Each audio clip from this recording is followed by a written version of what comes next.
3 minutes remaining.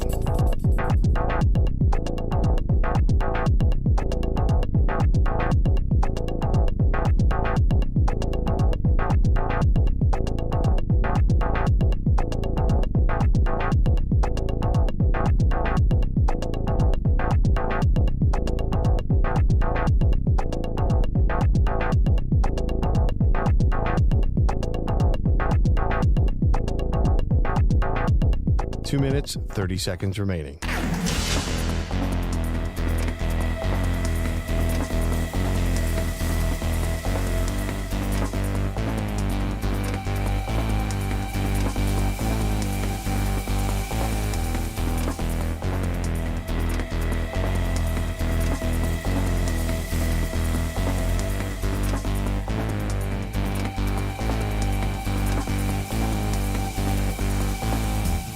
Two minutes remaining.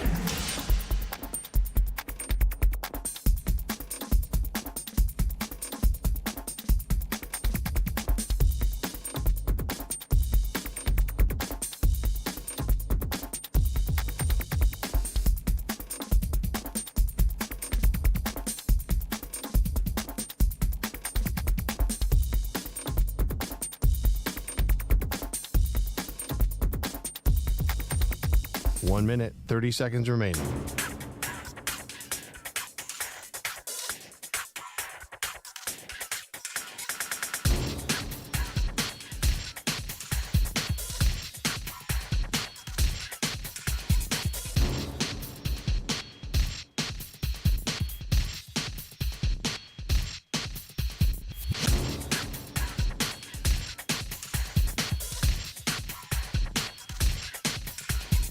One minute remaining.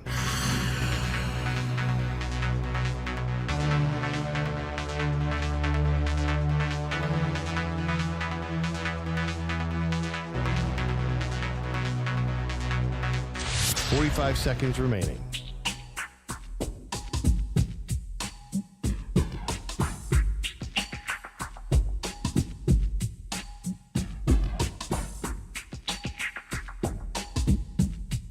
Thirty seconds remaining.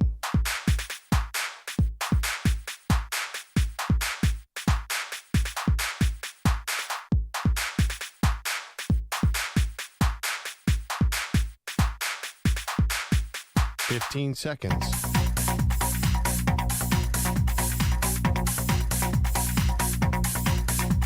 Break ends in 5 seconds.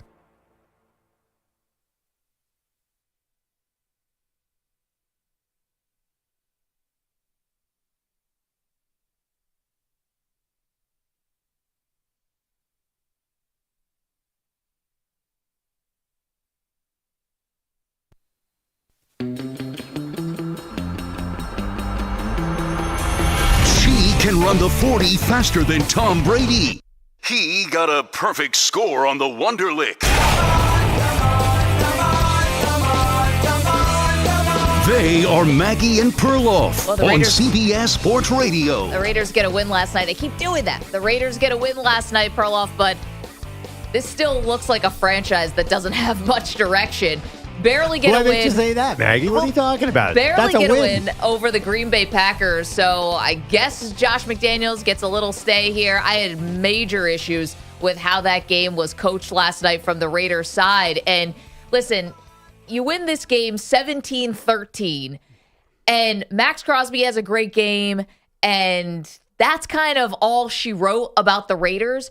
It still feels like there was such a miss here that they could have gone in a direction where they were starting over with a rookie quarterback next year, and maybe the ceiling would be higher. Maybe the future would be brighter.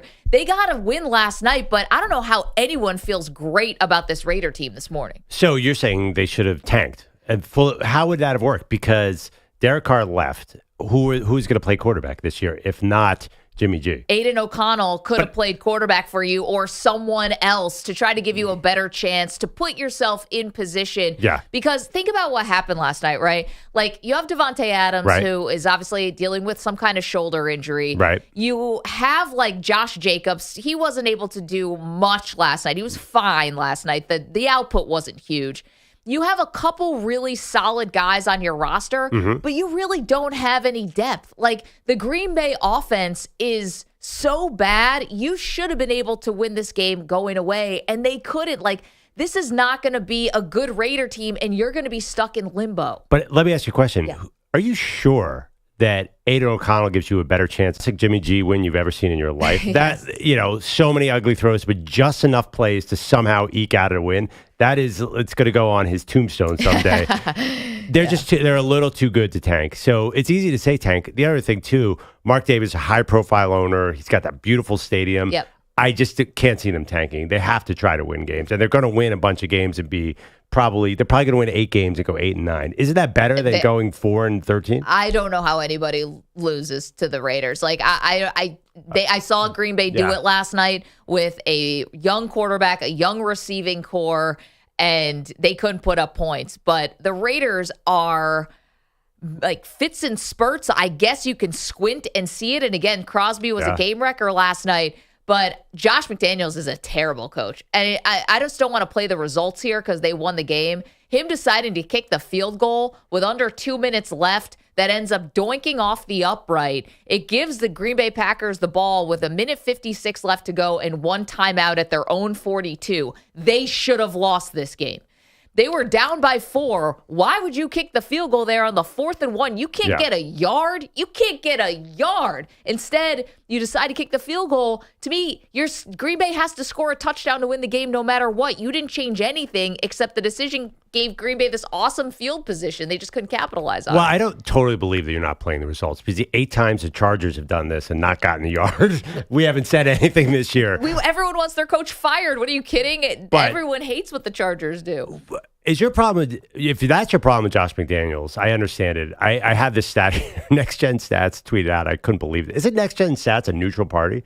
But they tweeted out, according to the decision guide, McDaniels' suboptimal play call by kicking a field goal up 4th and 2 from the 34 up 17-13 was the worst call of the season. And I was that can't possibly be true. Onion? It's like parody account. Because, and McDaniels got killed because he did the same thing against Pittsburgh 2 weeks ago and cost them a game. They have a strategy here this season. Like it or not, they're going to slow the game down. They're going to run Josh Jacobs all day long and win with their defense. I don't think anyone thought of the Raiders as that kind of team, but unfortunately for your model, Maggie, they're going to win a bunch of games this way. Okay. And they've been in every game except one. Okay. They could have won multiple games. Run the ball in defense, I get for a team like, I don't know, the Jets, who actually have a good defense. The Raiders' defense is 23rd in scoring this year. They're allowing over 25 points a game. You can't win with defense when you're allowing 25 points a game. It's just the Packers' offense is so bad that they couldn't capitalize on it. This is not, besides Max Crosby, this is not actually a great defense. I don't actually. Are you sure that number's updated, by the way? Because they've been pretty good. They 23rd in scoring. 17-16. They got killed by the Bills 38-10, 23-18, 24-17, 17-13. These have been pretty. They have very close, modest games. Their offense is the worst. If you're going to fire McDaniels, forget that 4th down call. You got to fire him because the offense is they're bottom 3 in the entire league. They're terrible. And but by the way, did Daniel Carlson one little exception? Daniel Carlson from what was it, 52? Yeah, 52. You have to understand the degree to which that is a layup. I looked at his stats. Do you know what his plus 50-yard numbers are over the last 4 years?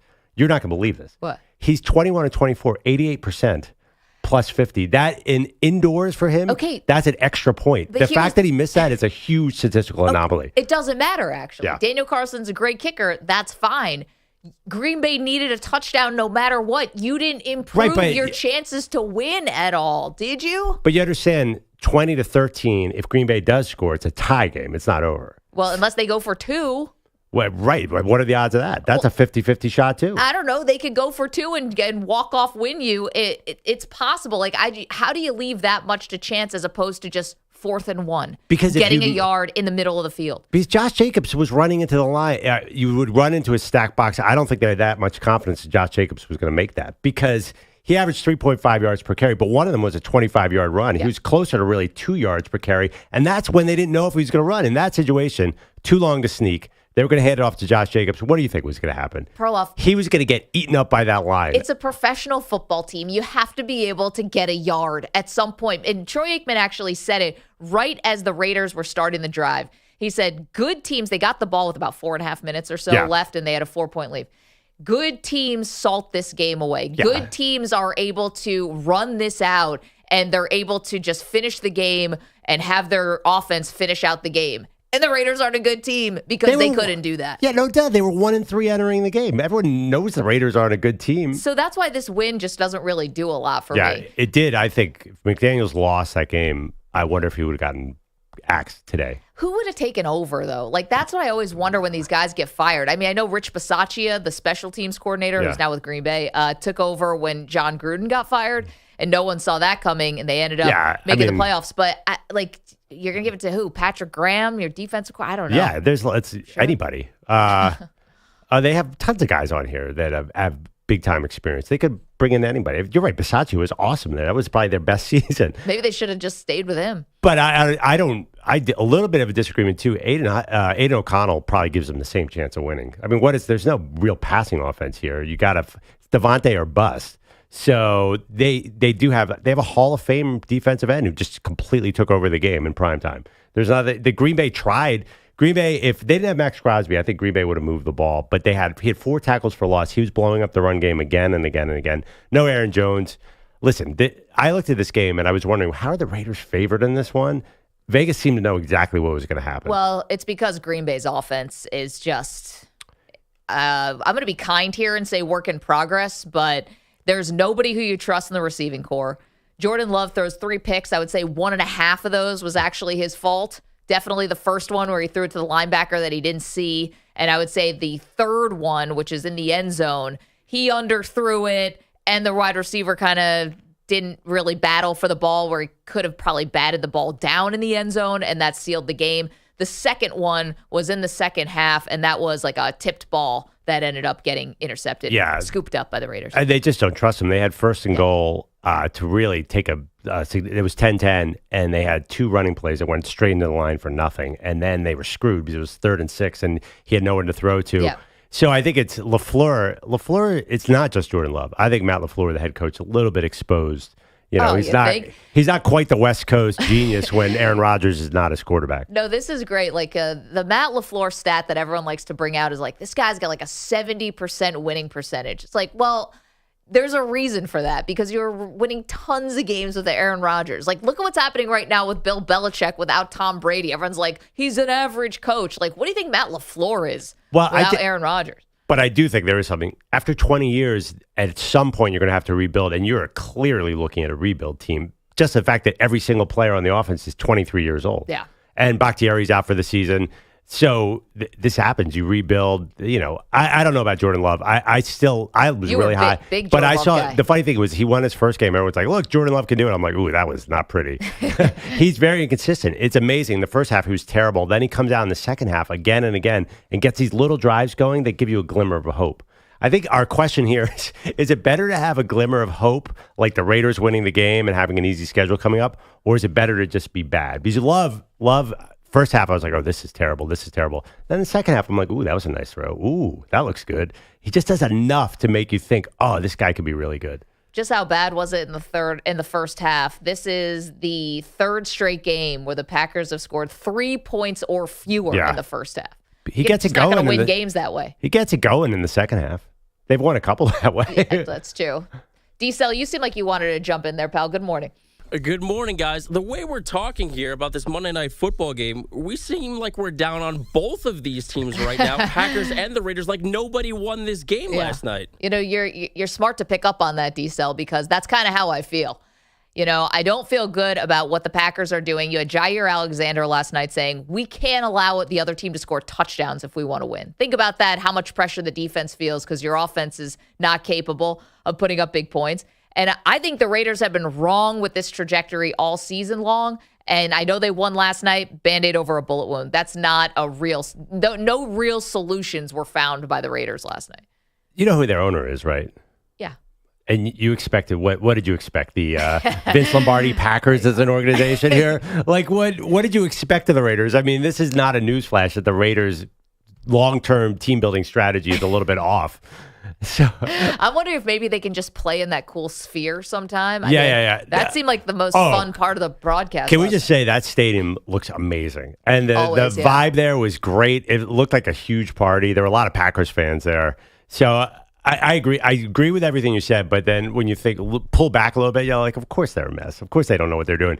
And the poor GM is cleaning up for Mike Mayock's mess. So the roster is all crazy.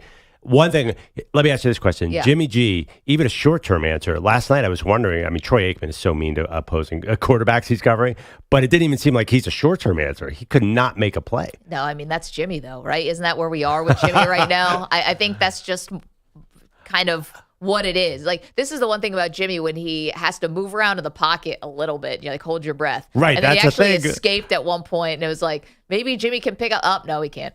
You can chase down Jimmy Garoppolo in a wheelchair. Like, he is just not, he has no elusiveness whatsoever. Okay, before you fire Josh McDaniels. Yeah. He would have been long gone. This run of New England, Chicago. In my regime. The amazing thing is, if they win against New England in Vegas and then at Chicago and they're 4-3, that would be a very interesting situation. What if the Raiders find their way into the playoff mix? They won't. It's happened before. They won't. They won't. 2 years ago, they somehow beat the Chargers in Week 18 and ended up in the playoffs and almost beat the Bengals, who went on to get to the Super Bowl. That team looks like the greatest show on turf compared to this team. I mean, that team looks like they're playing at an elite level compared to this team. No. That team was not good. That was not a good then team. They used Renfro, and they were using Waller, and they were using some of the other weapons that they had. This time, it's like Jacoby Myers, Devontae Adams, and Josh Jacobs, and that's it. That's something. That's a lot better than the Packers have. What do the Packers have? They can't even make it look good. 855-212-4CBS, 855-212-4227. So, yeah, Tom, I think you're right.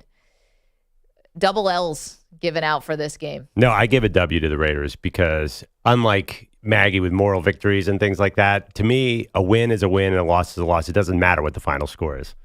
Enjoy purgatory. I mean, Perloff, do you really think? We're talking about a quarterback in Jimmy G who leads the league in interceptions right now, and don't forget he's missed a game already. And I'm not wishing this upon him at all, but we know he has a tendency to get hurt. You really think this Raiders team can sustain the way that they're winning right now? Oh yeah, no, I think the Raiders are going to the AFC title game. Did you listen to a word I said in the first segment? No, of course not. I'm not insane, but. Is that true that Jimmy G leads the league in interceptions with one less game? But 7 interceptions right now, 4 games played. God, that's amazing because I guess I got to watch more Jimmy G. But the funny thing is, it doesn't really matter with Jimmy G. He can throw wobblers all over the place. He seems to throw every pass high. That guy comes up with W's. Look at his lifetime record, D-Cell. It's unbelievable. The bad quarterback play that ends in a win. If they go 4-3, I'm going to laugh so hard. I'm going to come in that Monday, and I'm going to be wearing a Raiders jersey. I'm going to root for this team. No, I want you in the full black hole, I think spikes, shoulder pads. Yeah, right. By the way, Max Crosby, put him in that incredible list of Defensive Player of the Year. That was ridiculous. There were so many plays where he just threw his blocker to the left and just destroyed the running back. That, to me, was the key. That was the story of the game last night. Because the Raiders won. If the Raiders had lost, it would have been Josh McDaniels blowing it. I admit it. I'm stuck in this position defending the dude, but I'm not a moron. 855-212-4CBS, 855-212-4227. Reaction to the game gets it going this morning. Got a lot more to do. Your phone calls, though, are welcome. Again, 855-212-4CBS. Couple things you can do to get in touch with the show. You can also watch us, youtube.com/CBS Sports Radio. That's where you can get in the chat with the weirdos and the coffee drinkers. Very, very nice people they are. They're strange, but they're cool. Listening to us across the country on CBS Sports Radio, that does the trick as well. We say good morning to our affiliates. The free Odyssey app, you can download it now. Also, SiriusXM channel 158. Your thoughts on the Raiders and the Packers when we come back. Don't move. Maggie and Perloff, CBS Sports Radio.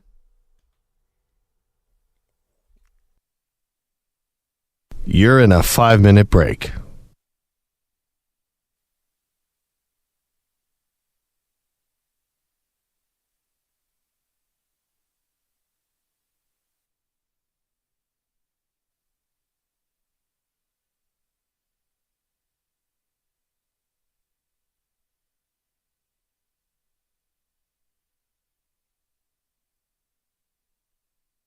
4 minutes, 30 seconds remaining.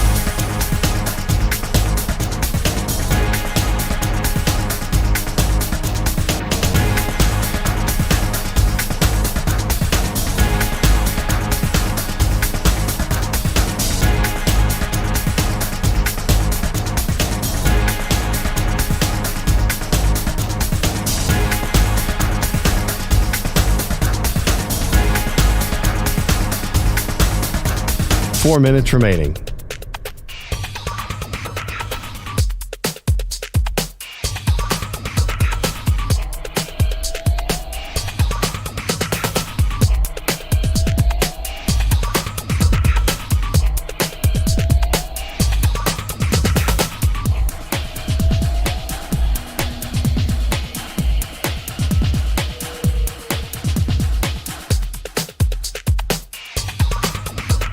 Three minutes, 30 seconds remaining.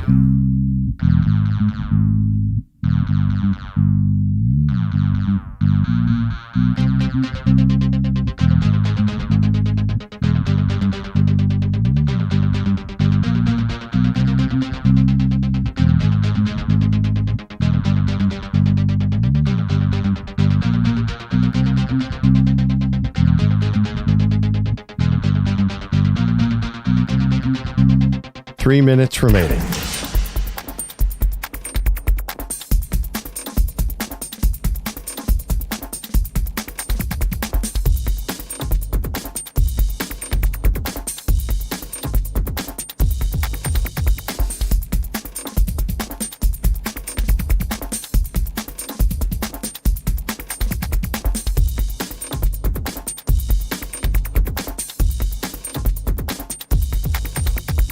Two minutes, 30 seconds remaining.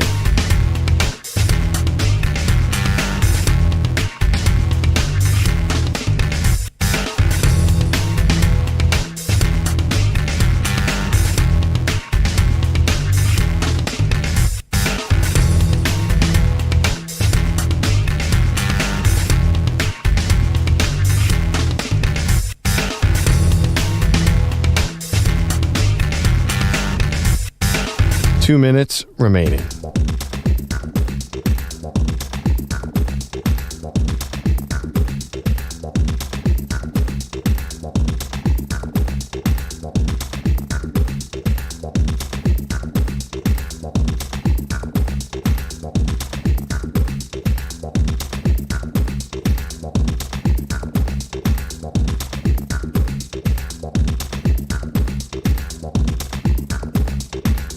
One minute, 30 seconds remaining.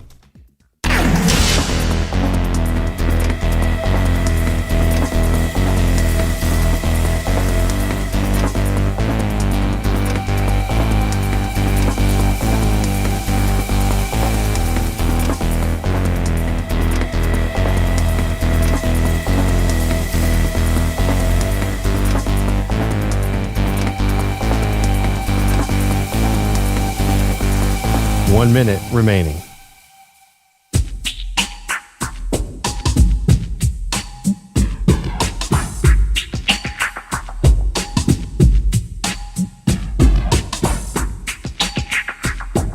Forty-five seconds remaining.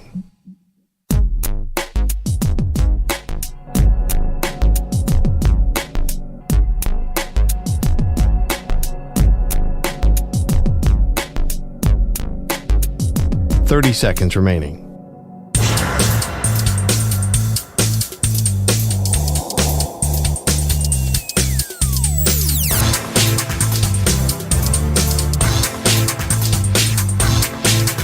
Fifteen seconds.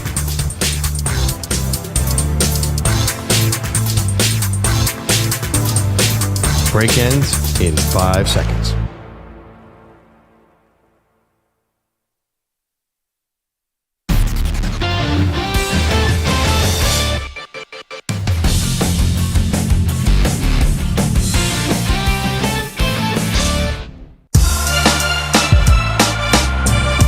Welcome back to Maggie and Perloff.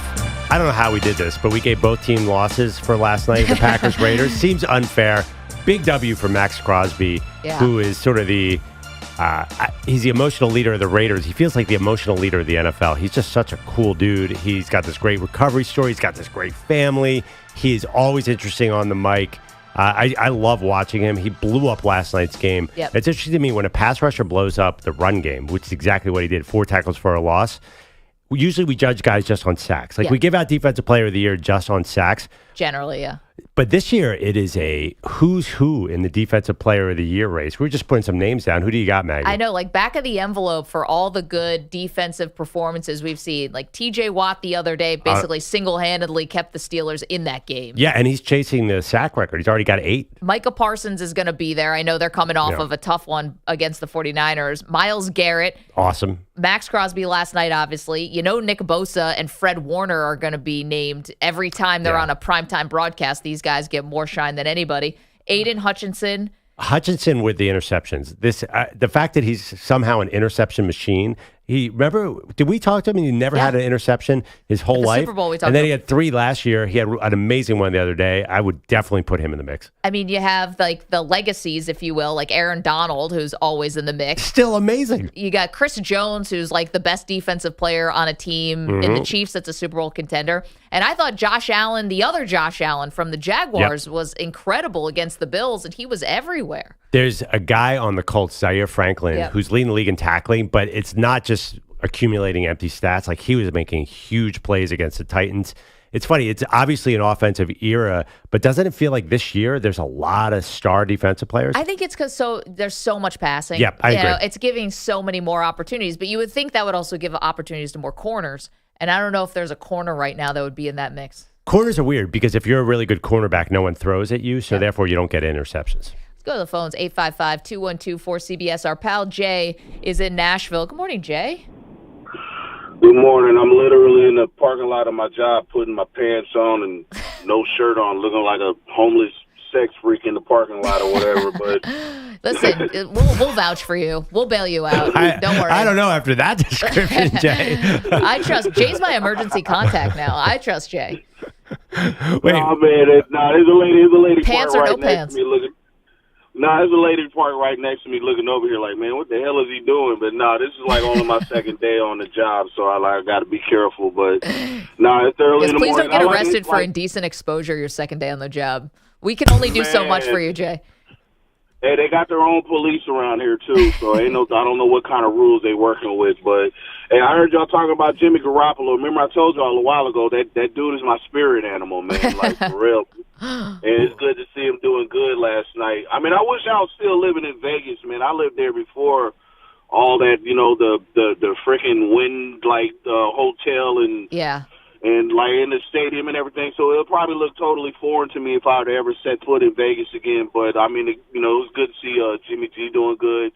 I didn't. Was he though, Jay? Yesterday. Is he doing good? He's just him. I know. Him just being healthy is Jimmy G doing good. Yeah, he's already missed a game this year, though.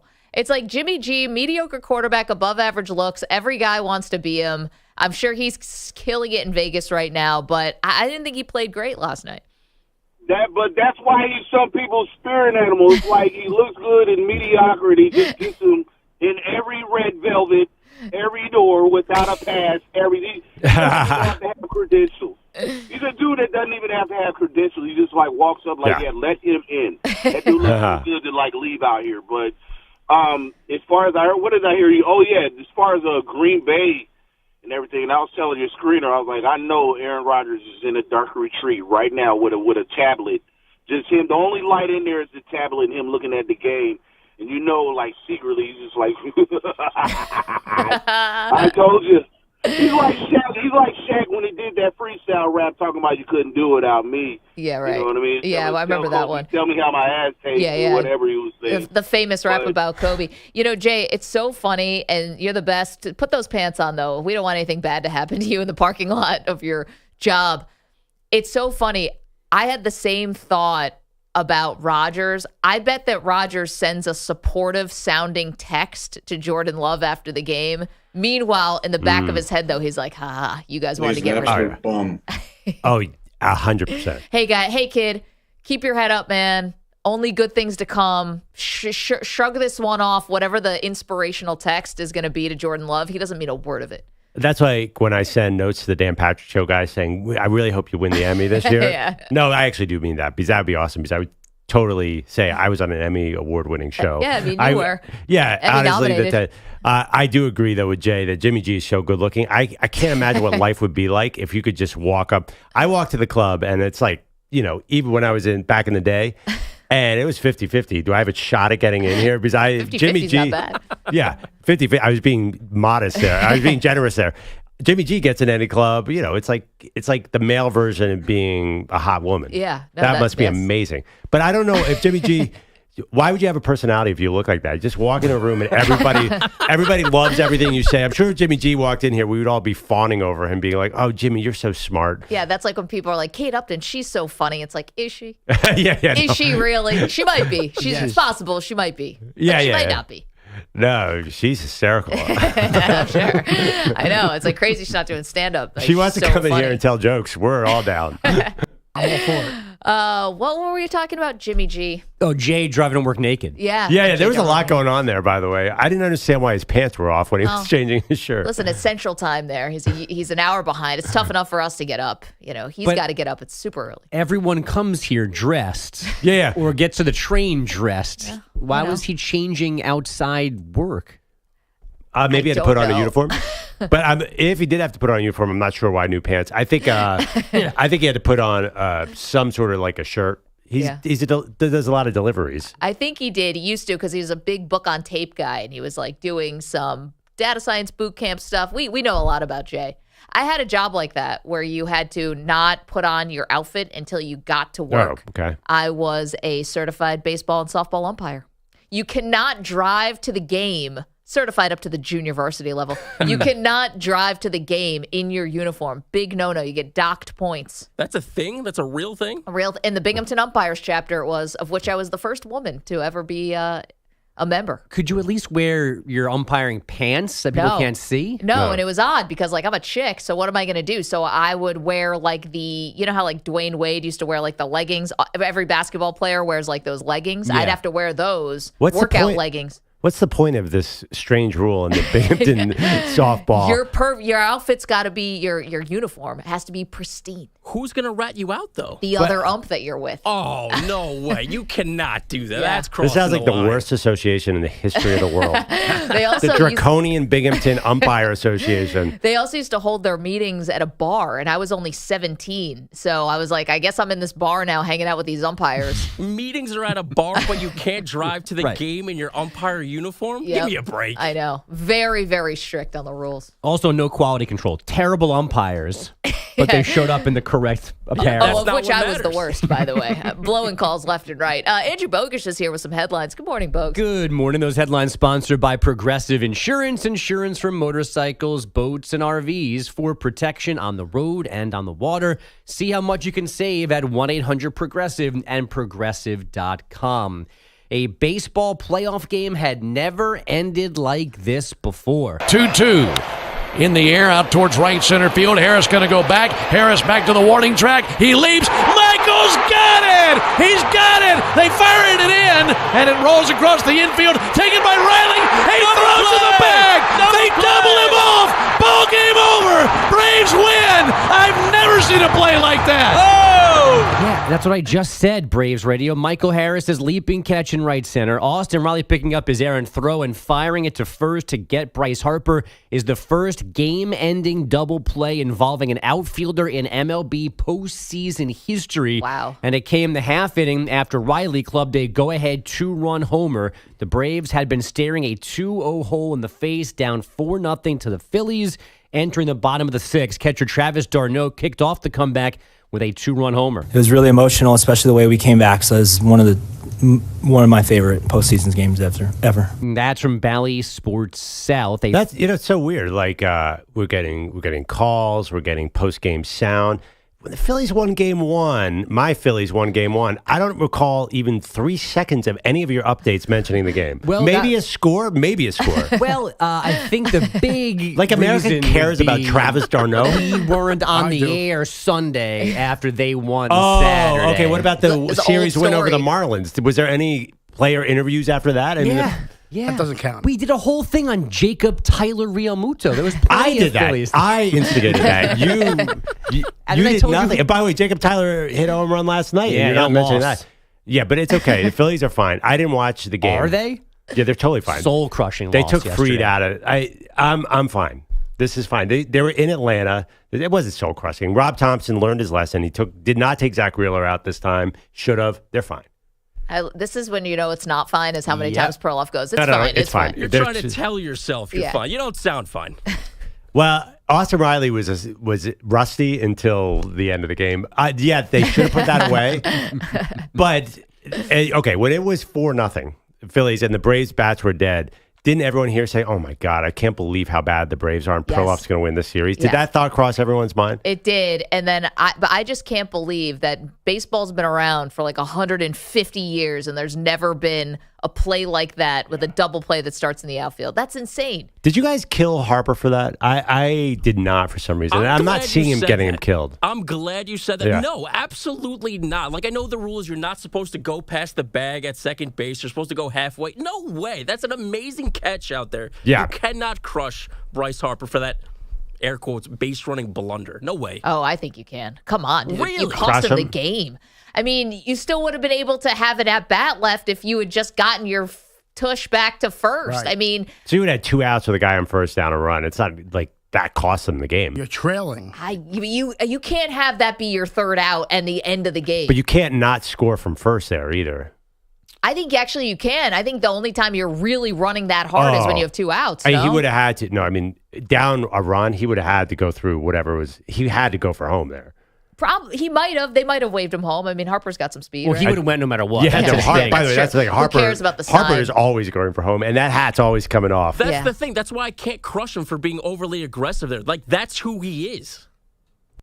We'll see. He owns the Braves, so I'm hoping he single-handedly leads them back. I'm no not pressure. giving up here, but the other thing too is I got too stressed last night and had to watch a terrible football game. The first half of the Raiders-Packers, one of the worst football games I've ever seen, and I got too nervous, so I had to flip over to that. So I don't even know what. I you're mean, talking think about it. We're Bogus. talking about this is one of the worst football games when we all just watched the Jets and the Broncos on Sunday. I mean, that like The Jets man, and the Broncos, at least they could move the ball. Last night it was like, oh, that was terrible. We'll get more to that game, but first, Dodger Stadium. There was no rally for the home team in that one, so the Dodgers now down 2-0 to the Diamondbacks. Arizona scoring 3 in the first after getting 6 in the first on Saturday. That was plenty for Zach Gallen. 5 in the third, 2 runs, 5 hits, 2 walks, and 4 Ks. His manager, Torrey Ruudo. Obviously, we feel good about it, but we will take nothing for granted. We will continue to stay humble and work very hard.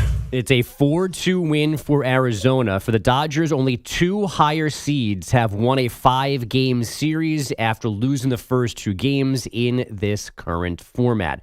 So, yes, we got a Sunday night blowout, a Monday night stinker from the NFL. Neither the Raiders nor the Packers produced 300 yards of offense last night, only 30 combined points. Vegas had more, 17-13 to snap a 3-game skid.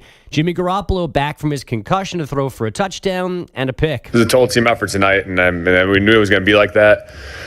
It's just one of those things we got to use this momentum now to our advantage, try to get stacking these wins. But, yeah, this was a big one tonight. Jordan Love was picked off 3 times, including in the end zone with 44 seconds left. That's 5 INTs over his last 2 games. Jimmy G even sounds handsome. I mean, you could hear the handsomeness in his. Oh yeah, Jimmy G. I think we like Jimmy G more than Maggie, which is an interesting phenomenon. Yeah, you guys definitely do. I know the phenomenon of like good-looking women sounding hot. Yeah. I don't think Jimmy has a hot-sounding guy voice. Super deep. I think his voice is great. He's a quarterback. It's got to be deep, right? Total command of the room. Yeah. This might be semantics, but I think he sounds like he knows he's attractive. Yeah. He's got that confidence. He's going right into the booth if he wants. Oh, does he though? Just go be hot somewhere else. Just go have fun. Go be hot somewhere. What's Jimmy G going to do if not call football games? I'm sorry. It doesn't strike me as like the engineering type or some like post-career. This is a guy who's going on a date with porn stars. Something tells me he's going to find a way to pass the time. He's definitely, his career is definitely broadcasting. I've never seen a player who probably has less options other than broadcasting. Down listing. I can see selling some homes. Real estate? Yeah. He was on the network with his dad, who I think is an electrician or like a plumber, some kind of like blue collar job. So maybe he does that. Maybe you have a leak in a bathroom in Vegas and you make a call and Jimmy G shows up with a tool belt. Hot UPS guy, something like that. Exactly. Are you kidding me? There's going to be a bidding war for that, dude. Put him on a studio show. You'd have to be studio because if he's calling a game, how many times do they go to the booth? It's not enough. Like the juice isn't worth the squeeze there. Yeah. I mean, he is an NFL quarterback. You He know what probably they should do? understands the game to the point where he can call a game. Probably. But here's the thing. You know what they should do? You know how like they, I don't want to get in trouble here, but you know how like generally sideline reporters who are women have to be extremely attractive? They should make Jimmy a sideline reporter. I'm with you on that's this. a great call. It's kind of like bringing in Gene Steratore. You bring in Jimmy G for like the hot guy perspective on every game. He's on every broadcast. That'd be unique. You just cut. He's in a bathing suit. Yeah, there's his head on a screen in the bottom right-hand corner breaking something down for you. It's like from the hot guy's perspective, I got to say, they really should have run a fade there on a third and 3. Back to you guys. Like, wow. He's right. He's absolutely right. Here's what's not to do with Jimmy Garoppolo. He comes in and gives you the wrong decision, the wrong play to make. Nobody cares. As long as we've opened this can of worms, can I ask you a question, Maggie? Yeah. When the executives are making decisions, is it the sideline reporter that needs to be attractive or the studio host? Or like what have you heard through? What are they looking for? The grapevine? Yeah. No, I think that the history, if you want to, of the sideline reporter was like Phyllis George, right? And she was a broadcaster and did many things. Who is it? But she was in the studio too. She was in the studio, but I think was she also not sideline? They used to put like former beauty queens on the sideline. Oh, so it kind of okay. has That's how it happened. Although, actually one of the original sideline people was actually Jim Lampley. Yeah. So he's also an attractive guy, but I think they started with like, if a woman's going to be on TV talking about sports, then she has to be the most attractive person to ever come out of the state of Alabama that's ever existed. So we have to, Miss Alabama has to be up there. And then it's gone from there. That's really interesting. For me, I talked about this. I did a season of ESPN college football, and I had Dr. Jerry Punch working the sideline. Do you remember that guy? He's a NASCAR guy. No. Yes. He's awesome. And he was not getting by on his looks. And he was an actual medical doctor who, for some reason, was calling sideline. He was a big time for ESPN for years. That's a great thing to have. Yeah. Dr. Jerry Punch was the best. And I actually wondered, I'm like, I give credit to ESPN Thursday Night Football. Like, they're not doing the cliche. They went against type. Oh, yeah. Wait, I can remember him working. Why do I not remember you working these games? I was on the production truck. I was behind the scenes. I thought you had some pre-game role Oh, or something like no, that. no. Okay. Perloff was their social media consultant. No, I had this bizarre job where I was in charge of the yellow line production.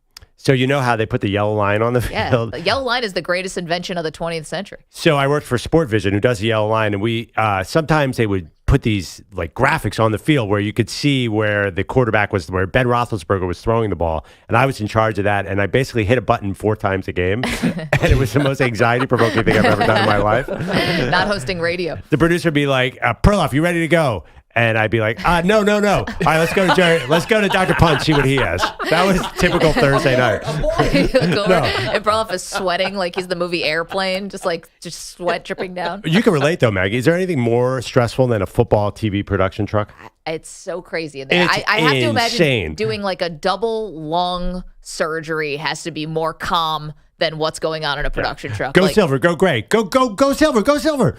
People and then screaming profanities at each for other. hours. And then after the game, everyone's like, that was a good game. Yeah, good job, everybody. You just cursed me out 14 times in a row, and all I have to do is hit a darn button to put a yellow line on the field. So I was never in a production truck, but I used to be a sideline reporter, and I would get it in my earpiece. Right. Just be like, what is going on back there? Anyway, so-and-so's got a ankle. They are questionable to return. My worst nightmare is to be a sideline reporter, and when they call and you have nothing. Like, let's go to Maggie Gray on the sideline. What's happening down there? Do that hockey. I don't know. Yeah. What do? You just make up something? They never do that. It's like, so how the sausage is made is that you, as the sideline reporter, tell the producer, hey, I have something, I can advance that story. Whatever they're talking about, I can add to it. They don't just be like, all right, let's go to Maggie, and I'm like eating a hot dog on the sideline. But wait, what if you go in the producer's ear, say I can advance that story, and then it gets to you 16 minutes later, and that story is long gone? That must happen too. They don't do that.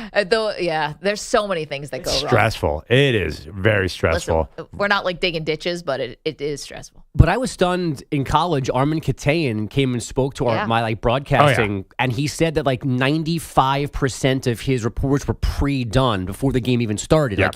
Aside from injuries or everything was on a card. Already written. Yeah. And I was like, I thought this was all on the fly, but everything was done before the game even started that he might do in a report. The game's produced. And sometimes you empty the notebook, like in a blowout. You get to do everything you have. And in a close game, you'll be on camera 3 times. You have no idea. Anyway, enough about us. Yeah, let's get back to the Jets, who may now lead the league in season-ending torn Achilles. Right tackle Elijah Vera Tucker following the footsteps of Aaron Rodgers. Vera Tucker suffering his second consecutive season-ending injury, and both happened in Denver. The Vikings yet to fully diagnose Justin Jefferson's right hamstring injury, but head coach Kevin O'Connell said Jefferson will not play again until he's 100%. In NBA preseason action in Vegas, the Lakers outscored the Nets 129-126. LeBron with 10 points, 5 assists in 17 minutes. And now I'm done. Back to you guys. Thank you, Andrew Bogish. Coming up is Jordan Love proving he's not ready for prime time. We've got that for you. Don't move. It's Maggie and Perloff on CBS Sports Radio.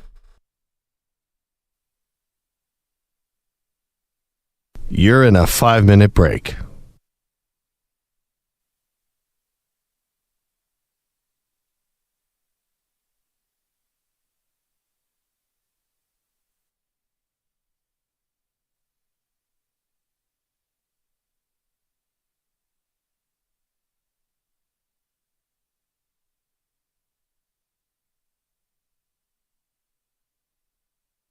Four minutes, 30 seconds remaining.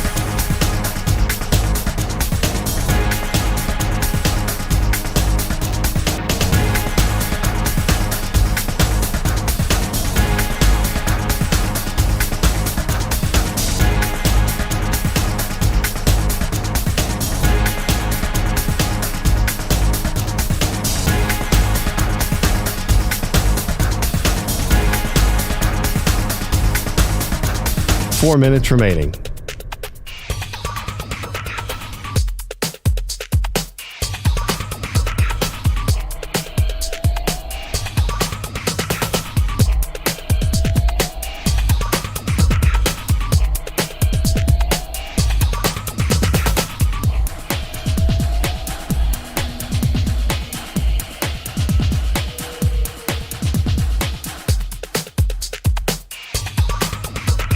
Three minutes, 30 seconds remaining.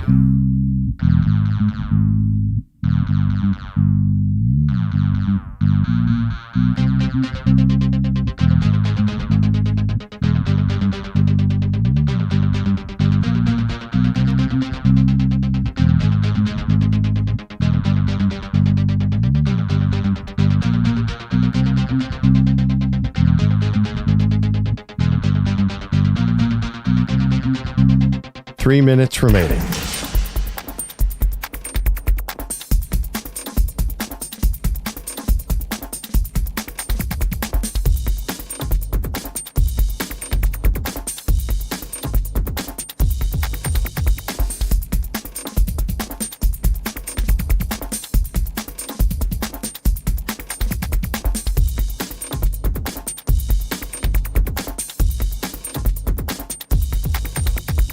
Two minutes, 30 seconds remaining.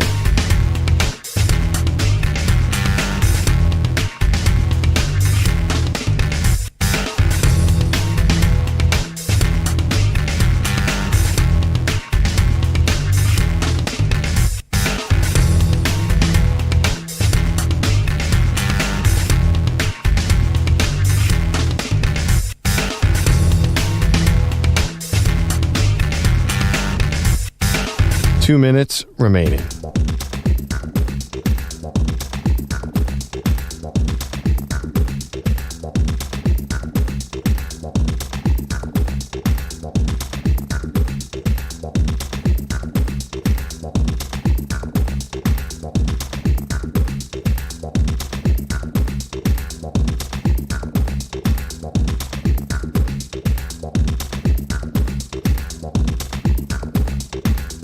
1 minute, 30 seconds remaining.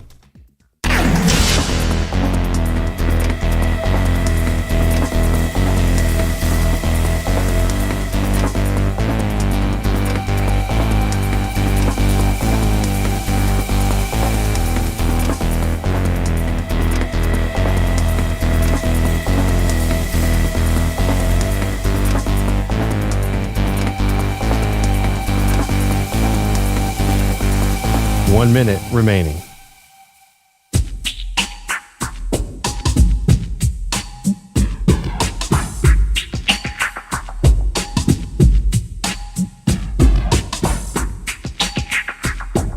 Forty-five seconds remaining.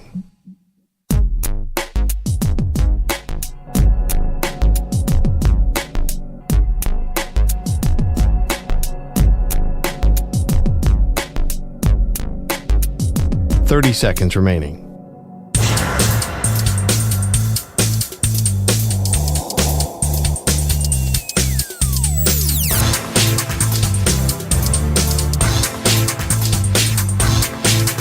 Fifteen seconds.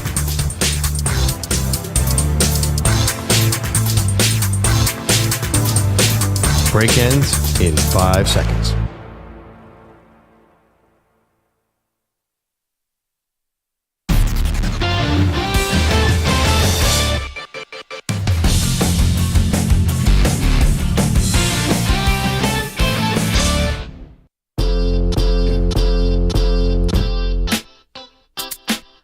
Welcome back to Maggie and Perloff, the new morning show right here on CBS Sports Radio. Tough watch last night. The Raiders get the win. It didn't really feel like a win, though, because it still looks like a franchise with no direction. Perloff, let's hear from Josh McDaniels. Pete, can we hear from the Raiders coach on if a win can change the attitude of this team? Had to scrap and claw, but we keep pressing on, and playing hard. And I think that's the most important ingredient I take away here is the way that we play and compete. And when you do that, you're going to give yourself a chance. And then when you start to make progress and do some things better that you're not necessarily doing well, at the moment, then all of a sudden the product becomes a lot more palatable. I mean, fine. That sounds good, but you got 3 interceptions. So Max Crosby was a game wrecker. So yes, it looks like you're really scrapping and working hard, and you are. This is no shade on the players, but honestly, where is this franchise going? This is not a good enough team to compete in the AFC, and they're not going to be bad enough that they're going to be able to get one of the top quarterbacks. They had a chance last year to get a quarterback, didn't do it when they were picking high in the draft. And I don't know what's going to happen next year. So 2 years ago, they were 5-5, and they went on a run and made the playoffs, which is great. Last year, they were 5-7. They were battling to get back to 500, and then they completely fell apart and lost almost every other game. That was McDaniel's first year. So I think they're going to be in the same boat right now, this year. They're going to be right around 5-5, and we're going to know, are they going to be a playoff team, or are they going to go in a really bad direction? But there is a good chance that with their schedule, that they get 9 wins. And that might work in the AFC. And if that's the case, is that if you're the owner of a team, I'm sorry, the Raiders, no one thinks they're going to win the Super Bowl, but I think making the playoffs with Josh McDaniels would be a huge deal, and it'd be, honestly, very lucky. I will show bet of all show bets that they are not going to make the playoffs. I do not know how anybody loses to the Raiders. Josh McDaniels, the combination of his bad decision-making, of Jimmy Garoppolo's iffy health situation, and his interceptions. That's always been the case, and that dude's always won games with iffy health situations. Okay, but on better teams like the 49ers, I mean, I just do not see how this team's going to make the playoffs. I will show bet you something. I'm not putting my face in a bowl of Skyline chili, but we can think of something else. Well, I get odds on that one. I'm sure they're... Yeah, I'm definitely getting odds. What do you think the odds? Okay, so by the way, they're 3-point favorites at home against the Patriots. That's it? They're only 3-point favorites at home against the Patriots? And the Patriots might be the worst team in the NFL this year. But that's how much nobody trusts Josh McDaniels. Well, I'm just saying, then they get the Bears, so they'll be favored again. So they are favored in a bunch of these games. I'll still take the bet. I do not think they are making the playoffs. So, okay, But I get odds because, let's see, I'm looking at the odds of playoff or no playoff here on DraftKings. And the Las Vegas Raiders, Vamp, say something here. They Talk to stink. D-Cell. D-Cell, how's it going this morning? Plus 400, yes. Minus 550, no. So that's huge odds. What do I get? I'm betting right now $5 on plus 400 to win 20. There you go. 25. My math's not perfect. That's all right. I just think the AFC, by the way, for all its preseason hype, there's going to be a 9-8 team or a 10-7 team that gets in.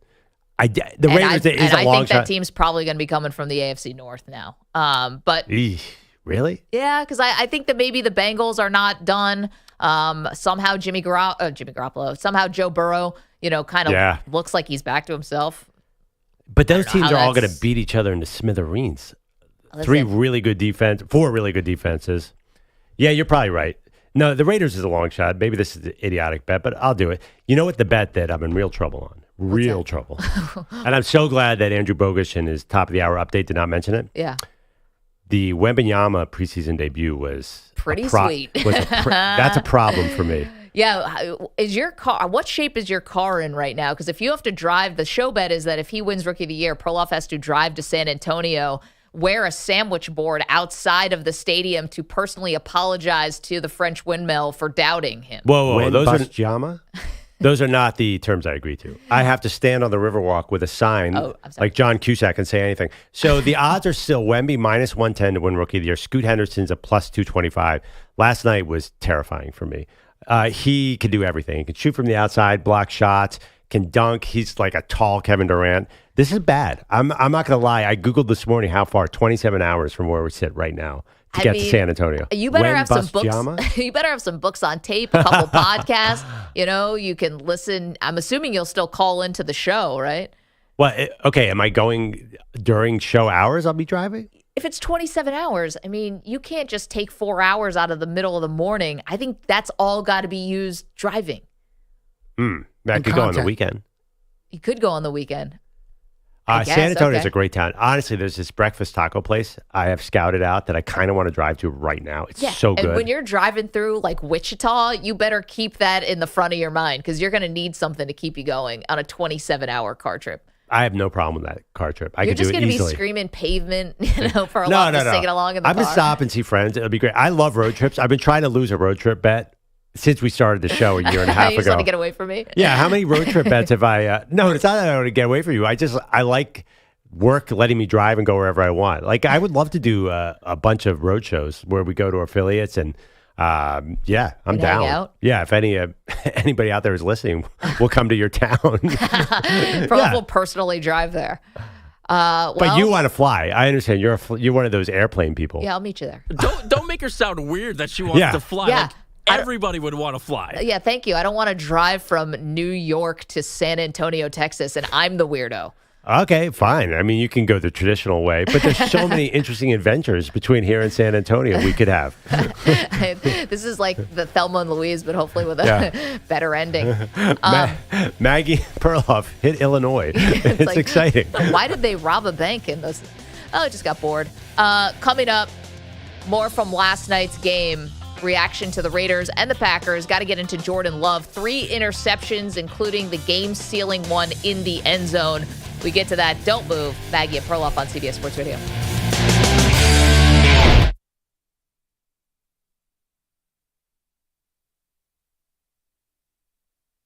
You're in a 5-minute break.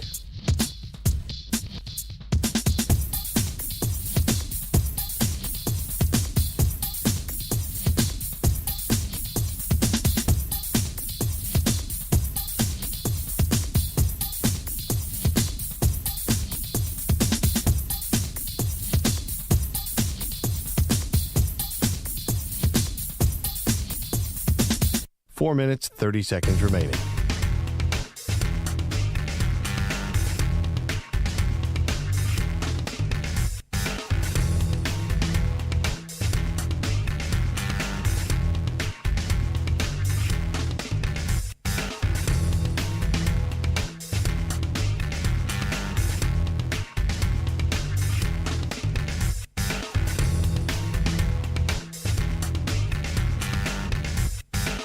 Four minutes remaining.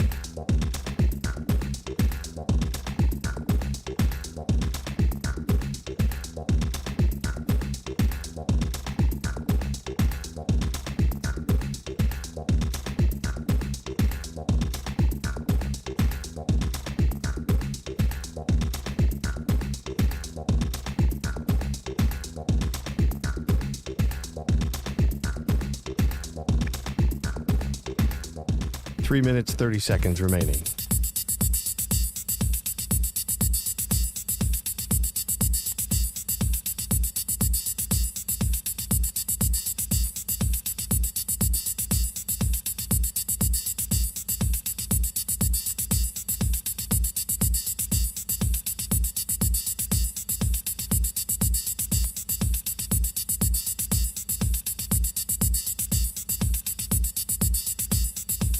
Three minutes remaining.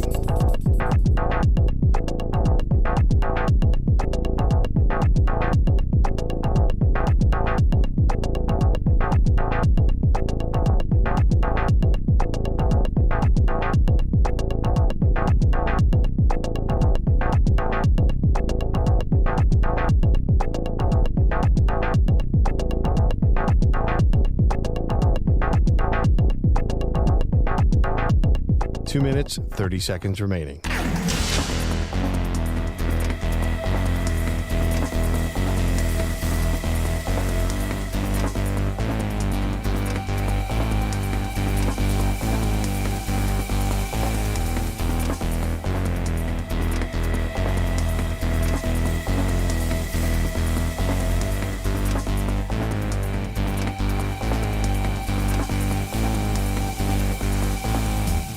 Two minutes remaining.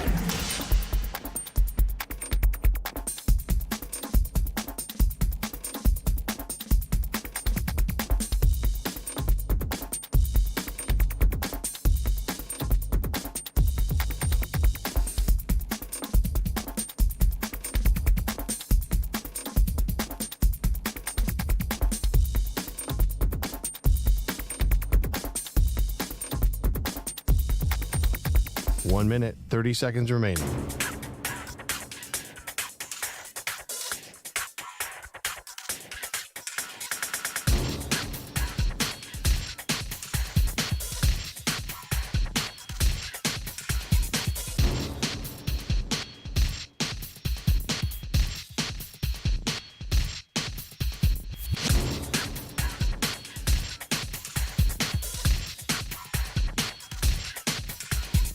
One minute remaining.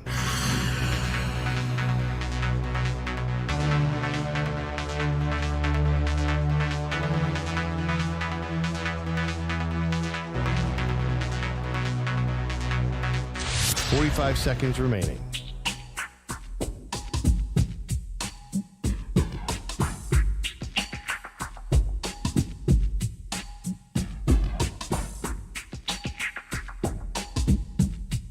Thirty seconds remaining.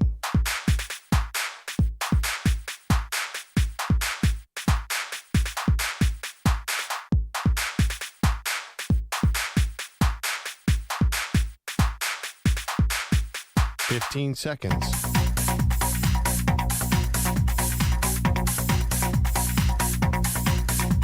Break ends in 5 seconds.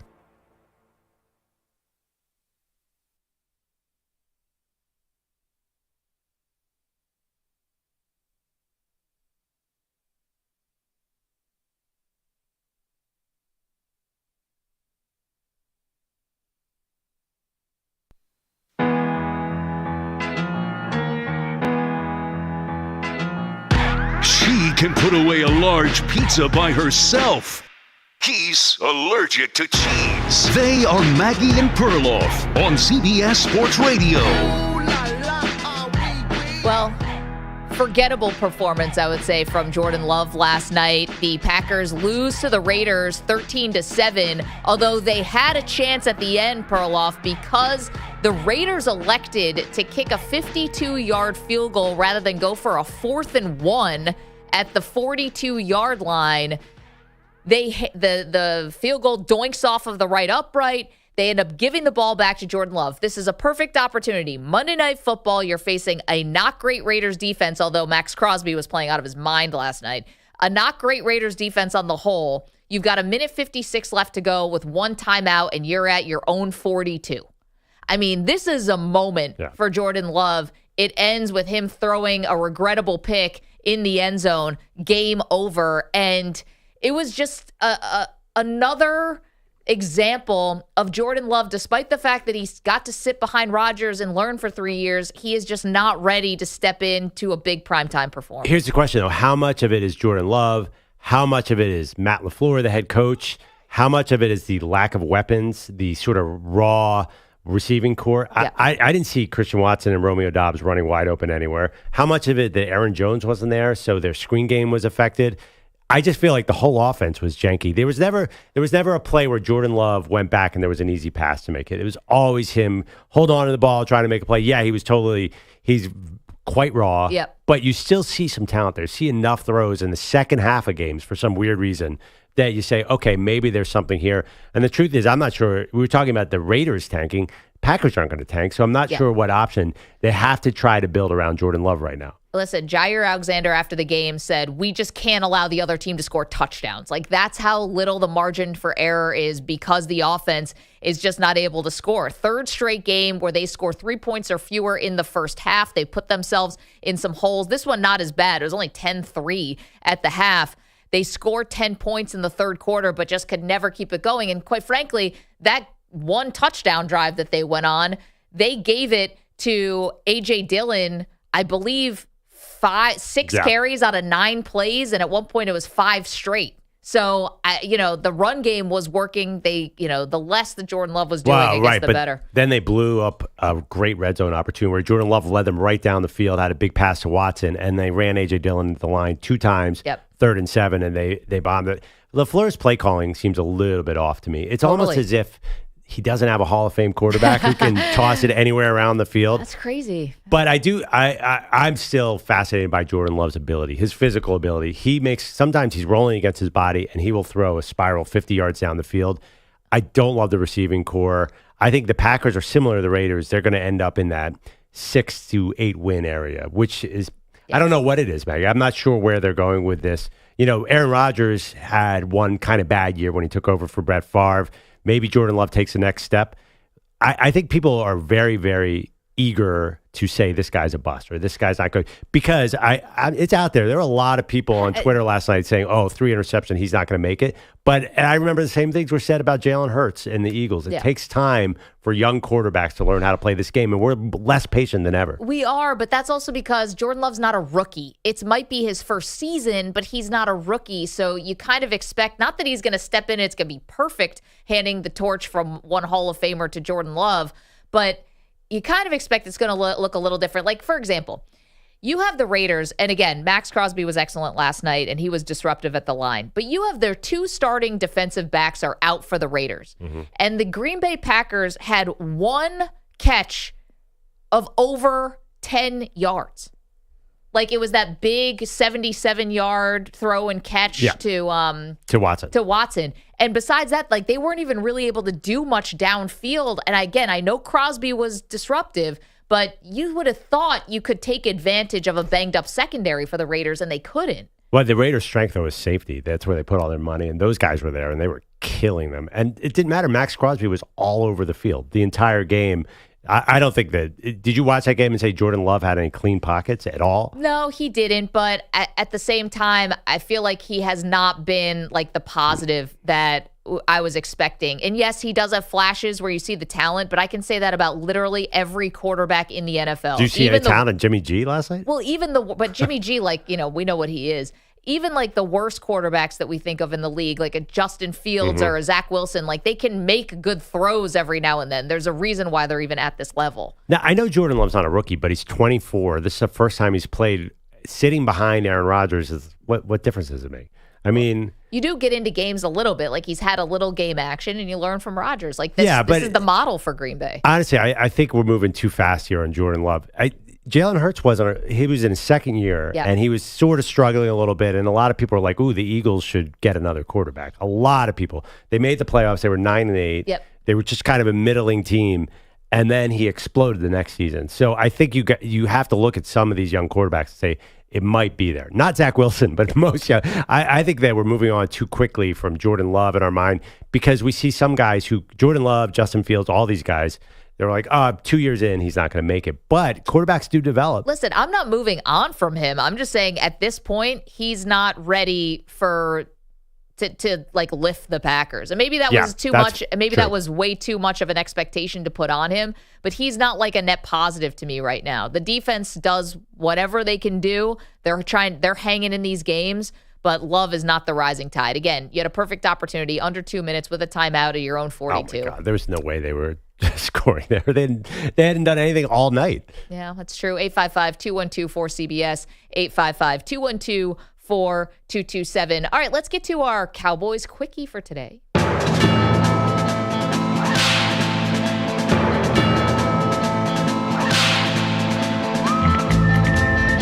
Still digesting what was a shellacking by the 49ers. Ooh. Rough one. But not according to Micah Parsons. Micah Parsons of the Dallas Cowboys says not a very big gap between us and the 49ers, actually. I don't think they really are higher level than us. I think we're the same caliber playoff team, if not the same talent standard as them. I just feel like we need to really reconsider some things, get together, and fix some things. I feel like it was a few plays away. The score don't really shape what really happened out there. Yikes. That's your Cowboy Quickie. I think that's okay. Now, I don't agree with that necessarily, but I do think that's what you want to hear from your defensive leader. And he's a very confident player, and I think he's trying to will this into an existence that they're close. He's manifesting it. I will give him, if that game is in Dallas, which will never happen in the playoffs because the Niners are clearly getting home field, yes, totally different result. I think that was on grass where Micah Parsons cannot get his thing going. I thought all the players want to play on grass. Yeah, except that, the Cowboys, I think there's some numbers. Their defense is not quite as, they're a speed defense. I don't think they're quite as effective. And they've lately have not been a great road team. So I think they went into a hornet's nest on Sunday night. I think the Niners were fired up for that game. Everything was bad. I actually agree with Parsons, believe it or not, that they're closer than 42-10. I mean, here's the thing. In the first half, maybe you could say there were a couple plays here and there. I'll agree with that. But then in the third quarter, the 49ers put this thing away. Here's what he's right about. Yeah. He feels like we're the same team. That's what he said, right? Like, I feel like we're the same Cowboys team that we've always been. It's like, yeah, exactly. This is going to be a team that beats up on bad teams in the regular season and a team that is going to flame out in the playoffs. So for that is right on. They are the same team. To say they have the same talent as the 49ers, that's just false. Well, I think they're going to play in the playoffs, and it's going to be 20-13. I agree with Parsons. I think they're going to have another close playoff game, which Dak Prescott is going to blow at the end. Because the Cowboys are exactly the same team. They're going to be 12-5 or something like that again, and they're going to make the playoffs, and they're going to flame out. I'll bet you they see the Niners again, and I'll bet you the game is closer. I mean, they've played 2 playoff games that the score actually has been close, but the Cowboys have not been able to score nearly enough to hang. Now, the one thing is, by the time we get to the end of the season, if they play again, how many San Francisco players could be injured at that point? I'm knocking on wood for them. I'm not rooting for it, but that always seems to happen to the 49ers. It might not matter this year with the 49ers. They're so good. They're so stacked. They have so much depth. They probably could even stand to lose a couple starters and still be good. No, absolutely. If I could do my Super Bowl pick again. Yeah, me too. I mean, is there anybody out there who doesn't want to pick the Niners in the NFC? I think my Eagles look great, 5-0. They're totally fine. But the Niners feel like one of those historic teams. When you feel like you're going to see an NFL film special on the 2023 49ers, you don't have 7 Hall of Famers and 14 Pro Bowlers and not get to the Super Bowl. That's a great question, though. Would injuries derail this team? And I'm starting to think the same thing you are. There's so much depth here. They seem like they can go 3 deep at any spot. Yeah, I guess the only one would be Purdy. And that doesn't make him the MVP. I've got to stand in my corner here that he's playing great. He definitely is a very good quarterback, maybe top 10 quarterback. But if they lose Purdy, I don't know if they'd be able to overcome that. Purdy was McCaffrey. 3rd string coming into last season, and they made the NFC title game. So I know you think Sam Darnold's terrible because of the Jets, but they've proven they can win with backup quarterback. The only golden person there is Nick Bosa. When Nick Bosa goes down, their win percentage falls apart. Remember the really bad year they had was when Bosa got hurt in week 1 or 2. Yeah, I think it's week 2. So I don't even know if right now I think they could survive even without Nick Bosa. How they add Randy Gregory, who wasn't even trying in Denver, watch him be great for the Niners too. I think that they are killers on defense. 855-212-4CBS, 855-212-4227. You're welcome to weigh in. A lot on the table there for you. Packers, Raiders last night. Thought the Raiders win. Didn't really feel that great. Still a team with not a lot of direction. Still a team that's going to find itself in this horrible, mediocre spot where you're probably not bad enough to get a great quarterback in the draft, and you're not going to be good enough to make the playoffs. You're saying a 17-13 win over the Green Bay Packers wasn't inspiring to you? I've seen better. I think their defense can compete with bad offenses. I think they're going to find a way to win a bunch of games, 8 or 9. I don't believe in Josh McDaniels at all. And it's been a couple things here. Yeah. Him saying that they're down by 2 scores when they were only down by 8. What was that last week? Kicking the field goal this week. Attempting the field goal rather. Yeah. Rather than going for it on a 4th and 1. He had a big screw up against the Steelers in the final 2 minutes. First of all, my problem is not the game management, which is not good. It's just the fact the offense, he's supposed to be an offensive genius, like Sean McVay or something. That offense never looks like it's flying around at all. It looks like they're grinding out every yard. Again, 855-212-4CBS. That's how you can get in touch with the show. Just to clean up something from the last hour, it looks like Jay in Nashville, who called us, who was putting his pants on in the parking lot of his work. He was wearing his pajamas to work. So there we go. That doesn't totally... Why didn't he... Okay, whatever. You know what? Is that a thing? Wearing your pajamas so you don't get dressed at home? Great I think question, it's a life Diesel. hack, actually. It's like, wake up, save time. Just go right in the pajamas. But I've heard that you told me this, actually, and I guess my husband kind of does this too. Like, my husband doesn't wear PJs. He wears like boxer shorts and a T-shirt to bed. I don't know a lot of guys who have full-on pajamas. Not who are over 3 years old. Yeah, well, my son with like fire trucks on it and I stuff. got Alf pajamas. Bilotti, we always knew it. I guess my biggest question for Jay would be then, isn't it harder to get dressed in the car than at home when you're exhausted and, I don't know, in the pitch black? That's a great question. Because you're going to have to take the time to change it at some point anyway. It is hard to change in the car. Anyone who's had to do it, especially for women, it's a little harder because like the top half is a little tougher because you don't want to flash everybody, but it's difficult. Yeah, Underrated. Does it happen a lot to you guys? Where you find yourself changing in the car? No, I can't even remember the last time I did that. I try to avoid that situation, but apparently I'm doing it wrong. But, by the way, when you try to avoid it, it's not hard to avoid. I mean, when you have a house. Yeah, no, you're right about that. I feel like I went through a big phase of having to change in the car when it was like a soccer practice, tennis practice. You're getting shuttled all around to different activities. So it's more like a childhood thing. When you were 16? Yeah, something like that. Okay. But now I can't imagine the scenario where Maggie Gray, say you go to work and you're wearing medium clothes and you have a formal event at night. Can't you just change in the bathroom? Yeah, exactly. Bathroom, we got an office here. It's a couple different nights. Yeah. But you know what? Listen, God bless Jay. Jay's going to work and he's a loyal listener to the show. He's a hard worker, and if he has to change in the car to do his job, that's great. We have no problem with that. 855-212-4CBS. Of course, you can always tweet the show as well at Maggie and Pearl. So much to do, including the numbers behind one quarterback's awful start, even worse than you might imagine. 855-212-4CBS. Don't move. More Maggie and Perloff straight ahead. You're in a 5-minute break.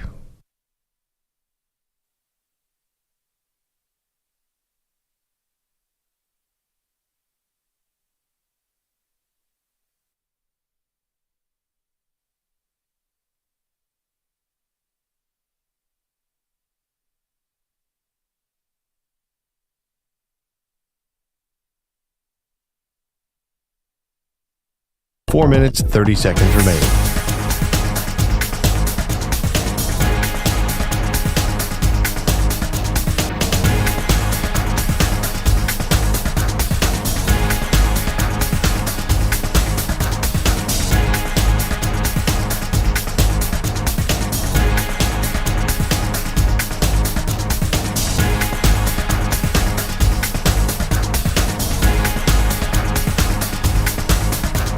Four minutes remaining.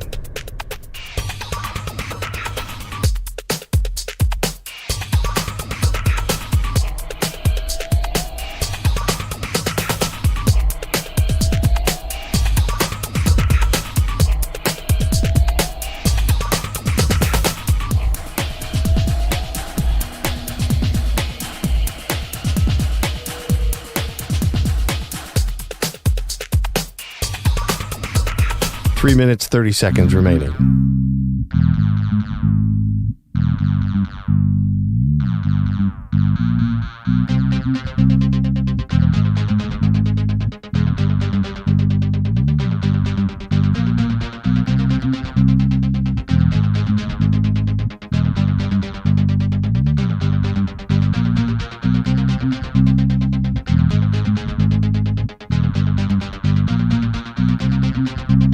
Three minutes remaining.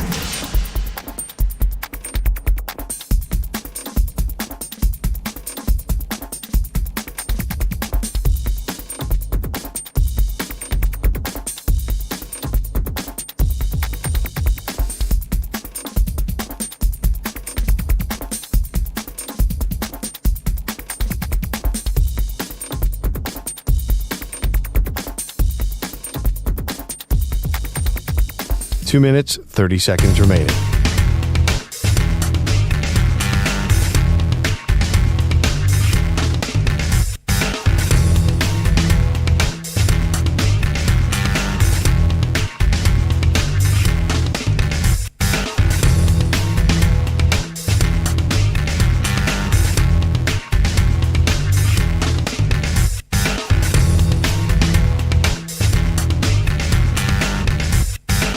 Two minutes remaining.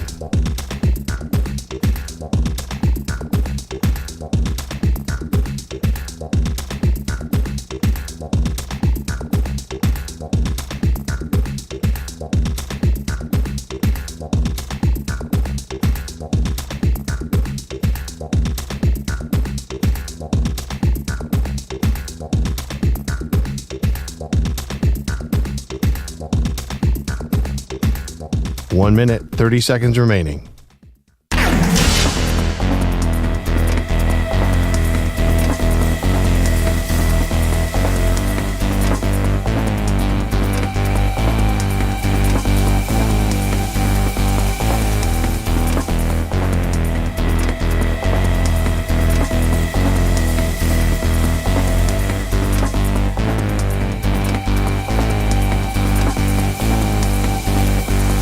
One minute remaining.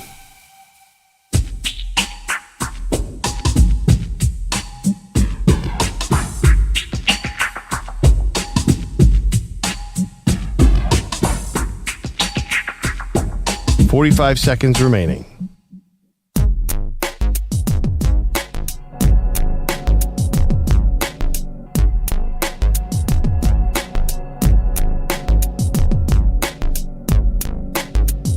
.30 seconds remaining.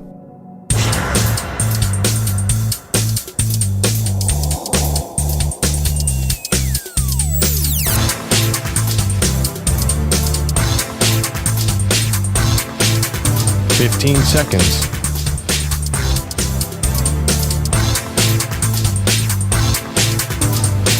Break ends in 5 seconds.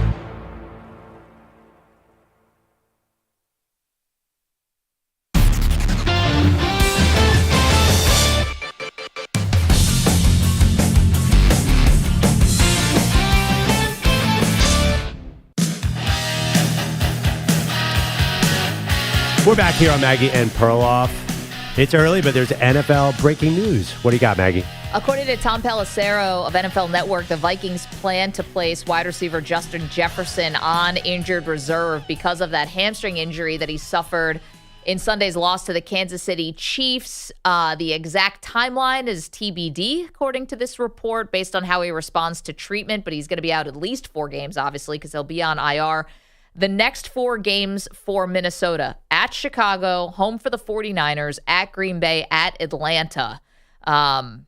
Ooh, it's going to be hard to tank for those games. That's going to take some real effort by the Vikings to get really bad here. Yeah, so that's a shame because obviously we love watching Justin Jefferson, but this entire season for Minnesota so far, Perloff, has been like one big regression to the mean. One big regression. Yeah. Like last year, they were winning all these one-score games, and how were they winning these games? And this incredible record they had in Kirk Cousins' numbers and blah, blah, blah.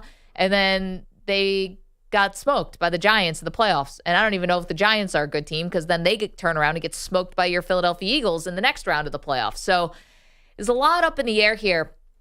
A couple more things. Kirk Cousins in the last year of his deal. So there's a major question marks at who's going to be the quarterback moving forward. And don't forget, bringing it all back to Justin Jefferson, he did not get a long-term deal done with the Vikings in the offseason when he was eligible for one. And I think part of the reason was I think he wants to know who's going to be throwing me passes in the future. Yeah, so they have an opportunity. I don't think anyone thinks Cousins is going to be back next year. That's sort of been the thing. Even before the season started, the expectations were really low on this team, like strangely low for a 13-4 team. We all knew that luck could not last. Yeah. So now the question is, they have Kevin O'Connell, 2 years. Last year, got a little bit of fool's gold with 13-4. What kind of he's a quarterback guru. He's former NFL quarterback, Sean McVay, acolyte. What kind of quarterback do you build around?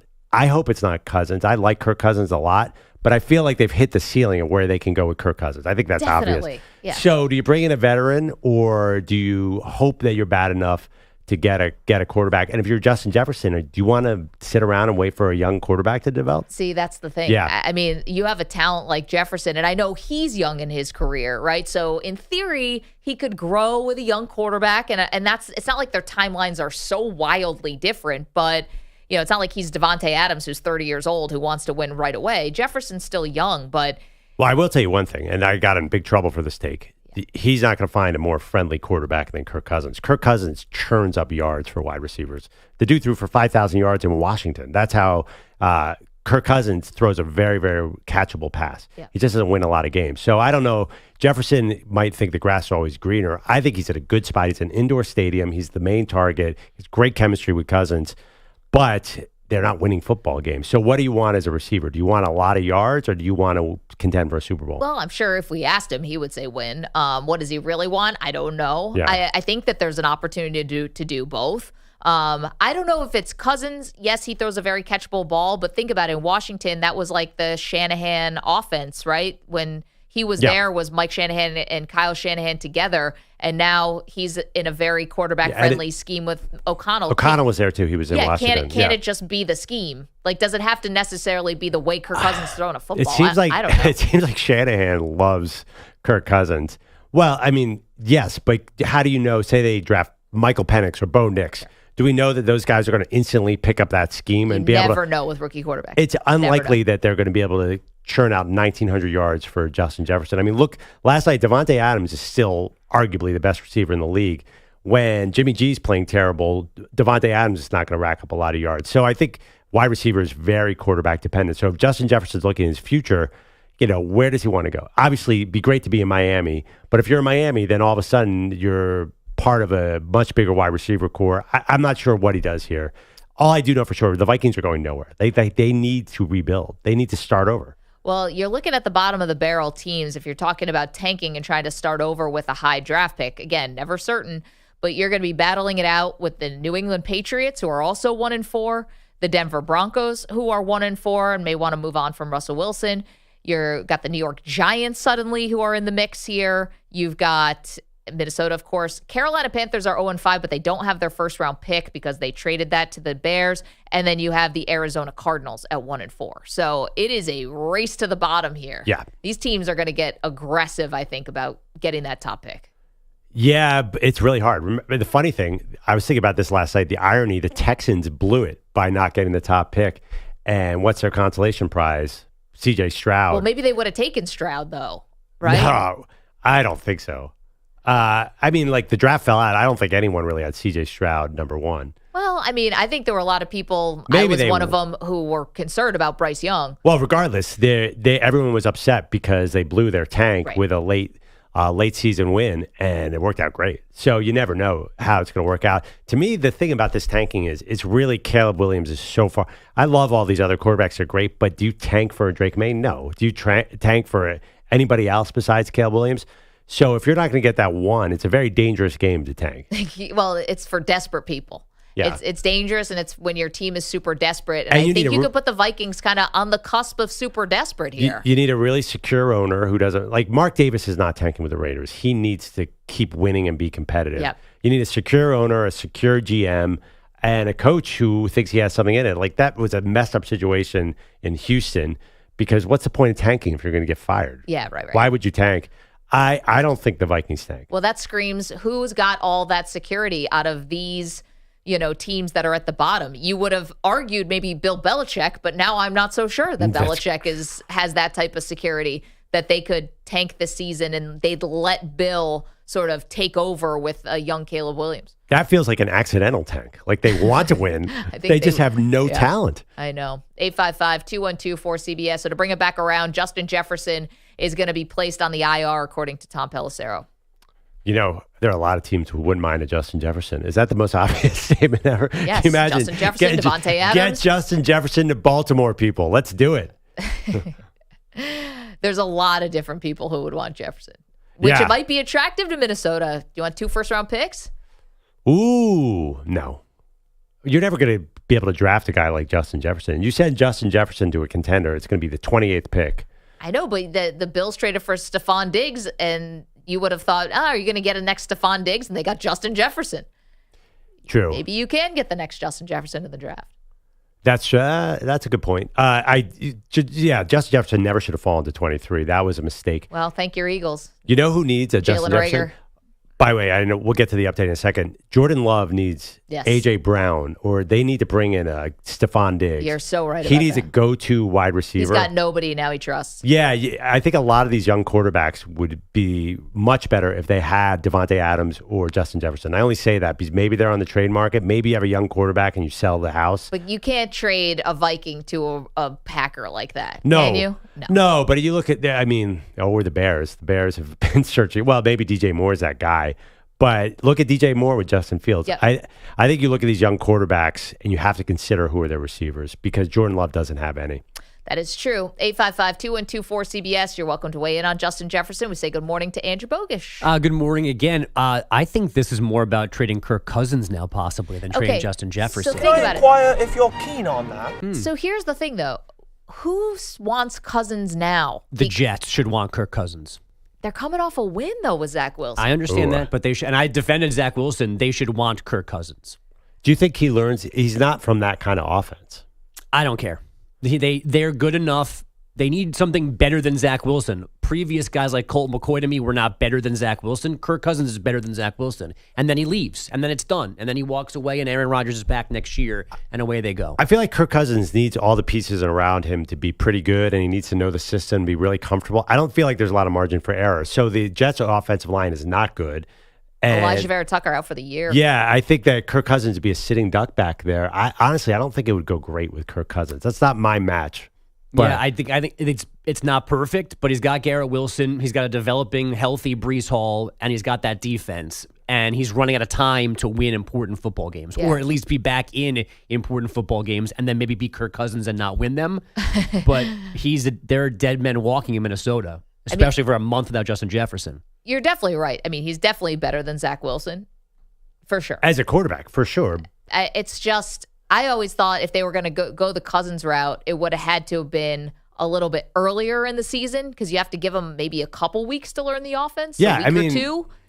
Do we know how similar they might be? Completely different offenses, use completely different terminology. Although Baker Mayfield learned the offense on a plane and then beat the Raiders, and they won one game, right? And that didn't really work. The other thing too, I mean, Kirk Cousins as a style of quarterback for the Jets, I just don't see it because Kirk Cousins wants to fling it all over the field. Like the Jets need to hand the ball off more. Just go Breece Hall, Breece Hall, Breece Hall. But they were going to fling it with Aaron Rodgers, and he's not Aaron Rodgers. But if he's going to, they wanted to throw it. They were going to throw it, so they're prepared to throw it. They just right now don't have a guy that can throw it as well as the previous guy.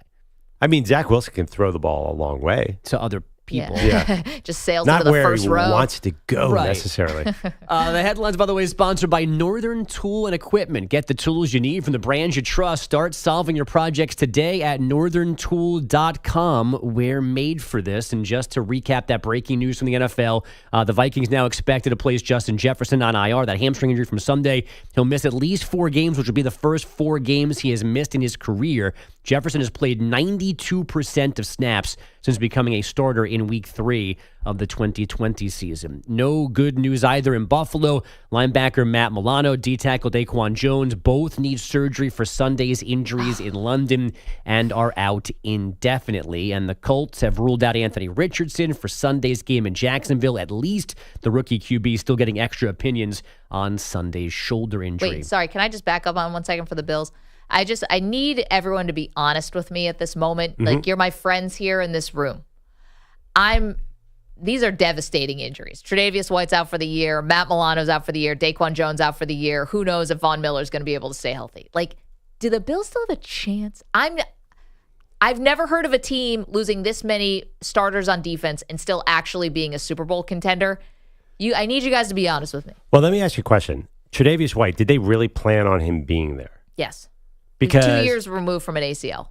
Yes. Yeah, but I had heard Leslie Frazier was telling us that it was really a long road back. It for was him. a long road back. So and he's a cornerback who's on the second half of his 20s. Yeah, he was playing well though. But they weren't really building around. I mean, they must have known when they were game planning that there was going to be some vulnerability there. He was definitely their number one corner. So I don't know. But I mean, they have to have some depth there. No, the other They guy's don't. hurt too. Christian Benford's out short term. Well, who played there last year?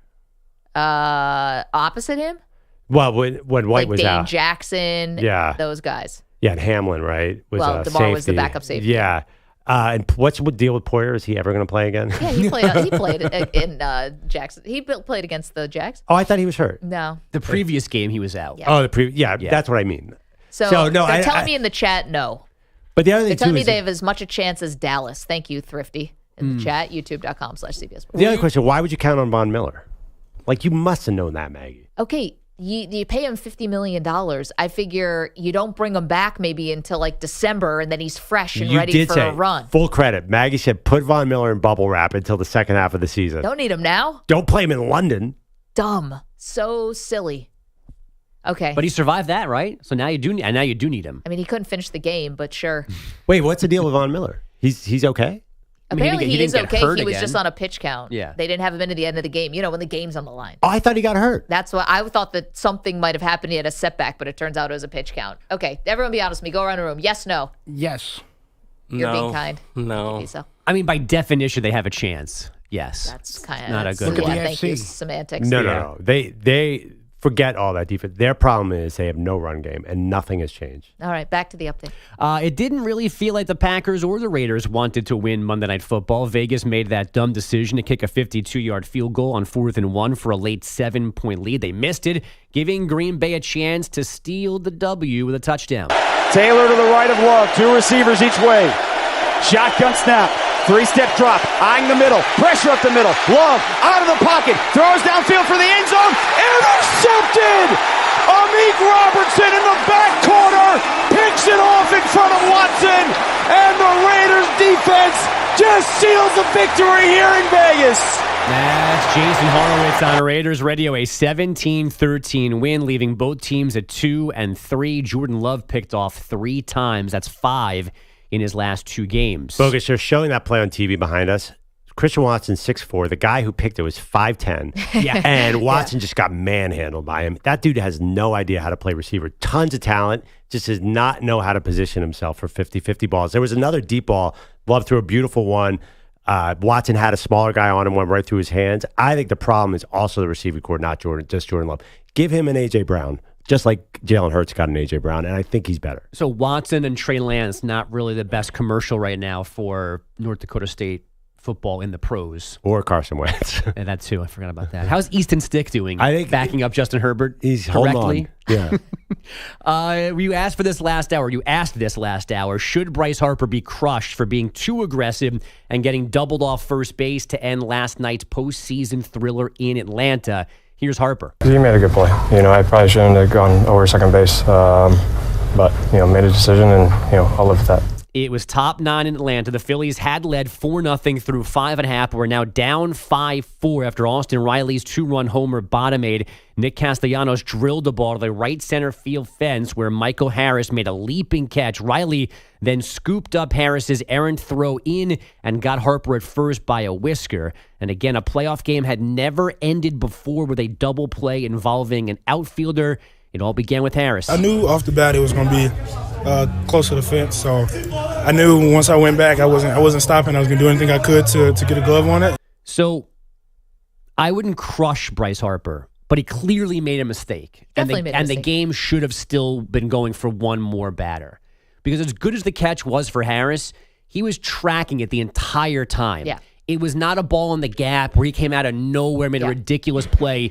It was a 50-50 ball, in my mind, in the air where Harper's got to stop at second base and then go back safely. Honestly, I didn't even think the Harris play was that sensational. It wasn't like he robbed a home run. He honestly, it was basically there. Jeez, Perloff, are you not entertained? He made it look a little dramatic. Like he could have run under it and stood there. Yeah. What? Wait. You guys are crazy. Don't be that guy. He didn't put his glove over the fence. I mean, honestly, the ball wouldn't have even barely hit the fence.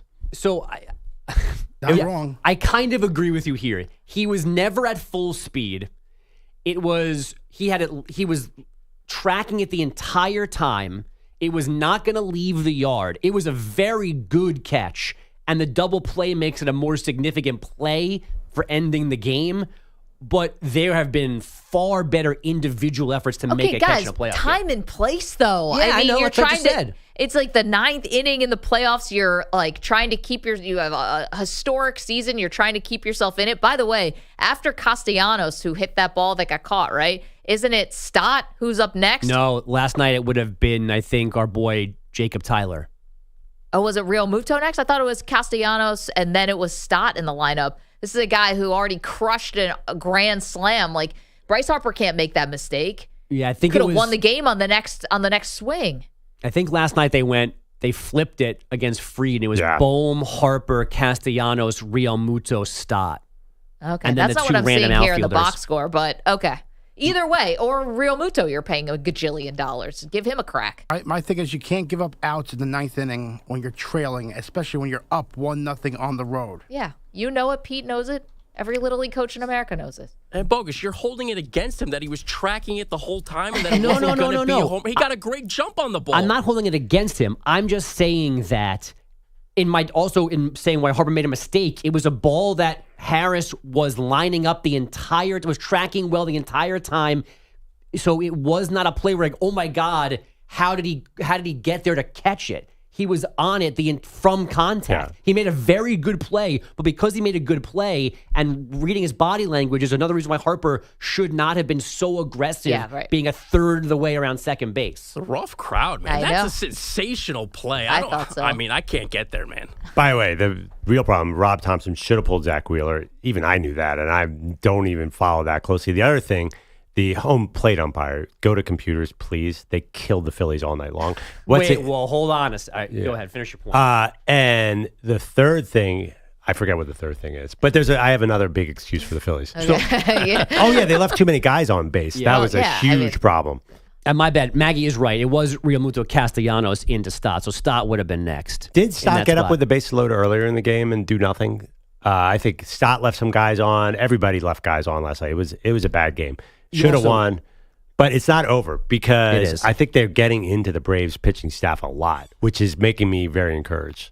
The home plate ump also called a strike on Austin Riley. That was not a strike earlier in the game when he was up, I think, to tie the game maybe. So he wasn't helping anybody. I didn't see that pitch, so it doesn't count. Oh, okay. Fair enough. I thought, honestly, just get the robo-umps. I thought they were really having trouble with a consistent strike call last night, but that's pretty much every You want to game. know why? Because they're human beings, and human beings are never going to be perfect. Meanwhile, the computer, that's where you get perfection. It was 5-4, by the way. The Phillies Let the losing robots take over. last night in Atlanta. That series 1-1 going back to Philly. The Diamondbacks going back home with a 2-0 lead, a 4-2 win at Dodgers. I mean, he's slowing down into the jump. He didn't need to jump at all. Bogus just stopped his update because this play is on the TV in our studio. He could have just run underneath it and catch it, but he got a little scared of the fence. It would have hit the line, bounced right back into play. Man, you guys are like shot heard around the world. You're like, well, I don't know. I mean, Bobby Thompson really got a good jump on it, so I don't think it was that great of a play. Listen, this is I hate Andrew Jones best defensive center field I ever saw. Yeah. Never had diving plays because he ran under everything. Then Jim Edmonds would dive for everything because he was so slow he couldn't get to the ball. So I think the art of looking spectacular in the outfield is a little deceiving. And this is not. Look at this. We're watching it again. Yeah, he's never even at full speed going it back wasn't on even this that ball. hard to catch. He ran 100 feet. Yeah, it was a great run to get it, but it would have been an error if he had missed it, right? No, they wouldn't have given him an error. No. But that's a ball he should have caught. I mean, there's no way that he has to get his glove on that ball. It's impossible. It wasn't like barely over the fence. He didn't jump the fence. Yeah, and it's hitting the bottom third. By the way, of the and fence. I earlier in the game I defended Harper because he's my favorite player and I can do no wrong. But now that you bring up that point, Bogus, I'm with you. He should have come back. Yeah, definitely. But you know how Bryce Harper is always going to round third. Like the shortstop could have the ball and he's going to go for home. Which would have been worse, getting thrown out at home plate or doing what he did? I guess doing what he did. Doing what he did. Home plate, you got a shot. You can disrupt the play a little bit. I guess it depends on how much he was out at home plate, running through a stop sign out by 10 feet. I know you guys root against the Phillies because you don't want to see me come in and gloat about them. No, but we were rooting against the Phillies long before we ever met you. But you are not going to like it if this Braves team's advanced. You are not going to like to see this Braves team win another World Series. I'm telling everyone in this room right now, that's tough. Yeah, but it feels kind of inevitable. So I wouldn't mind it as much. It's like, they were great all season. They've had this historic run. They're going to win. They just had a dominant year. Let's go Diamondbacks. Here's the thing. What's the difference? The Dodgers are the same thing every year. How many wins behind the It doesn't Braves bother the me when Dodgers? the Dodgers win. Yeah, because they don't. I think you need the underdog. If the Phillies lose, I want the Diamondbacks all the way. I'm going to buy some Diamondbacks gear. I'm going to get so into it. Just also, too, because you have so much trouble saying their manager's name, I kind of enjoy that. No, it's because I do. Bogus is making fun of me. Anybody but Philly and Atlanta. That's all that matters. Yeah. If there's a way for them to both lose in this round, that'd be super cool. And Houston. Yeah, what about Houston? No, whatever. I can only muster enough angst for two teams. And they're the ones closest to home. So the Diamondbacks win at Dodger Stadium 4-2 for a 2-0 series lead. The Dodgers flirting again with an early exit because they're 1 for 12 with runners in scoring position so far in this series, and because starters Clayton Kershaw and Bobby Miller have allowed 9 runs while getting just 6 outs. We did get our first preseason look at likely NBA Rookie of the Year Victor Wembanyama last night. 20 points, 5 boards in 19 minutes. In a 122-121 Spurs loss to the Thunder, who had the number 2 pick from the 2022 draft on the court last night. Chet Holmgren, 21 points and 9 boards after missing last season with an injury. And a little soccer news for you this morning. UEFA just awarding the 2028 men's Euros to the UK and Ireland. Italy and Turkey will host in 2032. Back to you guys. Andrew Bogusch, thank you so much. Coming up, we've got more on the injury to Justin Jefferson. He's getting placed on the IR. Stay with us. Maggie and Perloff, CBS Sports Radio. You're in a 5-minute break.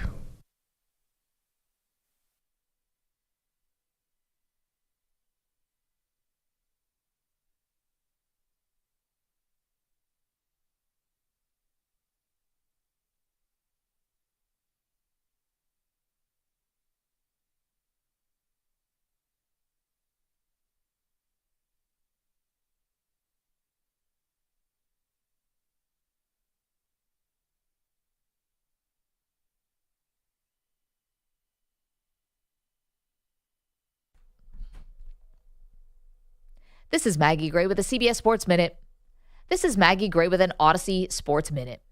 The Raiders beat the Packers 17-13 on Monday night, but forgive me for not feeling very inspired.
45 seconds remaining.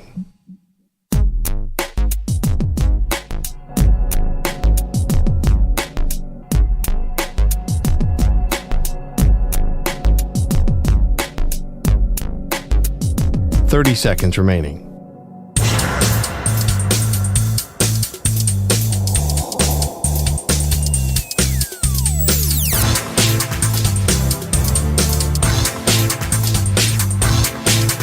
15 seconds.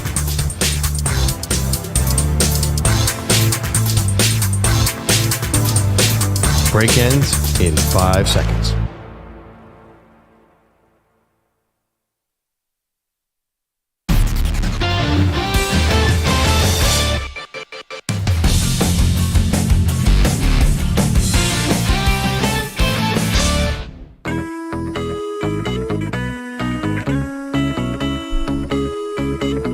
The Defensive Player of the Week is sponsored by the Navy Federal Credit Union, who proudly serves the Armed Forces, DoD, veterans, and their families. Their members are the mission. Learn more at NavyFederal.org. All right, Defensive Player of the Week. There were some huge performances.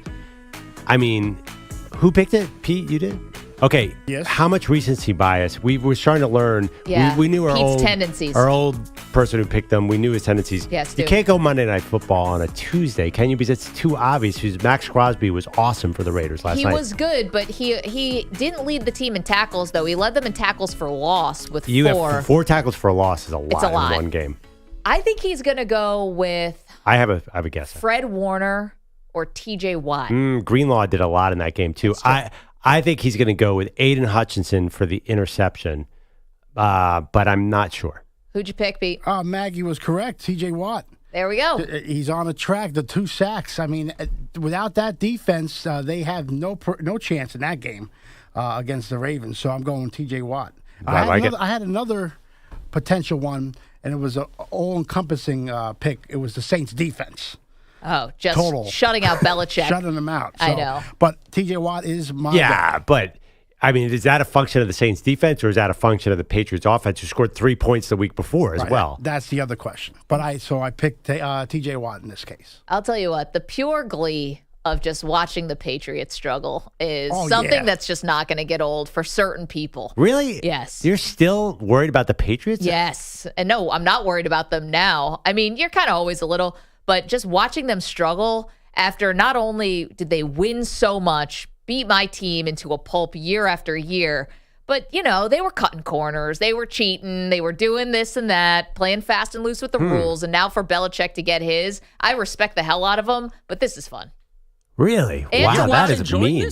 That is mean. It's super mean. They were mean to my team for a long, long time by beating them. The other part is watching last night as the Raiders won that game against the Green Bay Packers Monday Night Football, and Jacoby Myers, really having a good season considering didn't he miss a game? And he still has, a couple 3 touchdowns, I believe, and has been a solid number 2 behind Devontae Adams. And to watch Patriot fans just lose it because they let Myers walk out the door for Juju Smith-Schuster, I'm also enjoying that. Yeah, that's the issue with the Patriots right there. Yeah, if Jacoby Myers was there. One of the issues. The amazing thing, the Patriots, forget the lack of talent on wide receiver. Just the fact that every single player on there is getting out-physicaled every day. When did that ever happen to Bill Belichick's teams? They were never more talented than everyone, but they were always tougher, and now they're the opposite.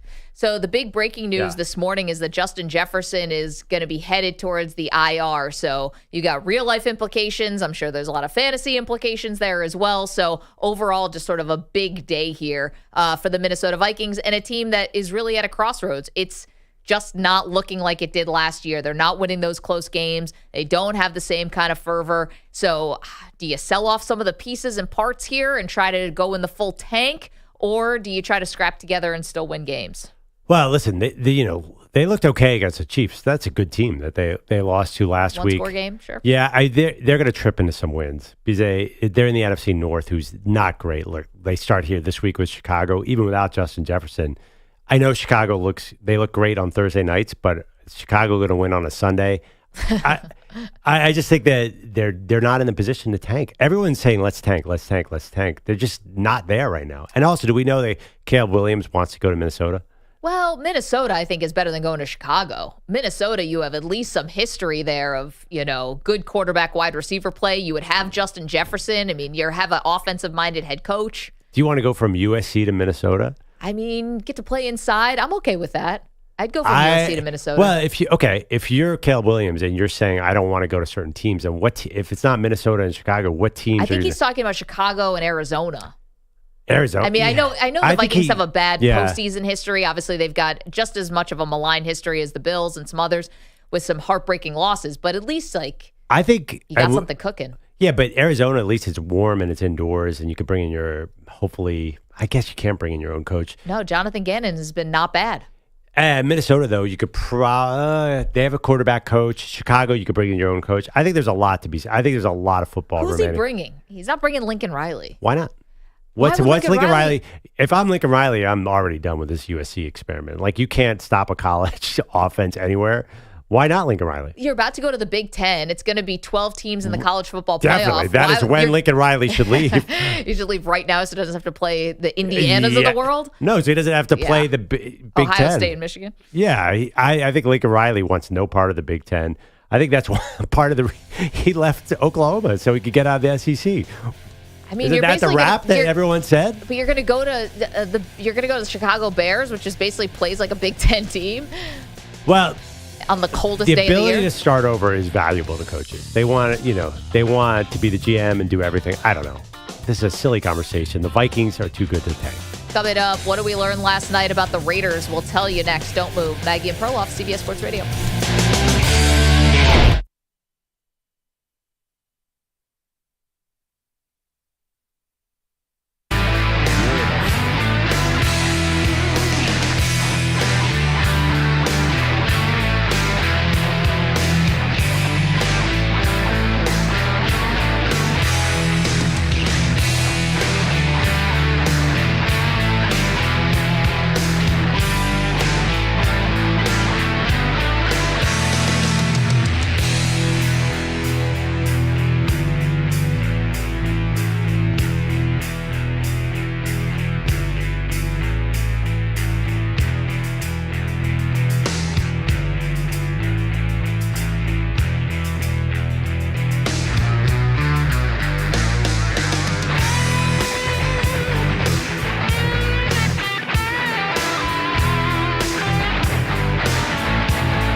30 seconds remaining.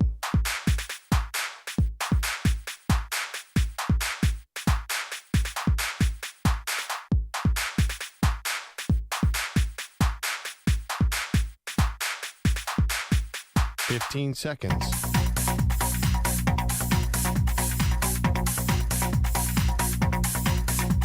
Break ends in 5 seconds.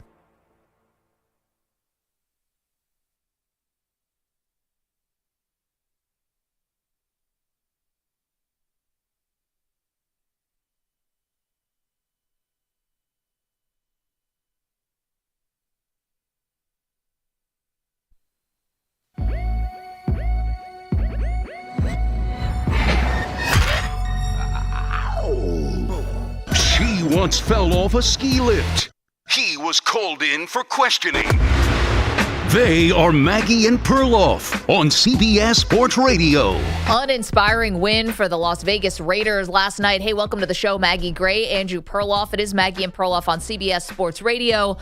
Yeah, a win, but I don't see how you really build a lot of momentum off of this. The Raiders are lucky. The schedule pretty light on paper coming up, but outside of Max Crosby, who was excellent last night, I don't see how people are losing to the Raiders. I mean, the combination of, Jimmy G is going to throw picks. He threw one last night. You know that the defense is not really going to be able to hold up on the back end against a good to mediumly good team. And, Josh McDaniels is good for one or two, maybe bonehead, at the very least, very questionable coaching decisions per game. I don't know how they're going to win games. They're going to be stuck in this no-man land of mediocrity. I don't know. They were favored last night. They're going to be favored next week against New England. They're going to be favored against the Bears next week. That's just a function of the schedule. But I'm saying they know how to win these close games. Jimmy G, I know it's ugly. It's always been ugly, but he always wins these kind of games where you're like, how did that just happen? I disagree a little bit on the defense, especially forget the back end. And Max Crosby's just terrorizing you. Yep. You're going to win some games. There is veteran talent there. That's the issue. That's why they can't go full tank. And I don't think Mark Davis is the type to do that. He doesn't seem like a patient owner in any sense. And Josh McDaniels is coaching for his life, so he's not going to tank. And by the way, I don't think he survives this. Yeah. But the truth is, the Raiders, if you're going to run Josh Jacobs 25 times a game, and you have a defensive star, you're going to find some wins, right? I don't know. I think this was more a function of Green Bay basically got a golden opportunity handed to them. And I know that they're a young offense, but you get the ball back with under 2 minutes left to go and one timeout at your own 42 because the Raiders kicker missed a 52-yard field goal, and you can't score a touchdown there. Like, they should have won that game. I think most halfway functional offenses are able to go down and score a touchdown there. No. Yes. You're telling me, first of all, that's not too much to ask. They scored 13 points in 59 minutes of football, and all of a sudden they're going to score a touchdown in a minute? Listen, Kenny Pickett just did it last week, and Kenny Pickett, is he that much better than Jordan Love? There's an opportunity to go and drive down and win the game, and they had the opportunity. They didn't do it. The Raiders got lucky to escape to the win. It's one thing to drive into field goal range, but obviously the Raiders are going to protect the goal line. It's not that easy to score. You make it sound like, oh, of course they're going to score. First of all, there's no way that Packers team was scoring in that situation. I said it was a golden opportunity. You said it was a good offense does score there. Yeah, good offense, yes. I think, Justin Herbert scores there. Tua scores there. Jordan Love and that offense is not scoring there. So there were some numbers on it. There were a lot of numbers on Jordan Love being bad. Warren Sharp had this stat. Jordan Love on passes thrown over 5 yards, 3 of 11, 3 interceptions. But honestly, look at those passes. Does Christian Watson ever have an inch of separation from anyone covering him? Is Romeo Doubs ever open? Is his young tight end developed in any way? Who is he throwing to? And the line, there's no David Bakhtiari there. I don't think the line held up. They really need Aaron Jones to bail out their young quarterback a lot. They didn't have that. I think the whole team is in disarray, and they're going to put it on Jordan Love.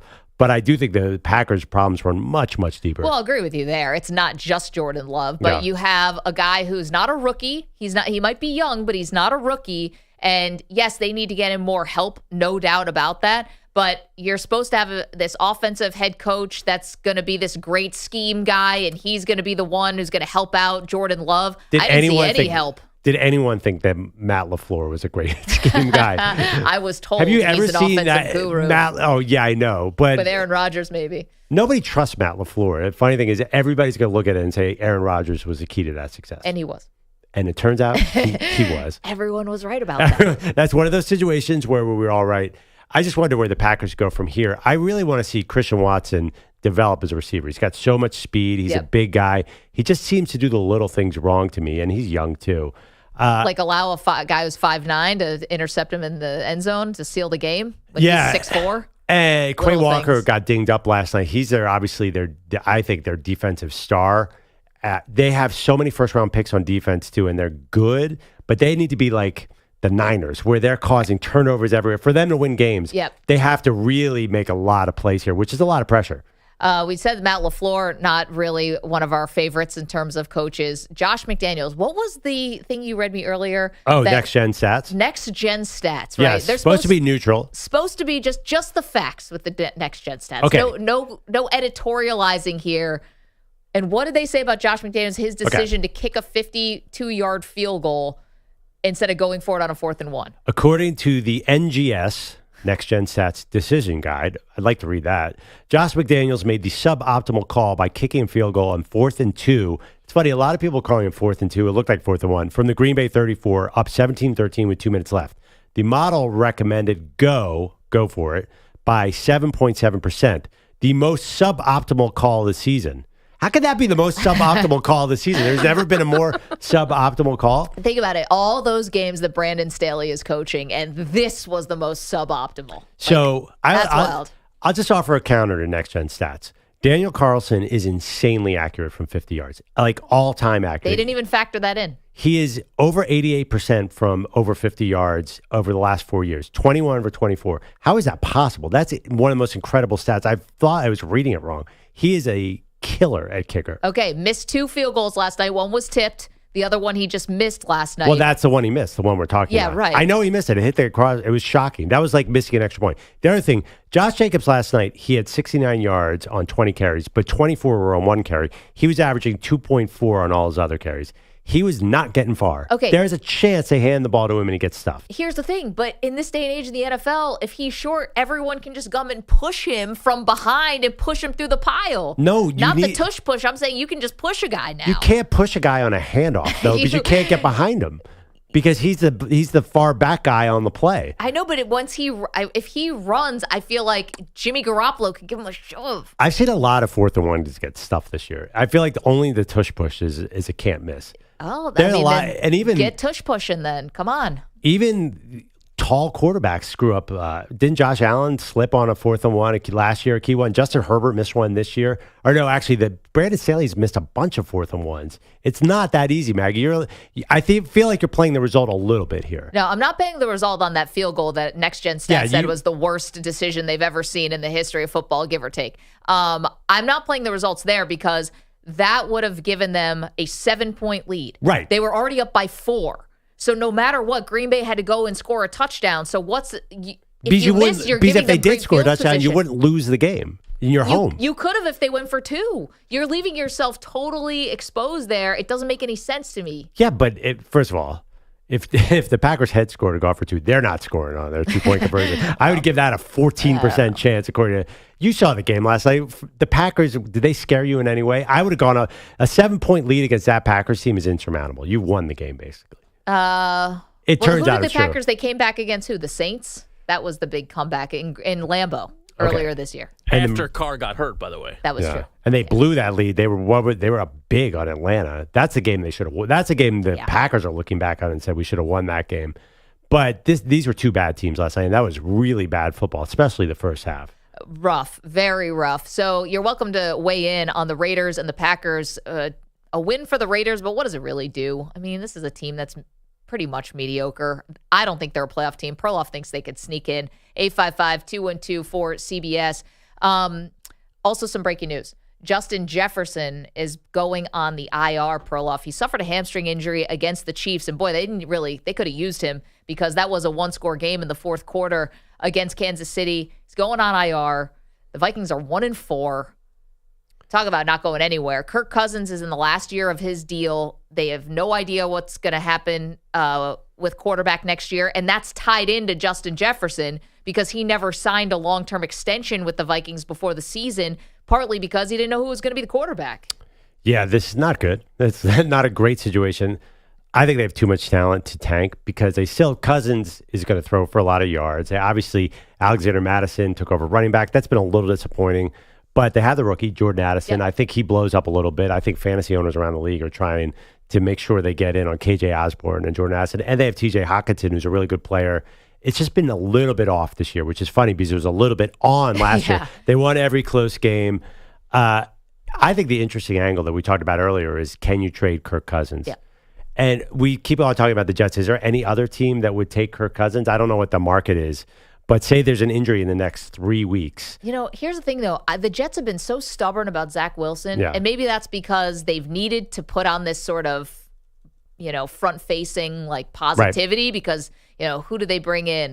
Trevor Siemian. Apparently they were not very interested in bringing in a Zach Wilson replacement. Now he just won a game. Granted, it's against Denver. Denver's defense might be the worst ever. Are they actually still going to be in the market for Cousins? It would make sense if they could do it. He's better than Zach Wilson. Maybe the Jets could be a playoff team. I don't know. What if you're the Niners and you say, I'll give a 5th-round pick to have Kirk Cousins as a backup? Oh, my God. With MVP Brock Purdy there? You can't hurt Brock's feelings like that. Yeah, it'd be an emotional problem. You could do that. But that we know how Niners quarterbacks get hurt. We know how much Shanahan loves Kirk Cousins. Okay, but here's the thing. Yeah. Kirk Cousins also, I believe, is a no trade. I think he has to he accept a trade there. to be a backup. In San Francisco, win a Super Bowl, right?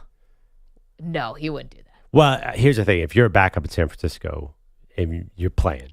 No, but he's in a contract year. He doesn't want to be a backup. He wants to show how great he is so he can get another contract. He's playing. Listen, it's either him or Sam Darnold. There's no way Brock Purdy lasts. It's been a position that's always been doomed. Trying to find another home for him. Here's the thing. If Joe Burrow's injury had gone south, then maybe that would have been a good spot, Pete. I have one. It could be something. This team needs a bold move on offense. Okay. Pittsburgh.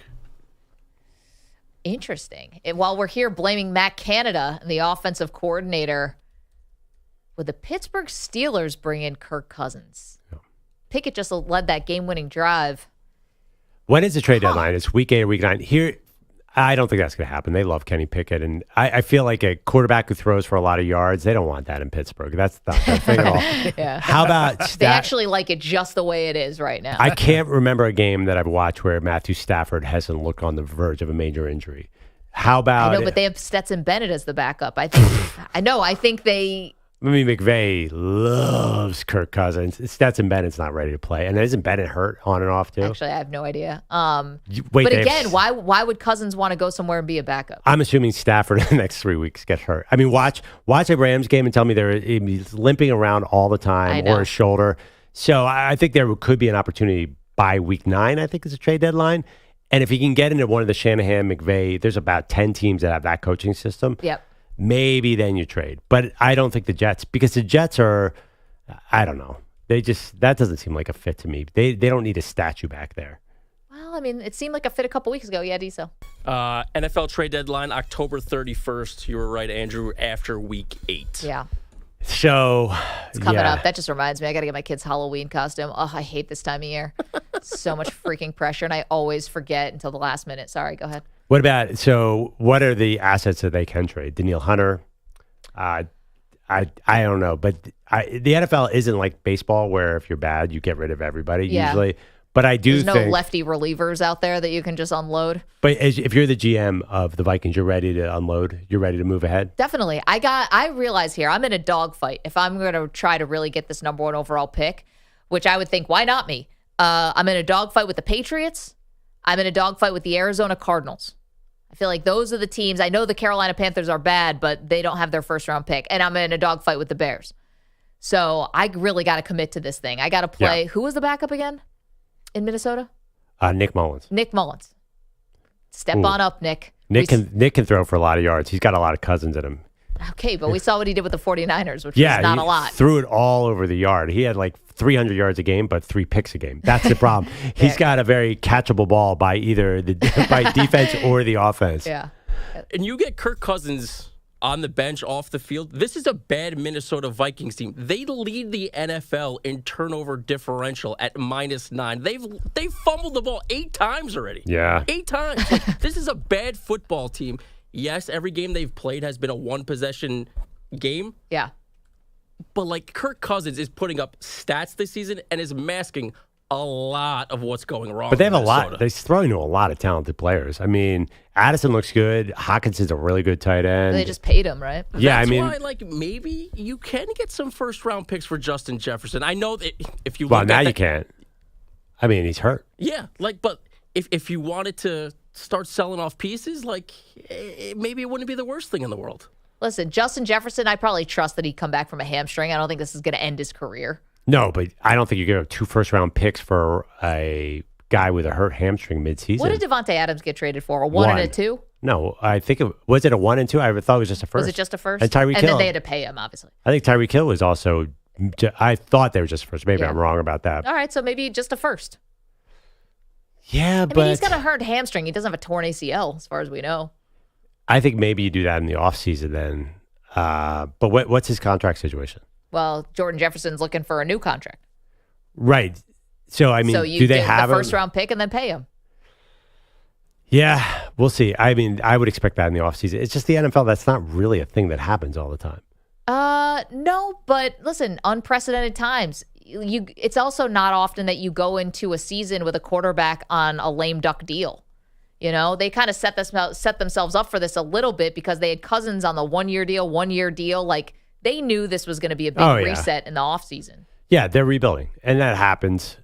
They're going to draft a quarterback. I think playing indoors in Minnesota and having Kevin O'Connell, they can get a guy at like 10 and still be good. They'll get Michael Penix and be awesome.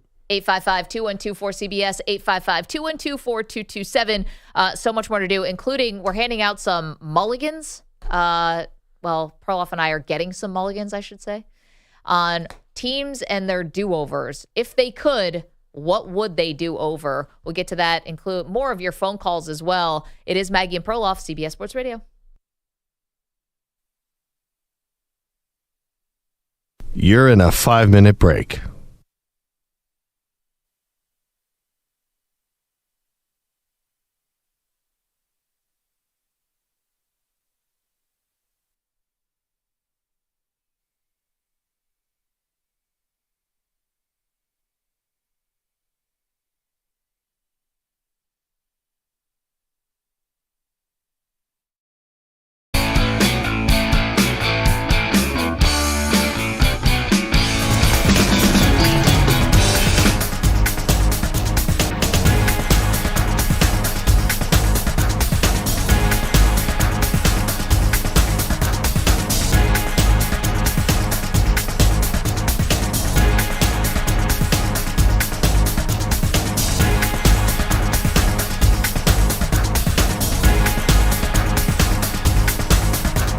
Four minutes remaining.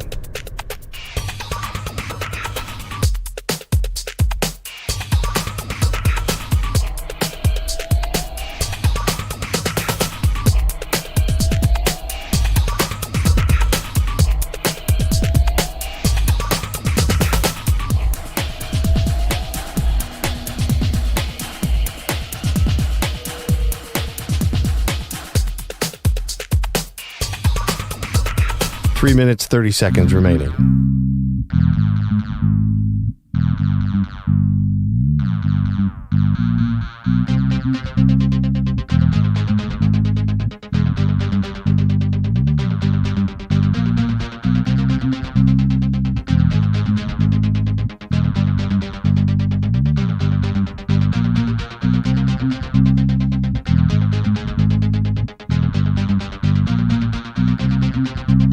Three minutes remaining.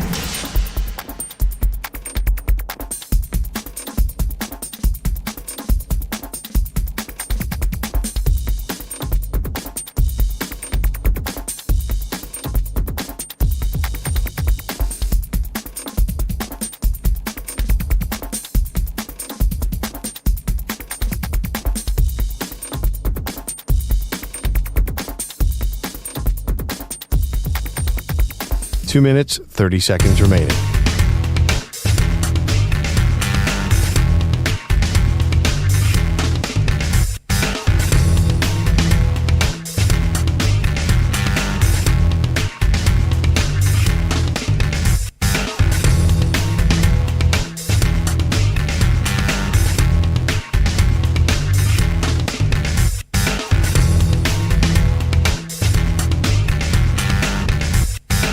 Two minutes remaining.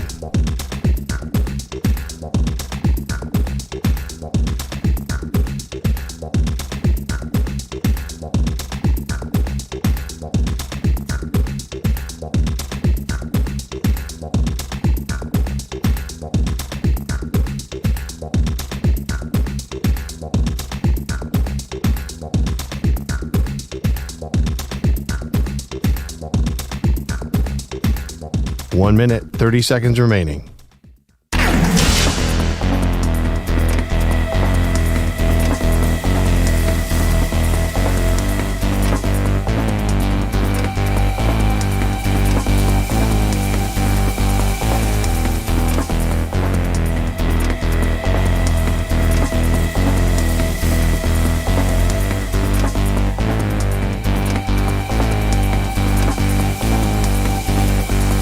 One minute remaining.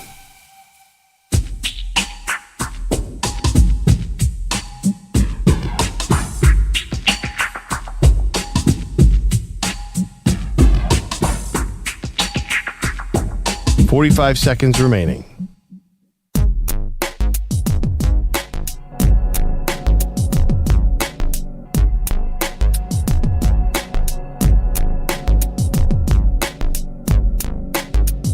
$30 seconds remaining.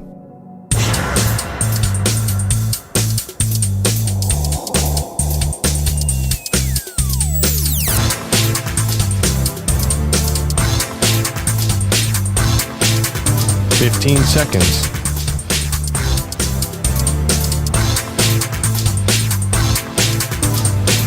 Break ends in 5 seconds.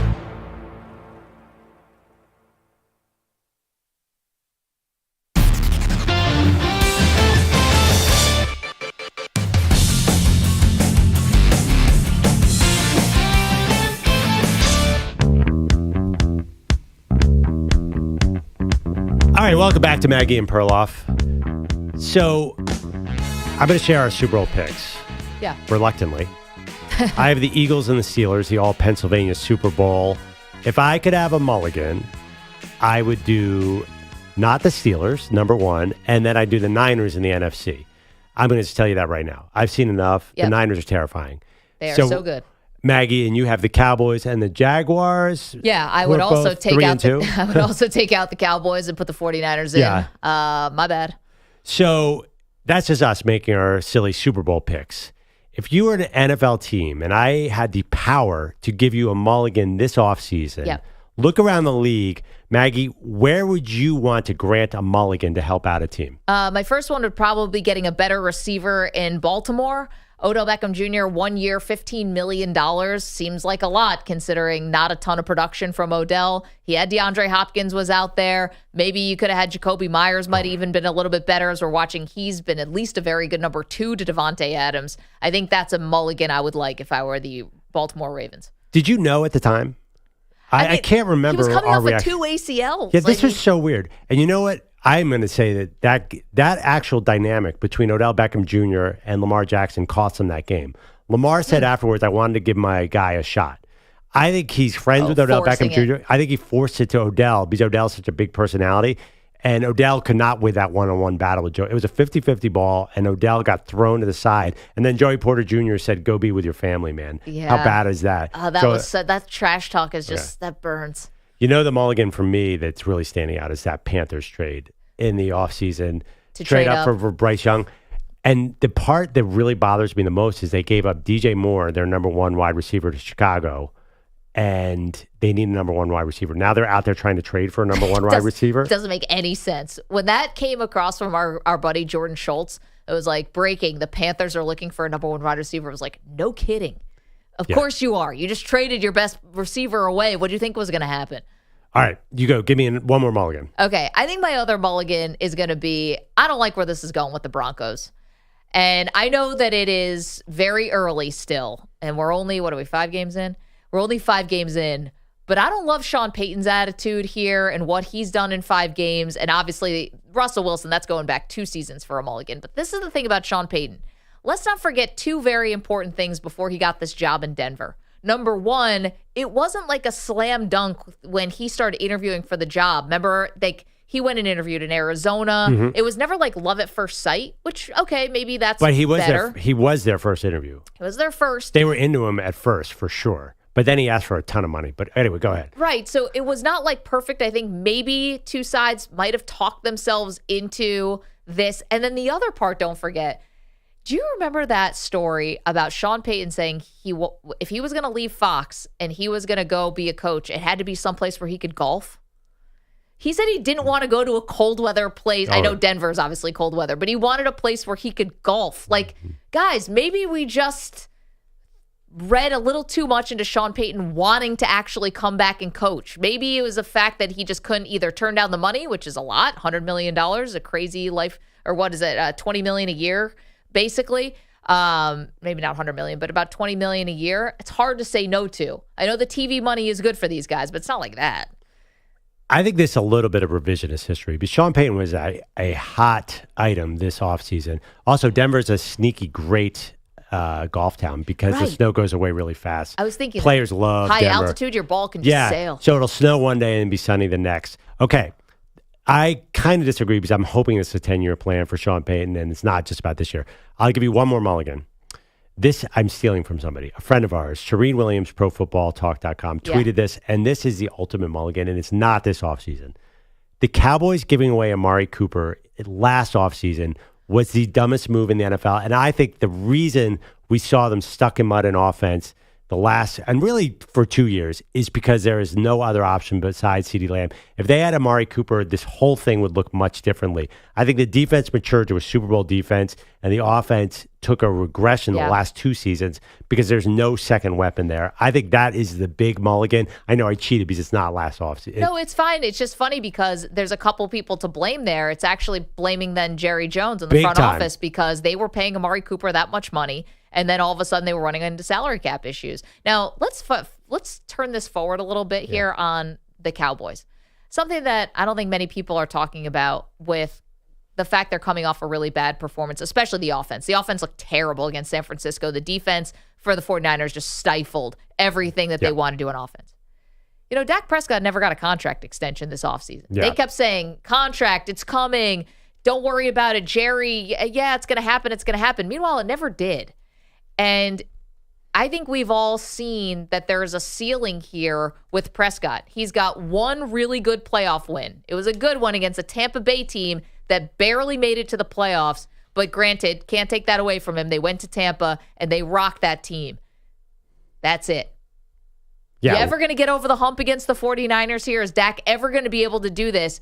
The fact that he never got a contract extension, that's something to keep an eye on if he keeps playing poorly in big games.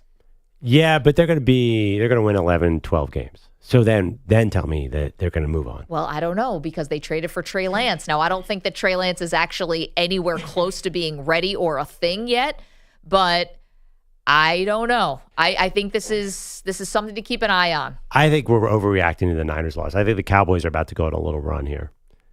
They have a lot of winnable games. Even they could even trip up a couple times. They're going to beat up the Giants of the world. Okay, and what do you always say? Doesn't matter until we see what happens in the playoffs. No, and if this is looking like another one and done potentially for the Cowboys. 100%, but that doesn't mean he's going to move on from Dak Prescott. But Jerry. You're going to sink another $50 million into Dak? 50 a year? I'm sorry, not 50. 50 a year or something like that? If they win 11, 12 games, yes. I think McCarthy's in more trouble if that scenario that we expect to play out plays out where they lose in the playoffs. Then I think they're going to look at McCarthy before Dak. But you're right. If they're the 24th pick, you do have the actual issue of where do I get a quarterback? No, you definitely do. But I think that's where maybe they put Lance there to, I don't know. I don't know if Lance is ever going to be a thing. Yeah, I have no idea. That's funny. I didn't see the Lance move as a hedge against Dak because I don't think anyone's really buying that because we haven't seen anything. Well, listen, and Trey Lance couldn't beat out Sam Darnold as a backup, so obviously he's not beating that great. out Cooper Rush either. Cooper Rush got in the game in the blowout. Yep. I don't know. I think there's something there, and I don't have a great answer for you about what the Cowboys would do about this. I don't think bringing Cousins doesn't do anything, nothing like that, but I don't have a good answer for you. I just know I'm asking the question. I got to tell you, I revisit him 5 weeks. I've been watching the Cowboys schedule.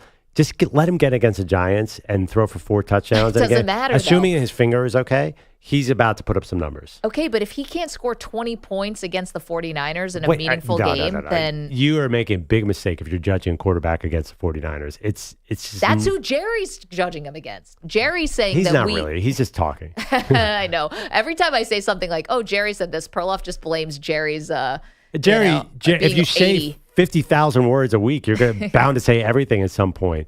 Yeah, he was trying to present this game as a showcase game, but, Jerry, he'll present next week's game against the Chargers as a showcase game. I did hear bells. Yeah. Perloff, every time I say something about Jerry Jones, it's like, well, he's senile.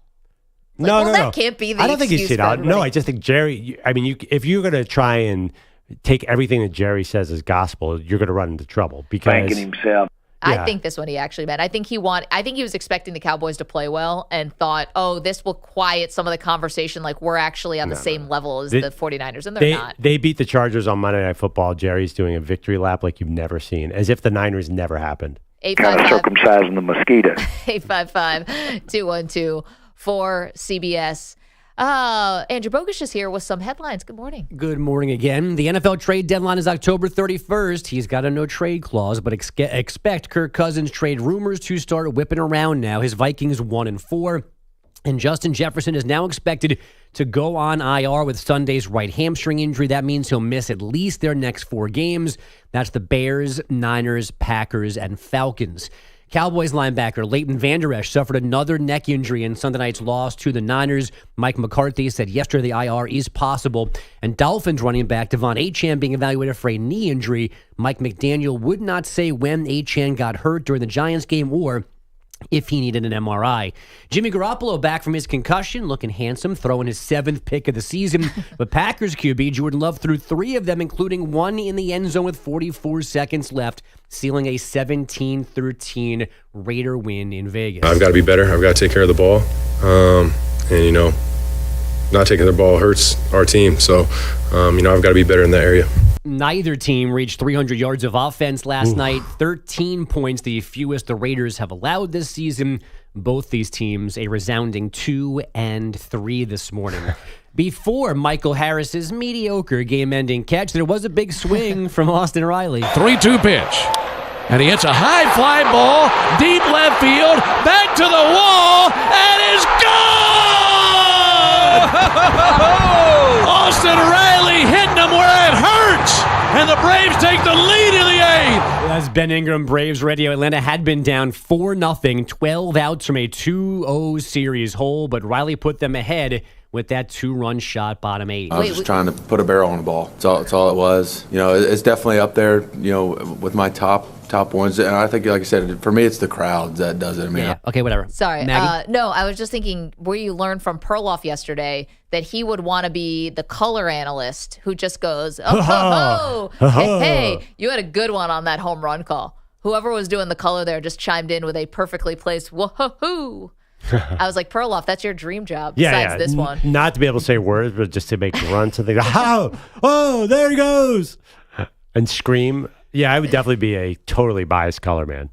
Riley, after the offense played part in the historic defensive end to the game last night, he took Michael Harris's errant throw in after his jumping catch in right center and doubled off Bryce Harper at first for the 5-4 Braves win. That's a split of their first 2 games in Atlanta. The Diamondbacks, meanwhile, going home with a 2-0 lead after a 4-2 win at Dodger Stadium. Rookie Corbin Carroll was on base 4 times. He scored in his team's 3-run first. I'm definitely looking forward to kind of the energy the fans are going to bring. It's been a pretty long time since baseball's been in Arizona, so getting to play in front of them is going to be special. I believe the Diamondbacks lost their last 4 or 5 regular season games, and now they're 4 for 4 in the postseason, including this 2-0 lead on the Dodgers. Perloff and I actually had a cool opportunity at the Super Bowl last year to throw a party in Arizona for friends, and our friend Jim Sias put this together. It was awesome, and it was great, and it was at the stadium. And we got to go out like on these decks where you could overlook the Diamondback Stadium. It's like, I wonder, like pitchers and catchers, report in a couple days. I wonder what kind of season the Diamondbacks are going to have. Like, let's just get another drink. Meanwhile, here they are about to go to the NLCS. I think we count as Diamondback fans now. You would count that. It's like, we've drank alcohol in your stadium. I need a hedge in case the Phillies lose. I need to jump on another bandwagon, so I'm going to take the Diamondbacks. So, as you say, the Phillies are okay. You say that 18 times to calm yourself down, and you've already picked the team you're going to root for after they lose, but they're going to be okay. Yeah. Well, no, it's just an emotional hedge here. I do think the Braves, Max Fried definitely has some issues here. And yeah. I think the Braves unfortunately woke up from their rust. They get rusty every year because they have to wait. So I love they did this simulation game. Yeah. And it didn't work at all. They basically just woke up in about the 6th inning last night, which does scare me a little bit. But I'm into this Phillies team. I think that they have a lot of heart. They've been playing really well. I'm not giving up. But if they do, then the Diamondbacks are my new favorite team. This is the simulation. I feel like Jim Leland made that a thing. Remember with the Tigers, they had to wait around for. That was before the World Series, I think. Yeah, they were waiting on the Cardinals. The Cardinals, yep. Didn't work. Before we leave baseball, Rays manager Kevin Cash says he's good where he is amid rumors of replacing Terry Francona with the Guardians. Cash played for Francona in Boston and was on his Cleveland staff before taking the Tampa job. Victor Wembanyama, 20 points, 5 boards, 19 minutes in his preseason debut. His Spurs losing in Oklahoma City 122-121. When bust Jama? Why would they play him in the preseason? You got a guy who's got a body that we've never seen before. Chet Holmgren last year is kind of a similar body. He got hurt and missed the entire season. Does he have to play in the preseason? Just throw him out there during a regular season game. I would give him a little warm up. You definitely don't want him to come out there with no experience whatsoever. Well, he's been playing in the French league for a while. Like, you might only get a certain amount of miles out of that body his rookie year. And I think Holmgren, too, they only played mostly in the first half with the regular guys. They were not out there with the dudes who are just hanging on for training camp who might do something stupid, and that's where you twist an ankle or fall over somebody or whatever. So, Bogus, you know about the bet? The Wembanyama bet? Yeah, I've already offered to drive with you to San Antonio. So are you going to do a regular update during the season of what Wemby does every night? Because I'm actually following that more than any other NBA storyline. I'm dying to know how this guy does. A daily NBA rookie report? Yeah, I think I'm so confident in Scoot Henderson. I have no fear at all that I'm going to have to drive to San Antonio. And I might be disappointed if I don't end up driving to San Antonio. And what about Chet Holmgren? He still counts, right? He's a rookie. Yeah, I saw that in the odds. Does anyone think Chet Holmgren's going to win the Rookie of the Year? There's so much talent there. This is that Ben Simmons thing. Didn't he do this where he missed the whole first season and won Rookie of the Year? And Embiid too, right? But I don't know if Embiid won. He was in his 3rd year, and that was brought up like, can we give it to Embiid? But Chet Holmgren, the Thunder, he's not going to be one of their go-to guys. I think Wembanyama and Scoot are going head-to-head. I got Scoot. And the University of Washington has asked to join Washington State and Oregon State's lawsuit against the Pac-12, not because the Huskies agree with them, but because being part of the suit would allow them to file a motion to dismiss it. The Cougars and Beavers went to court to keep the departing Pac-12 schools from meeting and making decisions about the league's future when they weren't going to be there for those decisions to actually take place. How sneaky is this? They're trying to get in, and then as a plaintiff, they can go, we want to back out and go home. That's just diabolical. Yeah. Let Washington State and Oregon State sue whoever they want to sue. This is America. That's kind of underhanded college tactics here. Is this part of the Washington State rivalry? They're just like, it is now. That Apple Cup just really got the lawyers are into level. Yeah, this. I mean, I generally don't like to follow litigation like this, but that could get spicy. Get the fan bases involved. Right? I mean, they're going to court, and they're the only ones that can do it because the suit was filed in Washington. So the other departing Pac-12 schools have no legal standing to get in, but they can because it's in their state. So they're trying to get in to kill the whole thing, and we know about it as they're doing it. It's not on the sly or anything. I do not like that. I feel so ignorant. Have the two teams picked a conference yet? Oregon State and no Washington? one has asked them to go anywhere. It's the Tupac, remember? Yeah. Is it still the Tupac? The Tupac, yeah. Are they just going to float next year? Well, we thought they could have a hologram of Tupac to come out and be their commissioner. I mean, you could really get some good marketing opportunities off of this. It's going to be eventually the Big 12? Is that what people think or no? No, I think what happens is they absorb the Mountain West. Oh, Mountain West, right. They take the branding of the Pac-12. Right, and keep the seat in the CFP. If they were to go to the Mountain West and the Pac-12 disappears, they lose all the Pac-12 bonuses. So it would make sense to suck the Mountain West in, make a new Pac-12, and then keep their seat on Olympic tables. How do you know they would keep the seat? Well, at least from the writing of the CFP, the seat is for the Pac-12, Wow. not the Mountain West. That is sneaky and interesting. Ooh. But then does the Mountain West want to disappear? You know, I'm just actually surprised that we got through that whole thing and Perloff didn't tell everybody that he was once a paralegal. Perloff thinks that he's the second coming of Johnny Cochran because he spent a summer filing, something as a paralegal. Yeah. Well, unless you see bogus say plaintiff and throwing out legal terms, that's like pillow talk to me. I'm so into it. Former paralegal. Either that or hot tubs in Arizona. Yeah. Well, everyone's into that, especially Brock Purdy's parents. But I do think a lot of people are into conference realignment. The second you say, oh, this team is going to a new conference, everybody's ear perks up. My eyes roll. Like, oh, great, another money grab that we got to sit through. Really? But aren't you just curious competitively how all these teams are going to do in the new conferences? I'm fascinated by that. Well, I mean, by the looks of the Red River rivalry, I think they're going to be just fine in the SEC. That's the big one. Ooh, I don't know. That is just because they beat Alabama, you're saying? No, I think that you watch those two teams play against each other. It wasn't perfect, but I thought Texas and Oklahoma both looked pretty darn good. I'm old enough to remember when Nebraska went to the Big Ten. I'm telling you, get into that regular SEC schedule and we will see. I am not convinced that's going to work. Bogues, anything else? No, I'm good for now. Fantastic. 855-212-4CBS, 855-212-4227. See you guys on the phones. We'll get to you talking about Dak Prescott. The fact that he does not have a contract extension and that did not get done with the Cowboys. More stinkers like what he threw up against the 49ers. Could it mean the end of the Dak Prescott era? A little sooner than we thought. Maggie and Perloff on CBS Sports Radio.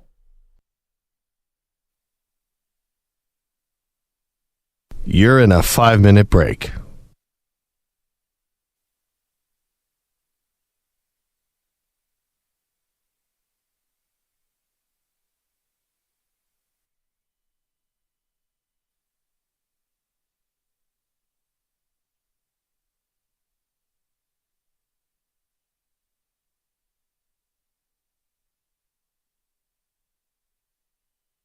Four minutes, 30 seconds remaining.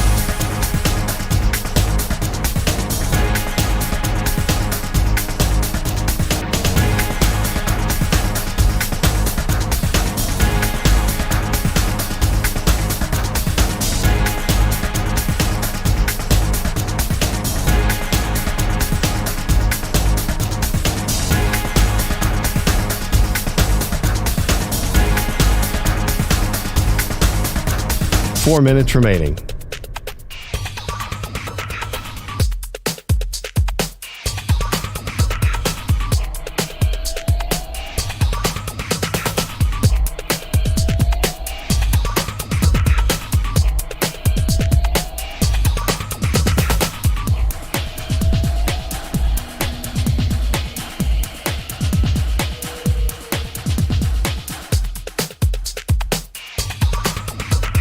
Three minutes, 30 seconds remaining.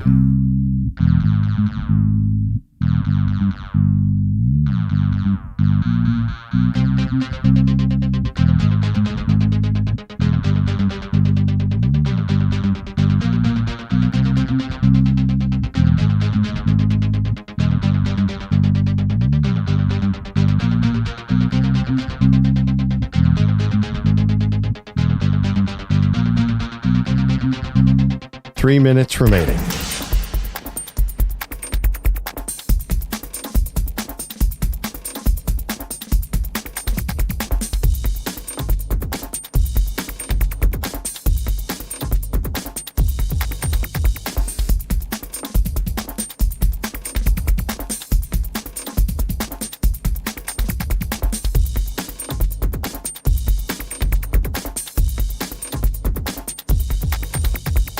Two minutes, 30 seconds remaining.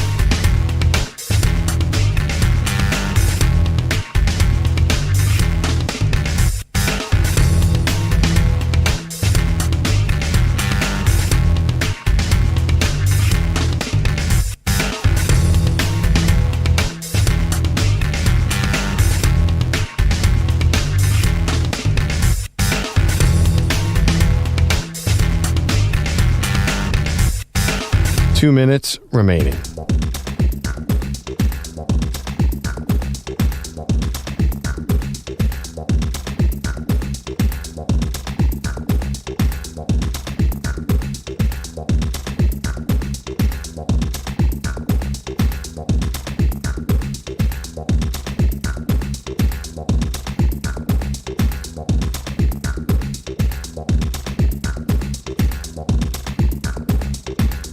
One minute, 30 seconds remaining.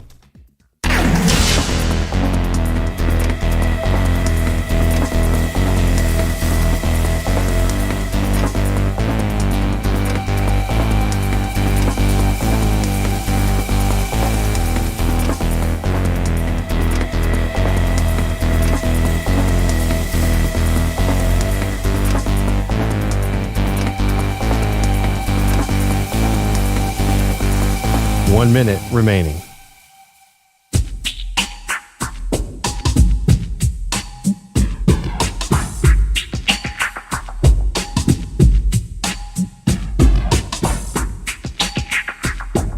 .45 seconds remaining.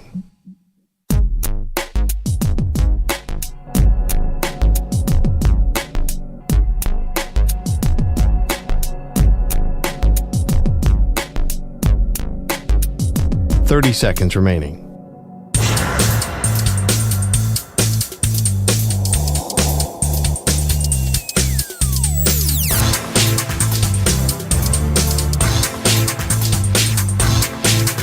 .15 seconds.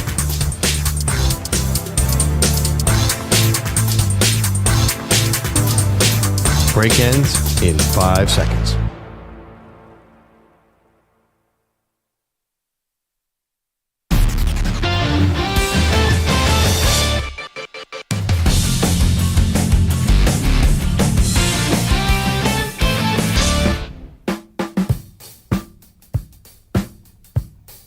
Welcome back to Maggie and Perloff. Okay, so we may have a Dak Prescott problem on our hands after last weekend's loss to the Niners.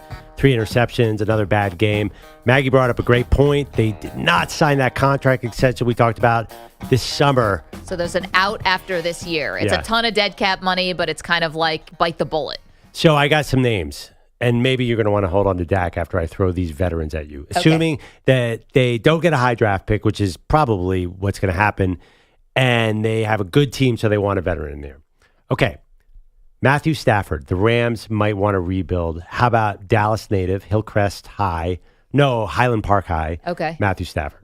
What's the state of his spine when I'm doing this? Well, he's only if he was perfectly healthy. I don't, and the Rams were really good. I don't think he'd be available. Right. So I think you're going to take a flyer on him. Yeah, he might be a little expensive for me, though. I think Matthew Stafford's still making a ton of money. I might have to pass on that. Okay. How about Russ Wilson?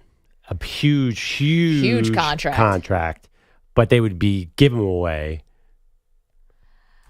Well, now you're making me think. See, I'd rather stop go. and really I might think go about Stafford this. because the Wilson contract is enormous. Yeah, that is spicy. And Mike McCarthy saved Russell Wilson? Okay, I got McCarthy still there in this scenario? I guess so. Okay. I don't know. Mike McCarthy saving Russell Wilson? That's that really where you want to go? Right. But then again, yes. 2 more. Kirk Cousins. You cannot go from Dak Prescott to Kirk Cousins. No. It's a lateral move. It's a Spider-Man meme. 2 Spider-Mans looking at each other. Yeah, I can't do it. One that I think is actually would be realistic, and another Texas native, ironically, Ryan Tannehill. I think Tannehill's on the very verge of being done. Yeah. We were talking about Jimmy Garoppolo is going to get into TV one day. Ryan Tannehill is going to be putting on a blazer right next to him. So there's no reason. That's why I think Dak does have a chance to stay, even if they don't have success, because it might be a no better option next year. No, the no better option. The Russell Wilson thing is interesting. 855-212-4CBS. Mike is in Pennsylvania. Good morning, Mike. Good morning. How are you all? Doing great. What's going on at 105.5 this morning?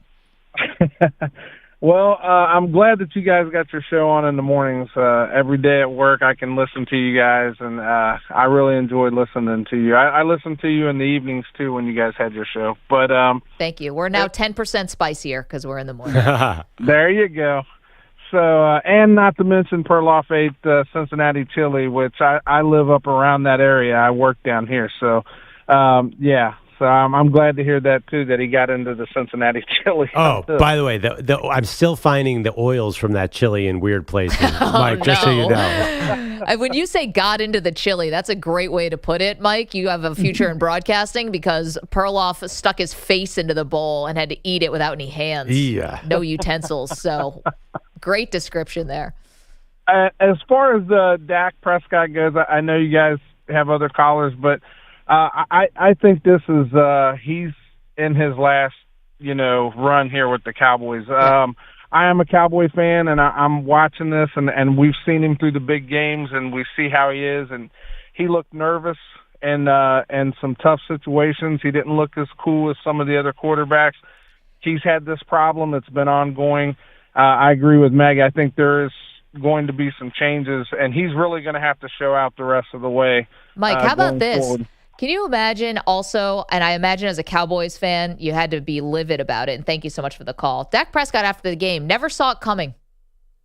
That was his quote. Never saw it coming. You didn't see the 49ers defense coming? Well, he didn't see a 42-10 loss coming. Okay, but I think it's kind of what you want to hear. If he come out and said, I kind of had a feeling we might get blown out 42-10. Around I'm not going to kill him for that. I looked around at everybody and thought, we don't have a prayer. And one thing Mike says he doesn't get up for the big games. The games that he hasn't gotten up for are specifically 2 games against the 49ers. Yeah, but which is partly a function of the 49ers. Okay, and give the 49ers all their flowers, but until he actually put together that good game against the Bucs, it wasn't just, it's against the 49ers. It was Dak can't win a playoff game. Yeah, I mean, absolutely. But the Cowboys as a franchise can't win a playoff game. By the way, Jalen Hurts in the NFC title game threw for 120 yards against that Niners defense.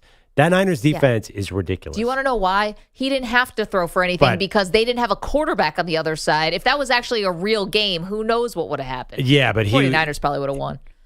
Maybe, yeah. Hurts. Well, no, because I think the Eagles would have run it at them. And that's, I think you have to neutralize the 49ers with a strong run game. And the Cowboys definitely don't have that either. That is true. Frank is in PA. He's listening on 1260 AM. Good morning, Frank. Good morning. Good morning. Good morning. Hey, Frank. Hey, I think you guys have got to, let up on the Cowboys. No. We're getting tired of hearing about the Cowboys almost every hour from you. Wait a minute, Frank. Oh, this is, you want to produce the show?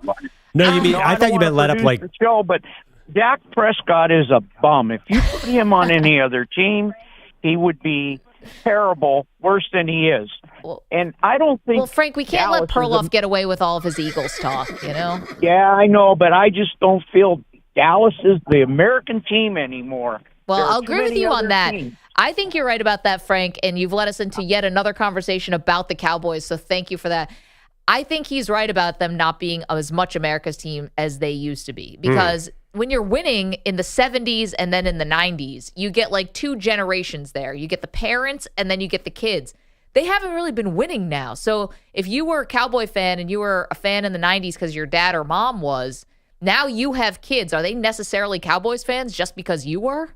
I don't think so. So who is driving all the Cowboys TV ratings? You the older people? I don't know. I do think, I just think that all the attention they've gotten, probably because they used to be America's team, has sort of kept their popularity up. I mean, the numbers are undeniable. Yeah. If you put a Cowboys game on, everybody is watching. And they've been good enough to stay in that conversation. But who's the replacement? Who would be America's team? The Chiefs, I don't think, are quite America's team. I think the Chiefs probably have a good, especially now with the Swifties on board. I mean, you're bringing in a whole new demographic. They have a possibility to be the new America's team. I don't sense the Chiefs being that nationally popular. Like, for some reason, Mahomes and Kelsey have a million commercials. They're definitely not the most popular team. It's definitely the Cowboys. I still think it's the Cowboys. The Steelers, I always said you could climb Mount Everest. There'd be a terrible towel at the top. I feel like, and I don't have any, but still feel like the Cowboys are way, way ahead of everybody else. That was Jerry Jones, sorry. But again, like, they haven't been able to rely on the success. That's what really built them into America. But that was a long time ago. I know. 30 years ago, and they're still very popular. So maybe they don't need that success anymore. Because we've had a whole generation since they won that last Super Bowl in 95. And this is why I always say that I think that Jerry Jones tricking people into thinking that winning is the most important thing to him is not actually true.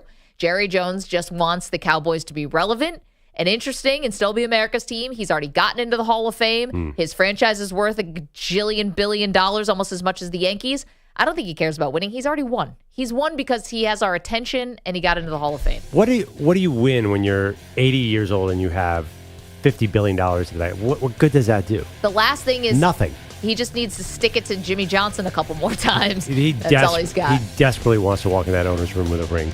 Probably more than any other owner in the league. Coming up, the most disappointing college football team this season. We got that, plus more reaction to the Raiders' win over the Packers last night. Don't move. Maggie and Perloff on CBS Sports Radio.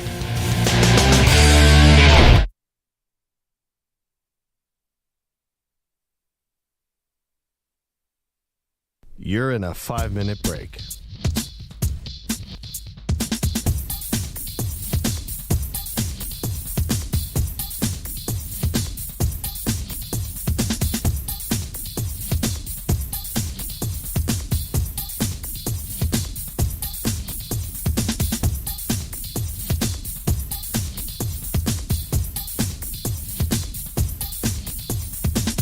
Four minutes, 30 seconds remaining.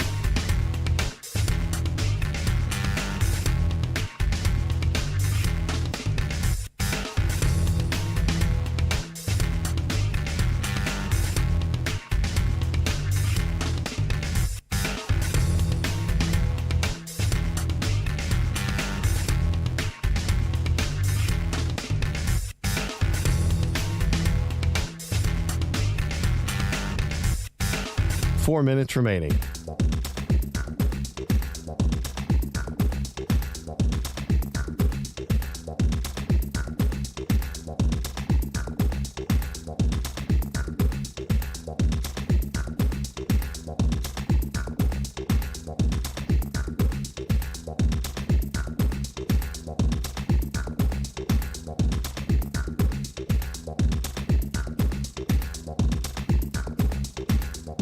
Three minutes, 30 seconds remaining.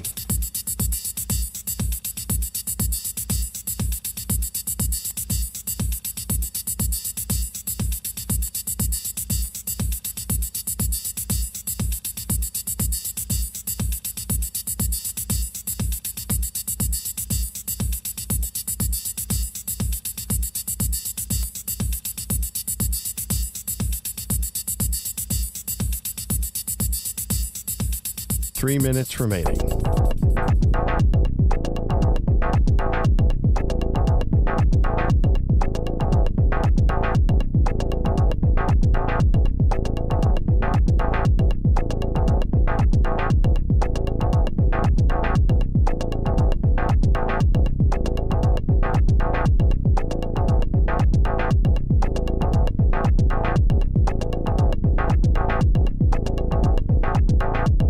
Two minutes, 30 seconds remaining.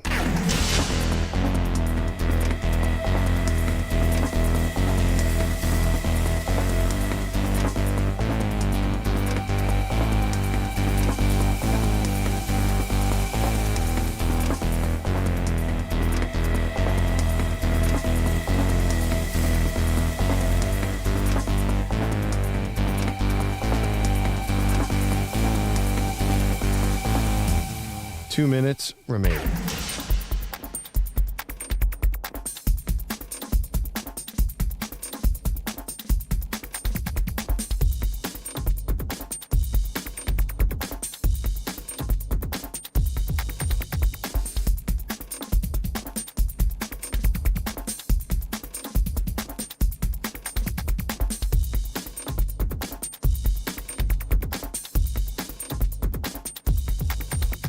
One minute, 30 seconds remaining.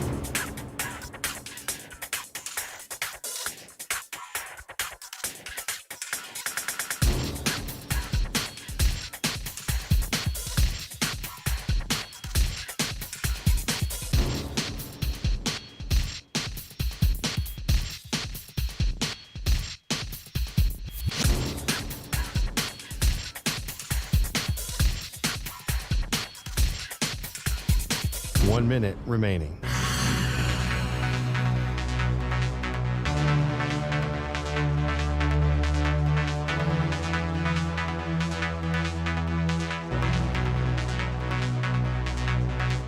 Forty-five seconds remaining.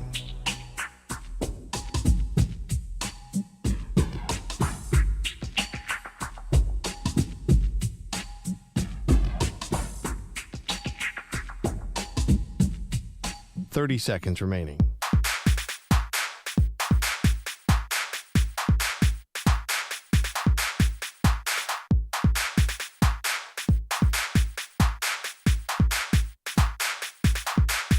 Fifteen seconds.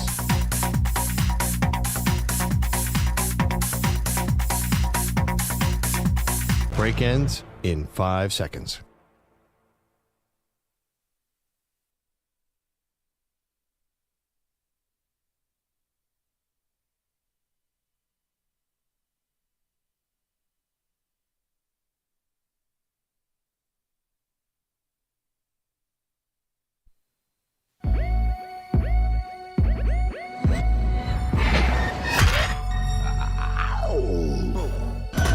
He's been on the TB12 method since he was 6. She's on her 3rd scotch. They are Maggie and Perloff on CBS Sports Radio. It's my morning routine. Welcome to Maggie and Perloff. Maggie Gray, Andrew Perloff on CBS Sports Radio. Lots to get to, including the breaking news that Justin Jefferson, the Vikings wide receiver, is heading to the IR. Perloff, it's been a down season for Minnesota. This just adds to it. They're 1-4. They're at a major crossroads because their quarterback is not signed after this year. Yeah, I think they're too good to tank, and they're also in a weak division, NFC North. Might as well play it out because they're not. If you don't get Caleb Williams, why tank? What's the point? For Drake May, are you really going to lose intentionally? Okay, well, here's the thing. What are your other options? I don't think they're going to bring Cousins back on these one-year deals and keep doing this over and over again. You've got to, at some point, reset for the future. You've got these great weapons, Jefferson. You've got Jordan Addison, T.J. Hawkinson. Like, on the offensive side, you're good, but you're young. So it could match up with the timeline to start over with a rookie next year. Yeah, so get it a 10. You're fine. This is a deep rookie class. I don't think you lose. You know, we say tanking so flippantly, but to actually lose games in front of your fan base, you are selling 80,000 tickets. You have to be really obvious to me. You can't have veteran. They have a lot of veteran talent. Yep, you'd have to start trading some of that away, phantom IRs and stuff like that. So win 6 games. At least you make it a little more entertaining and get Bo Nix at number 11. What do you think of that? And do you really need to be? You're not going to get number 1. You're just too good for that. So what's the point? Yeah, I don't know. I mean, if you really commit, you can set yourself up for years and years to come. I mean, listen, for any of the teams that have really done this and tanked, the suck for luck, tank for Tua, tank for Trevor, all these, like, do you think any of those franchises are regretting this? They're not. And Tua, I know, was dicey there for a minute because of his health concerns, but look at what Miami's doing now. They're on a record-setting pace. The Jacksonville Jaguars clearly won that. I mean, the Jets were trying to tank. They came in second, got Zach Wilson. Look what happened there. Right, but what about all the teams that end up in number 2 because they tried to tank? I'm just saying you really got to commit to the bit, you know? You got to really go for it because all those teams that did it, I think they felt they were better off for it. It was better to take that short-term pain. Were those teams in the same situation as Minnesota? Minnesota just played the defending champions to within a touchdown. They've been within it. They beat Carolina easily. They've been within a score of the other the NFC defending champion, Philly. They're not that bad. They're not like the teams you're talking about at all. Well, I don't think it matters really how it looks. You don't have to lose by 50 every game. As long as you lose, you're in good shape. Do you think this is going to happen? Which just sounds weird coming out of my mouth, but you know what I mean. I think they end up closer to 6 wins and 1 win. Well, then, I mean, you're not going to be able to put yourself in the driver's seat. They're fine. They can get somebody at 10. You don't need to be at 1, 2, or 3 in this draft. And by the way, 2 and 3 have been a disaster spot for NFL quarterback drafts. That's Zach Wilson, Trey Lance. Yeah, I mean, basically, it's kind of a crapshoot. It's 50-50 of first-round quarterbacks anyway. And I have a feeling there's going to be a lot of quarterbacks that go, and we do no idea who's going to work out. I think you have an indoor stadium. You have a strong quarterback coach. There's no reason they have to get up to number 2 to get Drake May. I don't think they're going to beat out Arizona and these other teams to get to number 1. I mean, come on. They have a Pro Bowl quarterback. They have a really great tight end. They have Jordan Addison, wide receiver. They have Alexander Madison, and they got some stars on defense. How are they going to do that? But you're just that's just this year. You're thinking too short term here, right? They'll be fine this year if they want to keep going this way. Sure, they can win 6 games, but ultimately, what does it set you up for? Still more question marks next season. But how do you achieve this tank? You have to trade away veteran players, and you've got to. How do you execute a tank? You were part of the process in Philadelphia. That was all in the offseason. I mean, that was well planned out. You can't have a playoff caliber team and all of a sudden say you're tanking. Yeah, but I don't think the Vikings are a playoff caliber team. And no, but last year they were 13-4 last year. They've been really close in a lot of games this year. There's clearly a lot of Pro Bowl players there. It's not the same. The Sixers had a bunch of CBA actually, it's not the CBA. The G League players. G League. Yeah, the Vikings have guys like Cousins and Hawkinson and Daniil Hunter. It's not going to be easy for those guys to tank. So keep an eye on the Minnesota Vikings and the major crossroads that they're at. Also, yesterday the Raiders beat the Packers, but did the win really do much to show you who the Raiders are? I mean, it's a win, sure. They still seem like they're in a directionless as far as the franchise goes. They're incredibly top-heavy. I just mean with a couple good players, elite players at the top, like Max Crosby had a good game. Devontae Adams, we know, is awesome. Josh Jacobs working himself back, I guess, into form. He's not nearly what he was a year ago. But this Raiders team, we talk about mediocrity. I mean, they don't do anything for me. Josh McDaniels with more head-scratching decisions last night on a decision to kick a field goal with under 2 minutes left to go, and they could have just went for it on a 4th and 1 basically from midfield. It just doesn't get any better here for the Raiders, whether they won last night or not.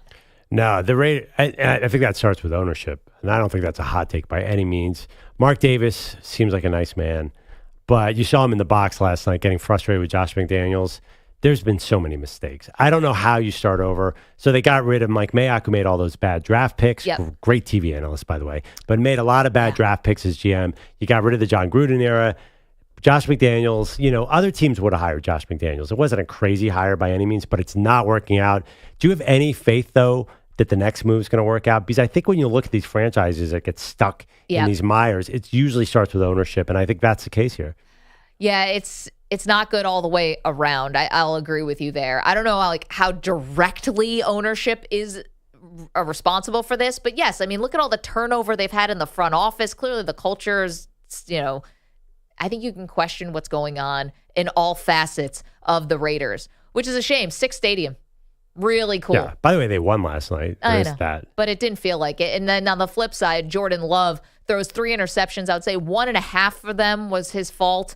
That offense is stuck in neutral. Yeah, that offense is bad. I'm just telling you, do not put it all on Jordan Love.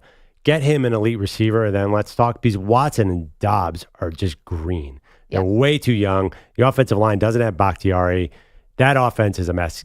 And also give him Aaron Jones back. You could feel Aaron Jones missing last night. I know they had one great drive with A.J. Dillon, but Love needs an outlet. He has no easy pass at any given point. That's the thing with the Packers offense. It just looks really hard. Musgrove too. Every yard is a grind. Musgrove's young. So dropped some passes last night. Give them time. This is a rebuild. I don't know if Jordan Love is the future at quarterback, but I don't think you can judge him based on this, just because you don't really have all the pieces around him.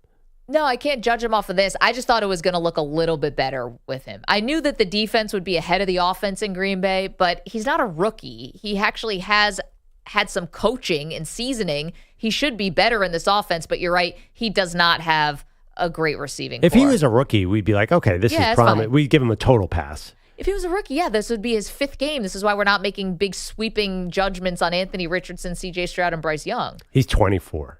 He played at Utah State. Come on. Well, they took him in the first round. Listen, don't start but they throwing knew it was going to take a lot of me. time and a lot of experience. They knew that this was going to take some time. Who gets 3 years to sit He's and gotten watch? 5 games. He's still younger than a lot of the young quarterbacks around the league. He's the same age as Brock Purdy. I mean, it's not like, I know he's in his 3rd year technically, but it's a different case. I don't think so. I don't give him that grace on that side of things. I'll give him grace because the receivers are not good. And the offense is just, I don't know who he has that's reliable right now, but I thought he should have looked a lot more poised. You get the ball back 2 minutes at midfield with one timeout on a gift because the Raiders kicker doinked a 52-yard field goal. I think that a fourth year quarterback should be able to put together some kind of a drive there. Okay. But and he threw a pick in the end zone instead and sealed the victory understand, for the Raiders. But you really consider him a fourth-year quarterback? I do. Yes, I do. Because the guys who get thrown out there, like the Anthony Richardsons and stuff who get thrown out week 1, Bryce Young, those are the guys I feel bad for. They don't have a prayer for the most part. Yeah, but Jordan Love has not looked like a rookie. I mean, he's had some decent moments here. Even last night, you're like, oh, this is the worst game I've ever seen a quarterback play. Then in the second half, he starts making a few plays here and there. He's got a great arm. Okay, so but start making a few plays here and there. Like he's a professional quarterback in the NFL. He's a starter. Of course, he should be able to make a couple plays. He is basically about a year older than both Bo Nix and Michael Penix, who are playing this weekend. He could be in college. Yeah. He's not really a fourth-year quarterback. That's just a reality. I'm sorry. He's a very young player. I know. And he's only had 6 games. I understand. Just to say he that declared for the draft. Like, I don't know what you want me to say. He's young. It was his decision to come out of college. I'm just saying, when you view where he's going to go, like, you can't be like, it's not going to be like a senior coming out of college who's not ready in 4 years. It's like a kid who did not have a lot of experience. Same with Trey Lance. Trey Lance has barely played any football. Yep. So until he gets a lot more reps, we're not going to know. Yeah, and I don't know where he's going to get those. Speaking of college, let's flip over to the college football side of things for a moment.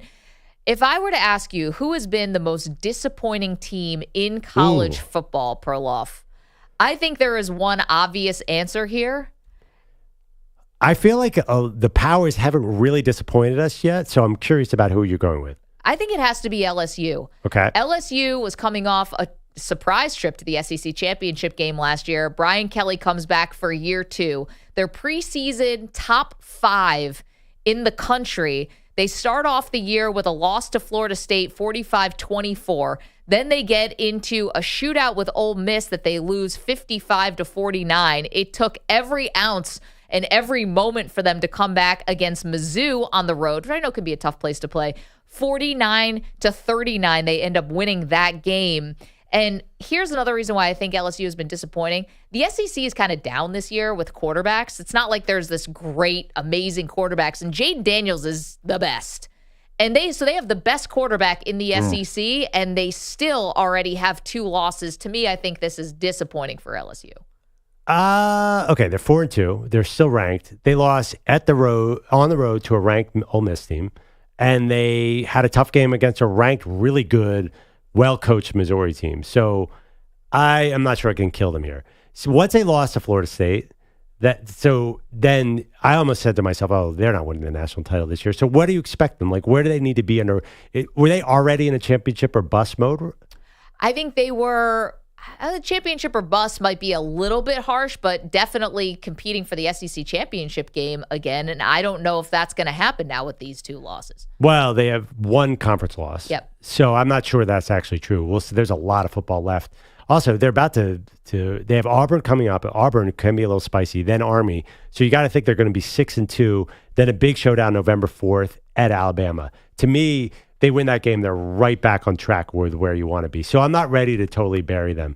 I think it's interesting. If you look at who are the most disappointing teams, they're not disappointing at all because they haven't lost. But is Ohio State's offense and USC's defense what you expected this year? Well, USC's defense, maybe. I mean, Lincoln Riley has never really shown that defense was his thing. Right, but wasn't there a lot of reports that they were recruiting a lot of guys and trying to fix it this year? So that's been disappointing to me. And also, Ohio State's offense is a national, as a powerhouse that should contend for a title. That's scaring me as well. Is that your most disappointing?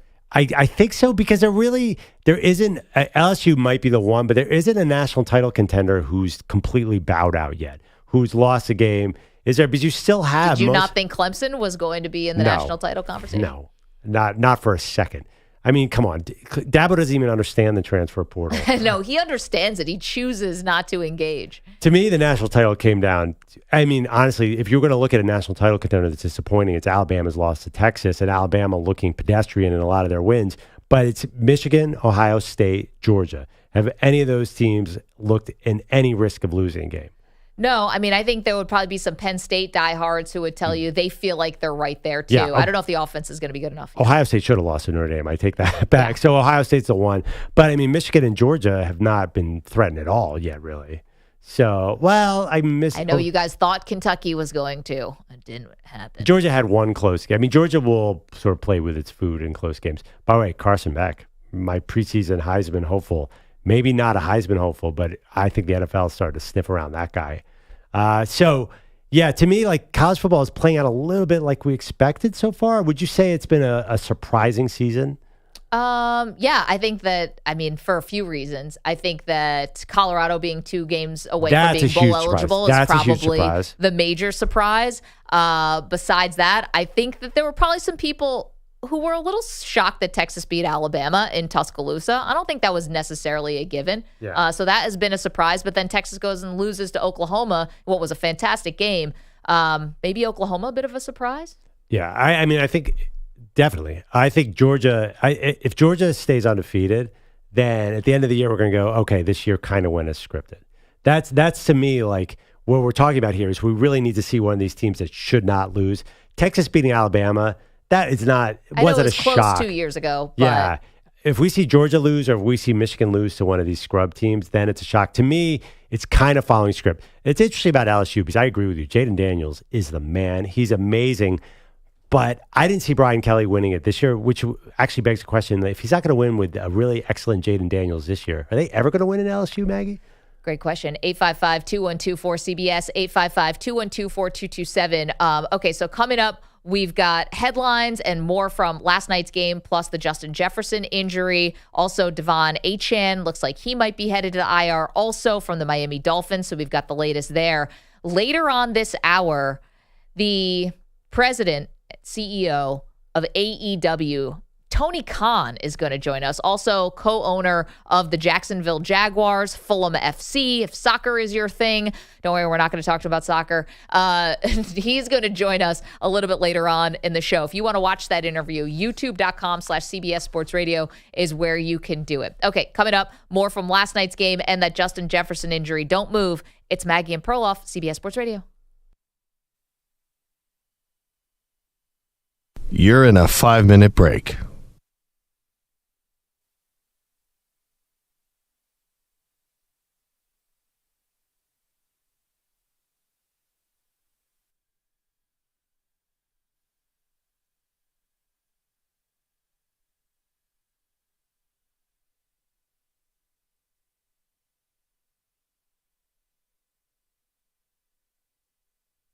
Four minutes, 30 seconds remaining.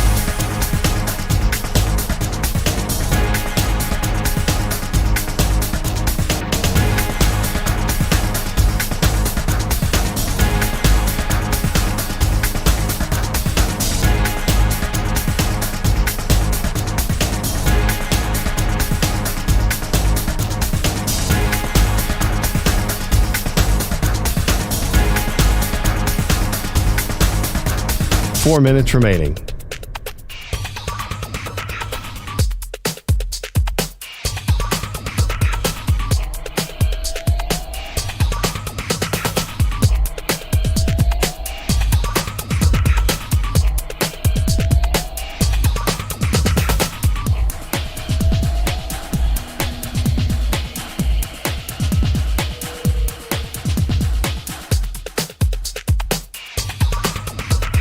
Three minutes, 30 seconds remaining.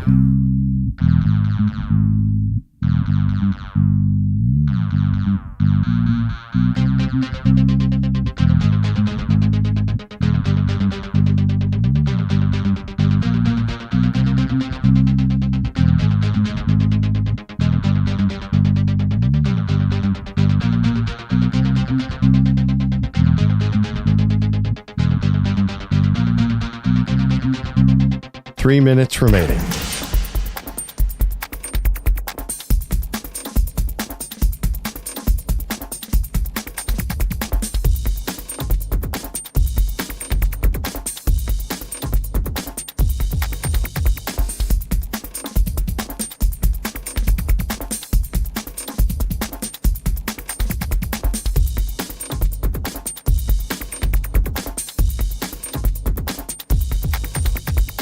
2 minutes, 30 seconds remaining.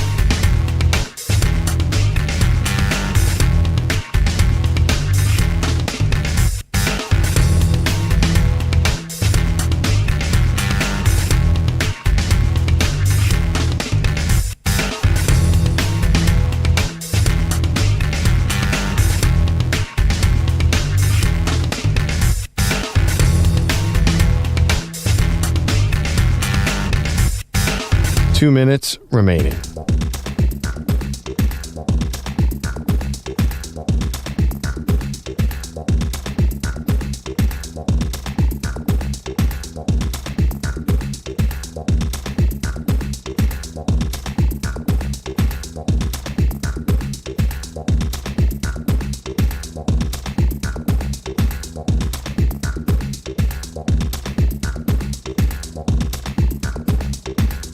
One minute, 30 seconds remaining.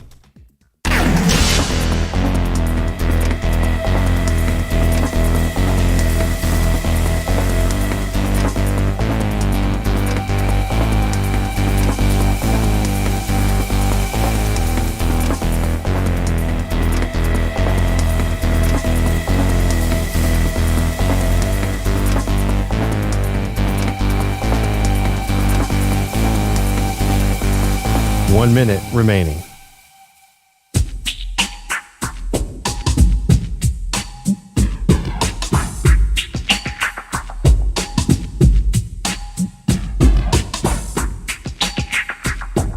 $45 seconds remaining.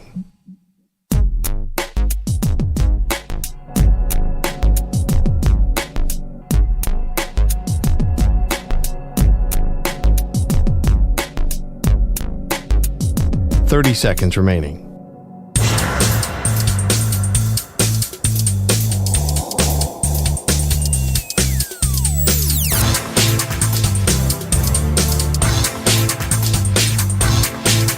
$15 seconds.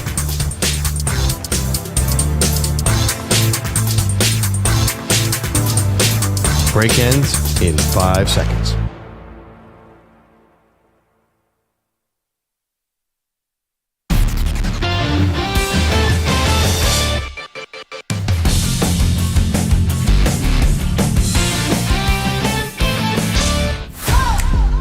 Do you believe that? Deion. You believe that? This portion of the show is brought to you by Wesley Financial. Stuck in a timeshare, one out? Contact Wesley Financial Group now and get a free timeshare exit information kit at wesleyfinancialgroup.com. All right, Maggie, what's Deion up to today? Well, Deion talking about Shedeur Sanders and the fact that the quarterback has really had to save them after they've dug themselves in first half holes. Every drive is key. Every drive is key. He always does this. You've seen this every darn week, man. This ain't new to you. You've seen this every week. You see him do this every week. It's like we waiting on him to put on his cape and do what he does. That's what he does every week. You guys should be accustomed to it by now. It's like a heart attack waiting to happen, though, when they get in these big holes. Shedeur now 6 games. He's completing 73% of his passes. He's got 16 touchdowns to 2 interceptions. You know, Deion has sounded really angry ever since that Arizona State game. Like, he was not happy with that result. Called it very mediocre.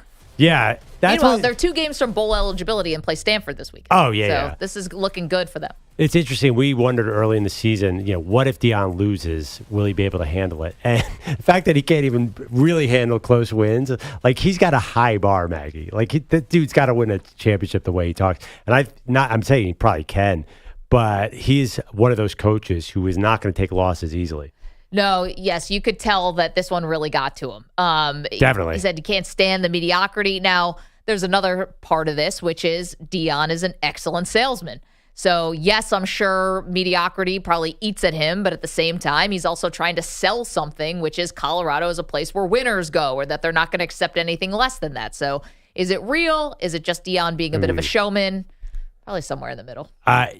I think that's all true. I do think he's a master salesman, but I think losing is really hard for a guy like that who's won his entire life. He's probably the best salesman in sports. I would say definitely, because he's got the gravitas and credentials that very few coaches have from his playing career. We don't see guys who are that good generally get into coaching, especially on the college side. And he, I think, sells like hopes and dreams to people, and they believe it. You're ready to say that after 6 games at Colorado? He's the best salesman in sports. I don't know. Who was it before him? Saban? I don't know. Saban comes in with the 6 titles. You're like, all right, here are the Nick rings. Saban was your competition? Yeah, I don't, because Nick Saban's recruiters, yes. Yeah. I would say maybe Ed Orgeron, who's the master recruiter of all time. I have no idea. So Orgeron, though, flew too close to the sun after the national championship, though. yeah, wait till that dude could recruit. I mean, obviously Marcus Freeman is an insane recruiter right now. He's got the number 2 class at Notre Dame. So I don't know. I'm not sure. He's publicly selling this, and he's got these recruiting things.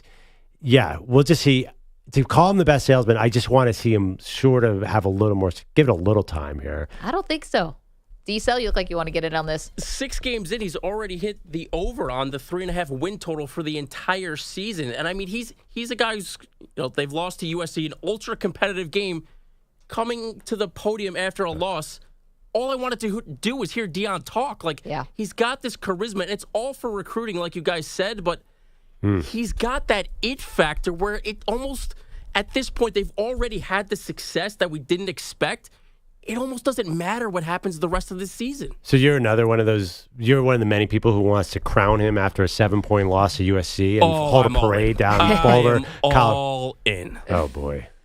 I'm there with D-Cell. I mean, I think How could you not be? I think he's already proven to everyone that he can do this at a high level. You guys understand that there is an organization in the sport, and there's a Final Four, and they're going to crown an actual champion who wins all the games. And Deion doesn't get like a participation. Man, he's really fun at a press conference. Let's give him a ring. We're talking about best salesman. Players on the roster. Yeah. 1-win team last season, and he's going to be bowl eligible this year. That's a massive, massive win. Think about like some of these bowls, like no disrespect to them. I'm not going to name which one, but like nobody's watching these, right? Like very few, unless you have some real betting interest on some of these obscure bowls. But imagine Deion is in one of these obscure bowls. They're going to get total eyeballs. It's going to be huge. I'm not disagreeing with any of that, but they beat a 1-5 Arizona State team by a hair. And then had Shedeur like out there flashing his watch to the crowd. Yeah, I just think it's people like you two who are jumping a little too much into this. Hey, I just feel like it's too much. One thing that I'll get behind you had a great point, which is Deion's kind of like openly begging that Shedeur go back to college. Yeah. Because like, what are they without Shedeur? And Deion just said it in that clip we played. Like, he's got to put his Superman cape on in all these second halves and get them back into these games. In a lot of ways, like he's not going to have a better quarterback than Shedeur next year if Shedeur goes to the draft. Yeah, we had actually an off-air disagreement. Shedeur, I think he desperately wants to be number 1 overall, and I think he knows Caleb Williams. Deion even said this. Caleb Williams is going to be number 1 this year, so he's got to go back just to be number 1 next year. He's not going to have nearly the same competition next year. If that is his number 1 goal in life, who am I to yuck your yums? But that's misguided, and Deion should actually have someone talk some sense into him, because Tom Brady is the guy who he's like been texting with and calling. Tom Brady, obviously, like, who cares where you're drafted? It's what you do when you get there. Tom Brady, his mentor, is the living example of that. So that to go back to school just to be number 1 overall, that's a silly reason. So if he goes in this year's draft and he's, say, the number 12 pick, he'll get to a better team probably. He'll get like a 5-year, $25 million contract. He's going to make $13 million next year at Colorado. So the money doesn't even make sense. Yeah, but he's hoping to start the clock on a career that's going to last 10 years. Don't you want to get to your second contract where you're going to get Justin Herbert, Joe Burrow money, you're hoping, and that's going to blow all this stuff out of the water? He's already rich. It doesn't matter. He's all Not the like pros. that. I mean, the pros kids don't care. Peyton Manning went back and Andrew Luck went back because their dads were millionaires. Andrew Luck was surefire number 1. He would have gone in 2010, and he went back because his dad is a multi-millionaire. Shedeur, what does Shedeur care? He's already driving a Maybach. Is he worried about this money thing at all? He's going to make 12. I think he'll make so much NIL money next year. He's already in Kentucky Fried Chicken commercials. Can you imagine with D-Cell hyping him up for 6 months, how much marketing money he's going to be worth? I'm talking about September? getting to your second NFL contract, which is $200 million guaranteed. Who knows what it will be by the time he gets there? He's fine. He's going to make plenty of money in the NFL. He has a chance to do something unprecedented in Colorado. And now I'm sounding like Deion. He's got to go back. Why does he want to be the number 13 pick to Minnesota when he could be the number 1 overall pick next year? That's a big honor. Andrew Bogish is here with some headlines. Good morning, Bogues. Good morning again. Viking stud wideout Justin Jefferson, as you might have heard by now, expected to land on IR because of Sunday's right hamstring injury. He'll have to miss 4 games, which would take Minnesota right up to the October 31st trade deadline.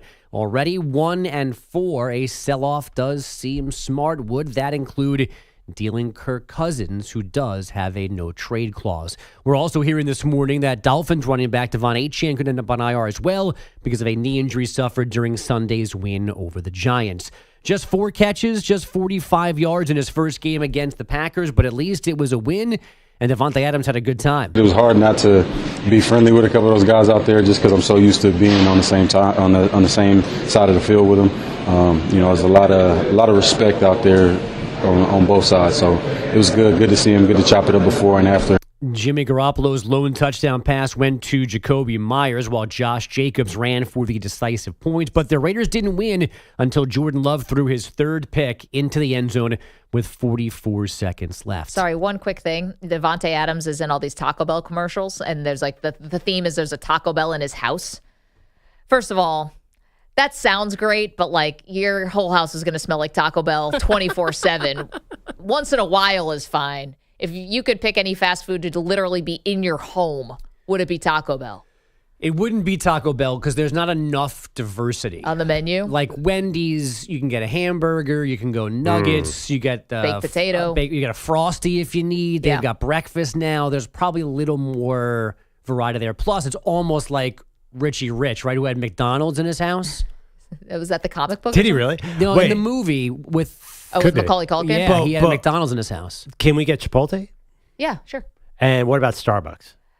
Well, I mean, now you're being greedy. Yeah. Because I would do Starbucks 1. I think I would do Chipotle 2. I do Taco Bell over when. Imagine how caffeinated you would walk around your house if you had a Starbucks in there. You'd be vibrating. Except for the smell of Taco Bell, I don't know why. You guys are crazy not to want a Taco Bell in your house. That would be unbelievable. Well, I agree with Bogish. Not enough variety. I'm sorry. Back to the headline, sir.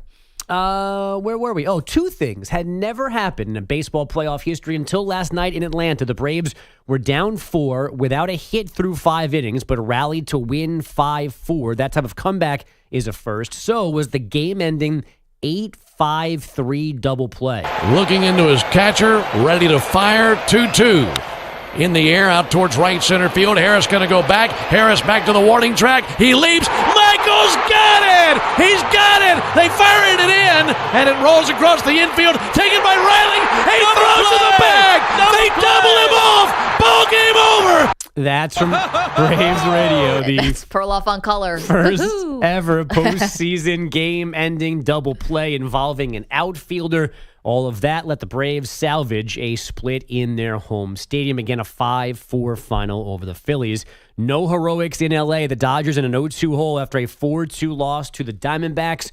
So Dave Roberts in danger of another postseason disappointment. Some of our guys have been in this spot before as far as facing elimination, and I think it just, we just got to pitch better and, at times and take better bets. I think that we have the guys that can do it. Mookie Betts and Freddie Freeman 1 for 13 through 2 games, and the Dodgers starters ERA is 40.50, the worst ever through the first 2 games of a series. I didn't know ERAs got up to 40. It went up that high. Thank God they got some outs. It could be infinity. The AL Division Series play Game 3 today. The Astros and Twins break their tie in Minneapolis at 3 Central. The Rangers can sweep the Orioles in Arlington at 7. And most importantly, we now know why we heard that Creed song yesterday.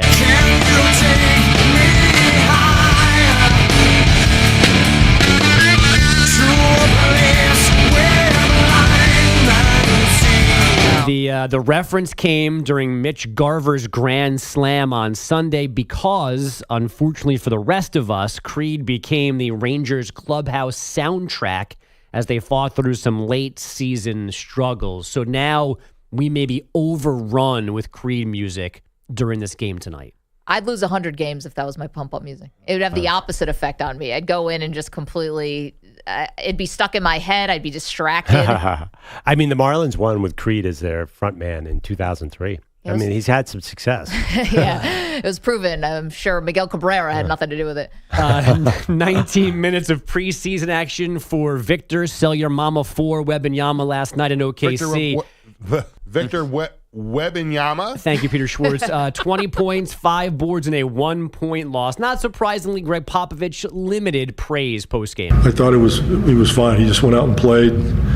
No big game plan for him or anything like that. He just played basketball, which he likes to do and he's good at. Oh, man. Popovich isn't going to suck the fun out of Wembanyama, is he? Yes, he is. Oh, no. Welcome. And the NHL season begins tonight with a triple-header, including number 1 pick Connor Bedard debuting when Chicago plays in Pittsburgh, and the Golden Knights raise their Stanley Cup banner against Seattle. Guys, back to you. Andrew Bogish, thank you so much for those headlines. Let's get to our shot of the day, shall we? He shoots! And the shot of the day is brought to you by Casamigos Tequila. Casamigos Tequila is brought to you by those who drink it. Today's shot of the day came from one of our loyal listeners and callers. Jay in Nashville was pulling up to work early. For some reason, didn't have his clothes on. Good morning. I'm literally in the parking lot of my job putting my pants on and no shirt on, looking like a homeless sex freak in the parking lot or whatever. But listen, we'll vouch for you. We'll bail you out. Don't worry. I don't know after that description, Jay. I trust Jay's my emergency contact now. I trust Jay. There's a lady parked right next to me looking over here like, man, what the hell is he doing? But this is like only my second day on the job, so I got to be careful. But it's early in the morning. Please don't get arrested for indecent exposure your second day on the job. We can only do so much for you, Jay. Meanwhile, we found out some more details. Jay said he was wearing his pajamas to work and a T-shirt that says, "Your mom is my cardio." That got everyone's attention. Good morning, everybody. Wow. Jay. Sick burn. Jay. It's just funny being at the T-shirt store and be like, I could do white, blue, yellow. Yeah. Your mama's my cardio. Purple. Dr. Pepper. Yeah, I'll take your mom's my cardio. Yeah, there's not much you can say after someone tells you that. Do you like tip of the cap that guy? Oh, yeah. Like when you see him in the store, it's like, tip of the cap, sir. I love a good mother joke. I would love to do them on Twitter, but I always wrate them out and then I take them back because I get just shredded every day. I'm not sure why, but I'd be like, it's called just having a public-facing job. Perloff, I hate your show. Well, that's not what your mom said or something. Like something simple like that. I want to do it every single tweet, but I hold back. Jay does not.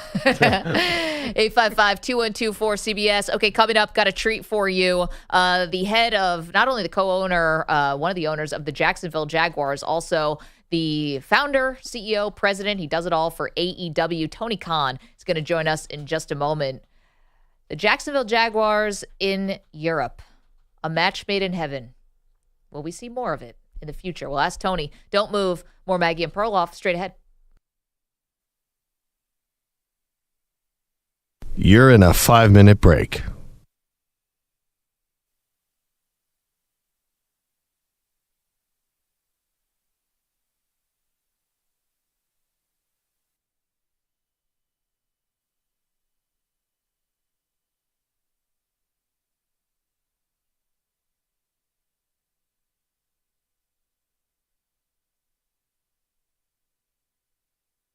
Four minutes, 30 seconds remaining.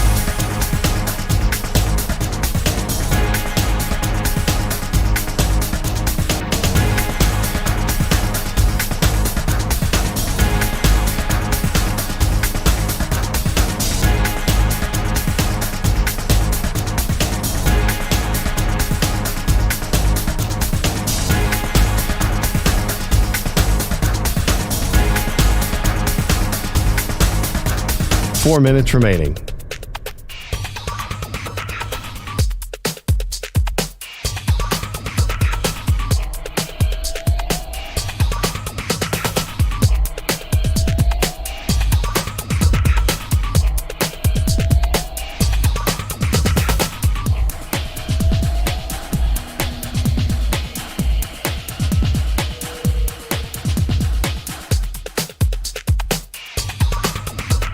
Three minutes, 30 seconds remaining.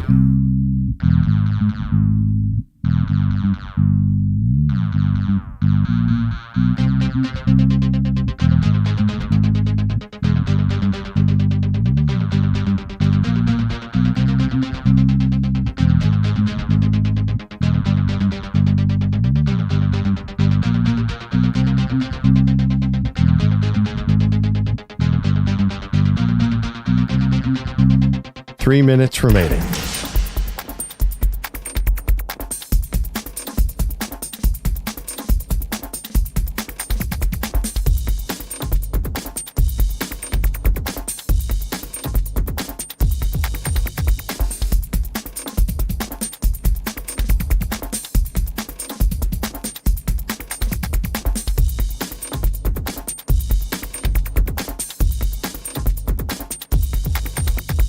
Two minutes, 30 seconds remaining.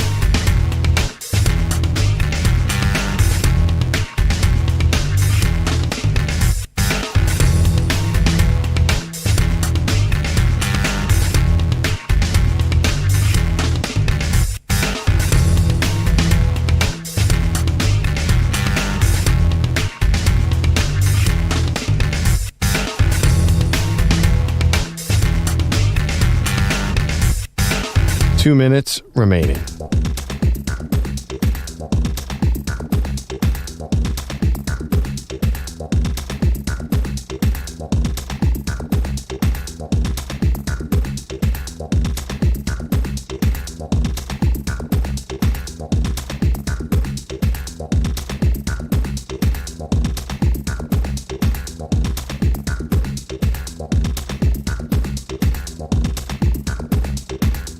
One minute, 30 seconds remaining.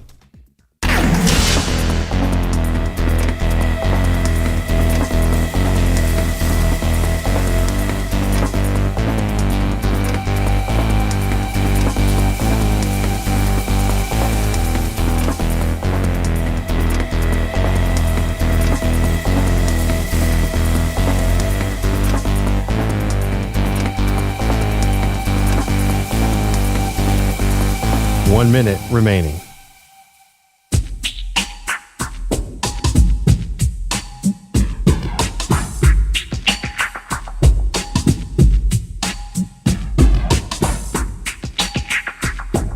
Forty-five seconds remaining.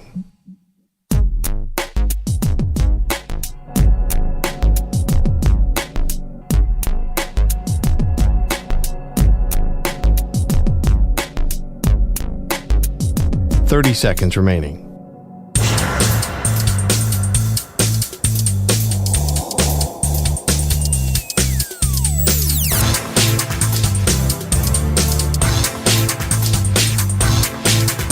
Fifteen seconds.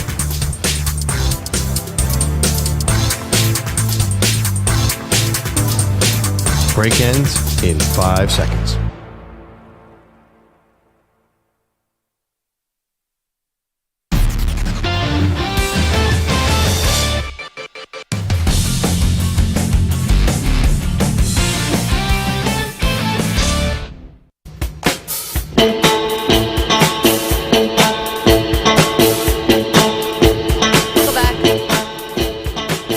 Maggie and Perloff. New morning show here on CBS Sports Radio. I think it's been going great. We've got Vikings news for you. We got Packers Raiders from last night, Perloff. But I was told by Amy Lawrence, who does overnights, that apparently doing morning shifts means you're going to gain weight.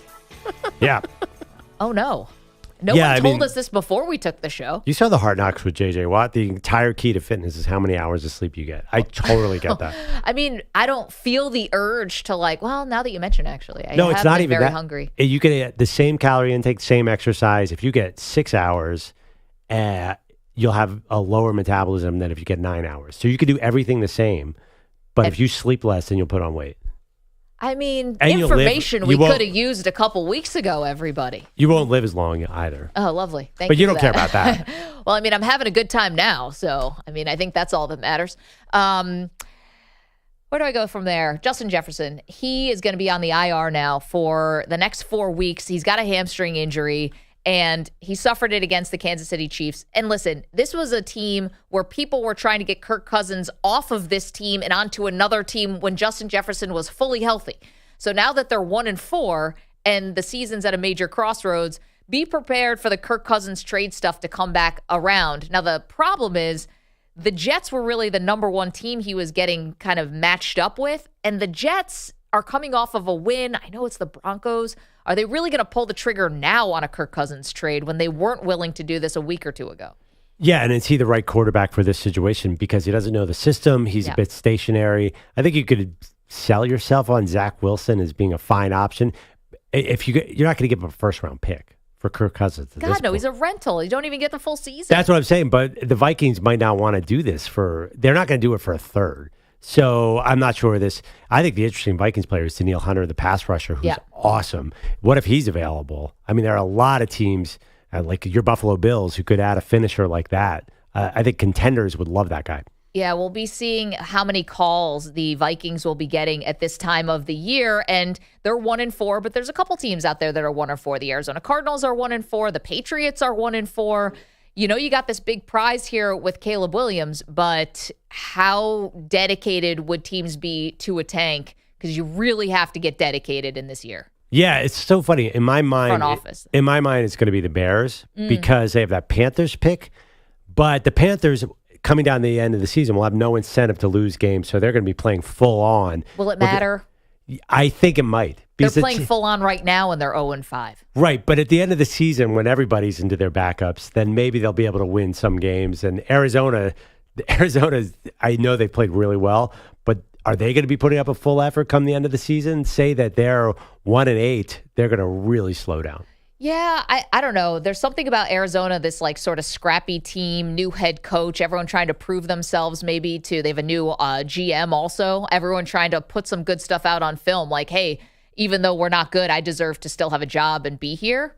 Maybe you get still like their best effort, even if the season looks dead. How come you were so earlier in the show being like, well, the Vikings should figure out any way to lose? How come you're not saying the same thing about Arizona? It sounds like you're almost praising Arizona for their effort. No, I think that Arizona could very well end up with the number 1 overall pick with that good effort. Like they could keep putting in that great effort, and they're not going to be able to sneak up on people like they did with the Cowboys.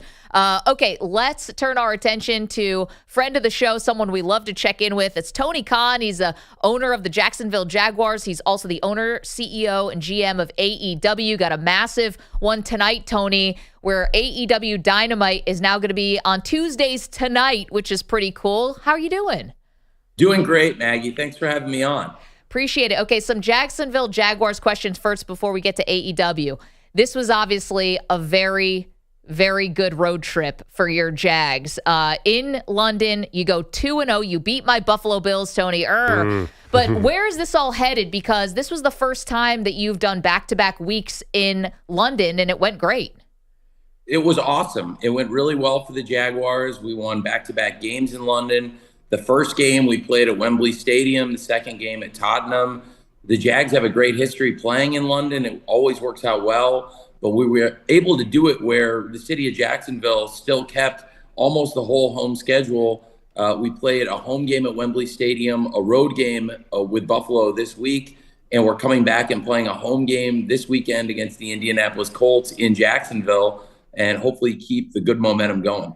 You know, last year it seemed like the team bonds in London or something. It just, everything felt right after that trip last year. Same thing going to happen this year. I think they were maybe a little bit of a slower start than you might have expected.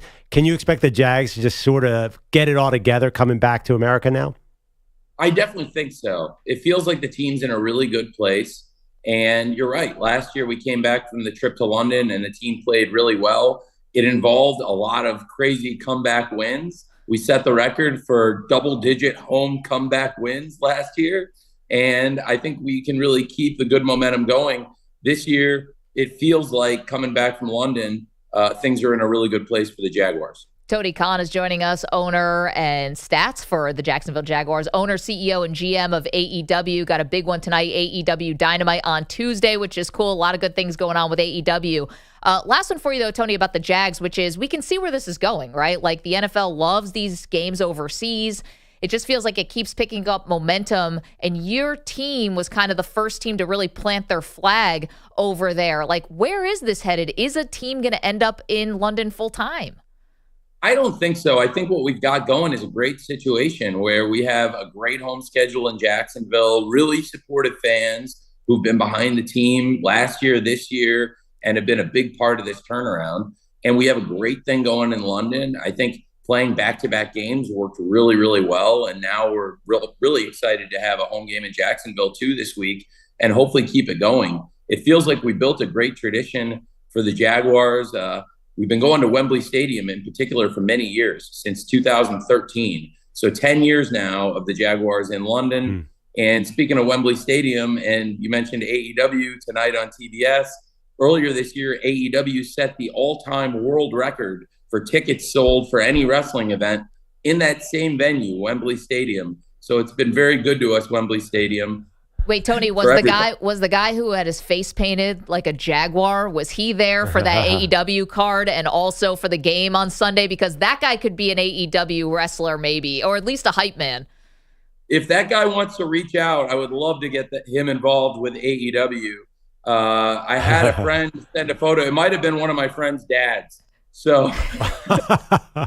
Yes, we will try to help you, Tony. We use the power of the microphone to try to find that Jags fan. Okay, we were super excited. I was, because I'm a big wrestling fan. And when Adam Copeland signed the deal with AEW, you got, I mean, he's massive. He's been someone who's been in my life as a wrestler almost my whole life. How did this go down behind the scenes? Well, not long after AEW Grand Slam up there in New York, we had Adam Copeland reach out. He was out of contract. He is one of the most popular and, frankly, one of the most successful wrestlers of all time.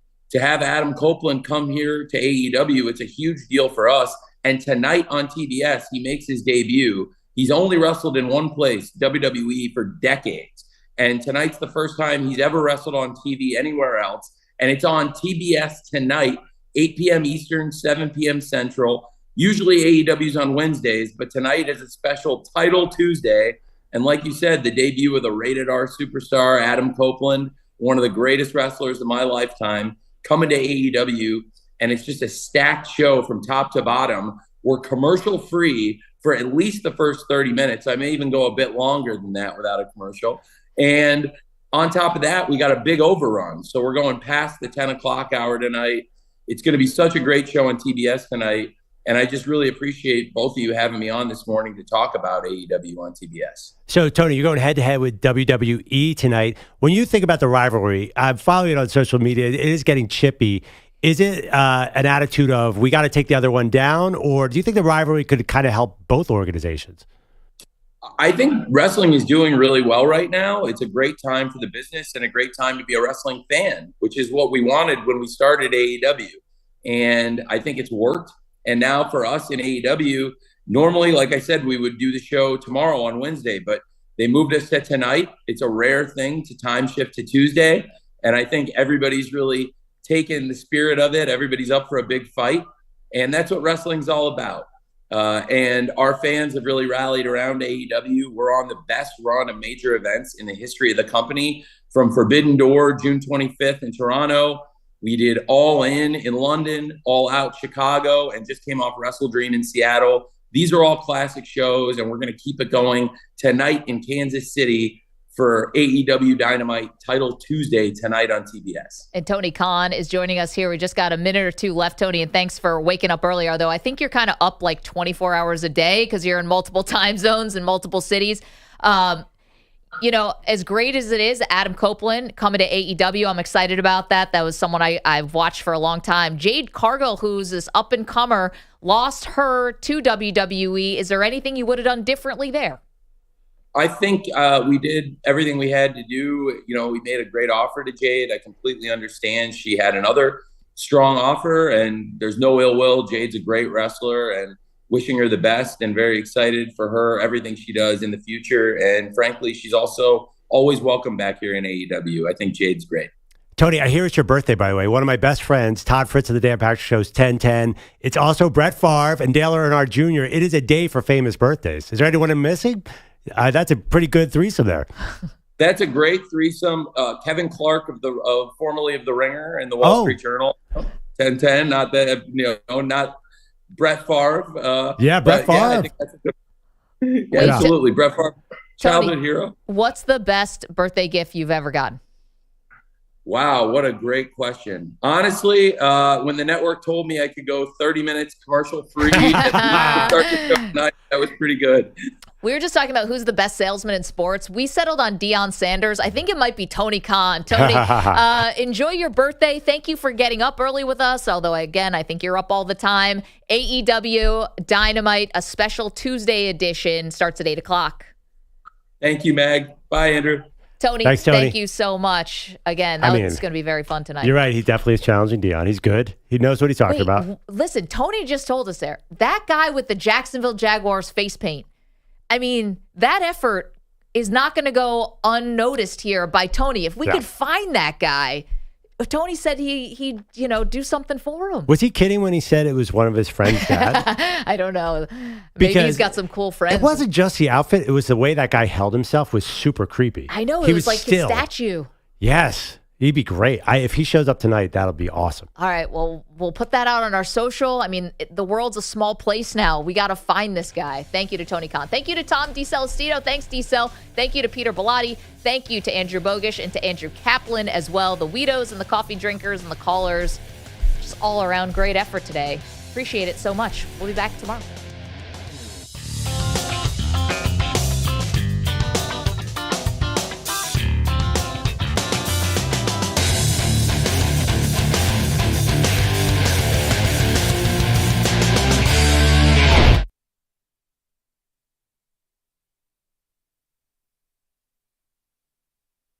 You're in a 5-minute break.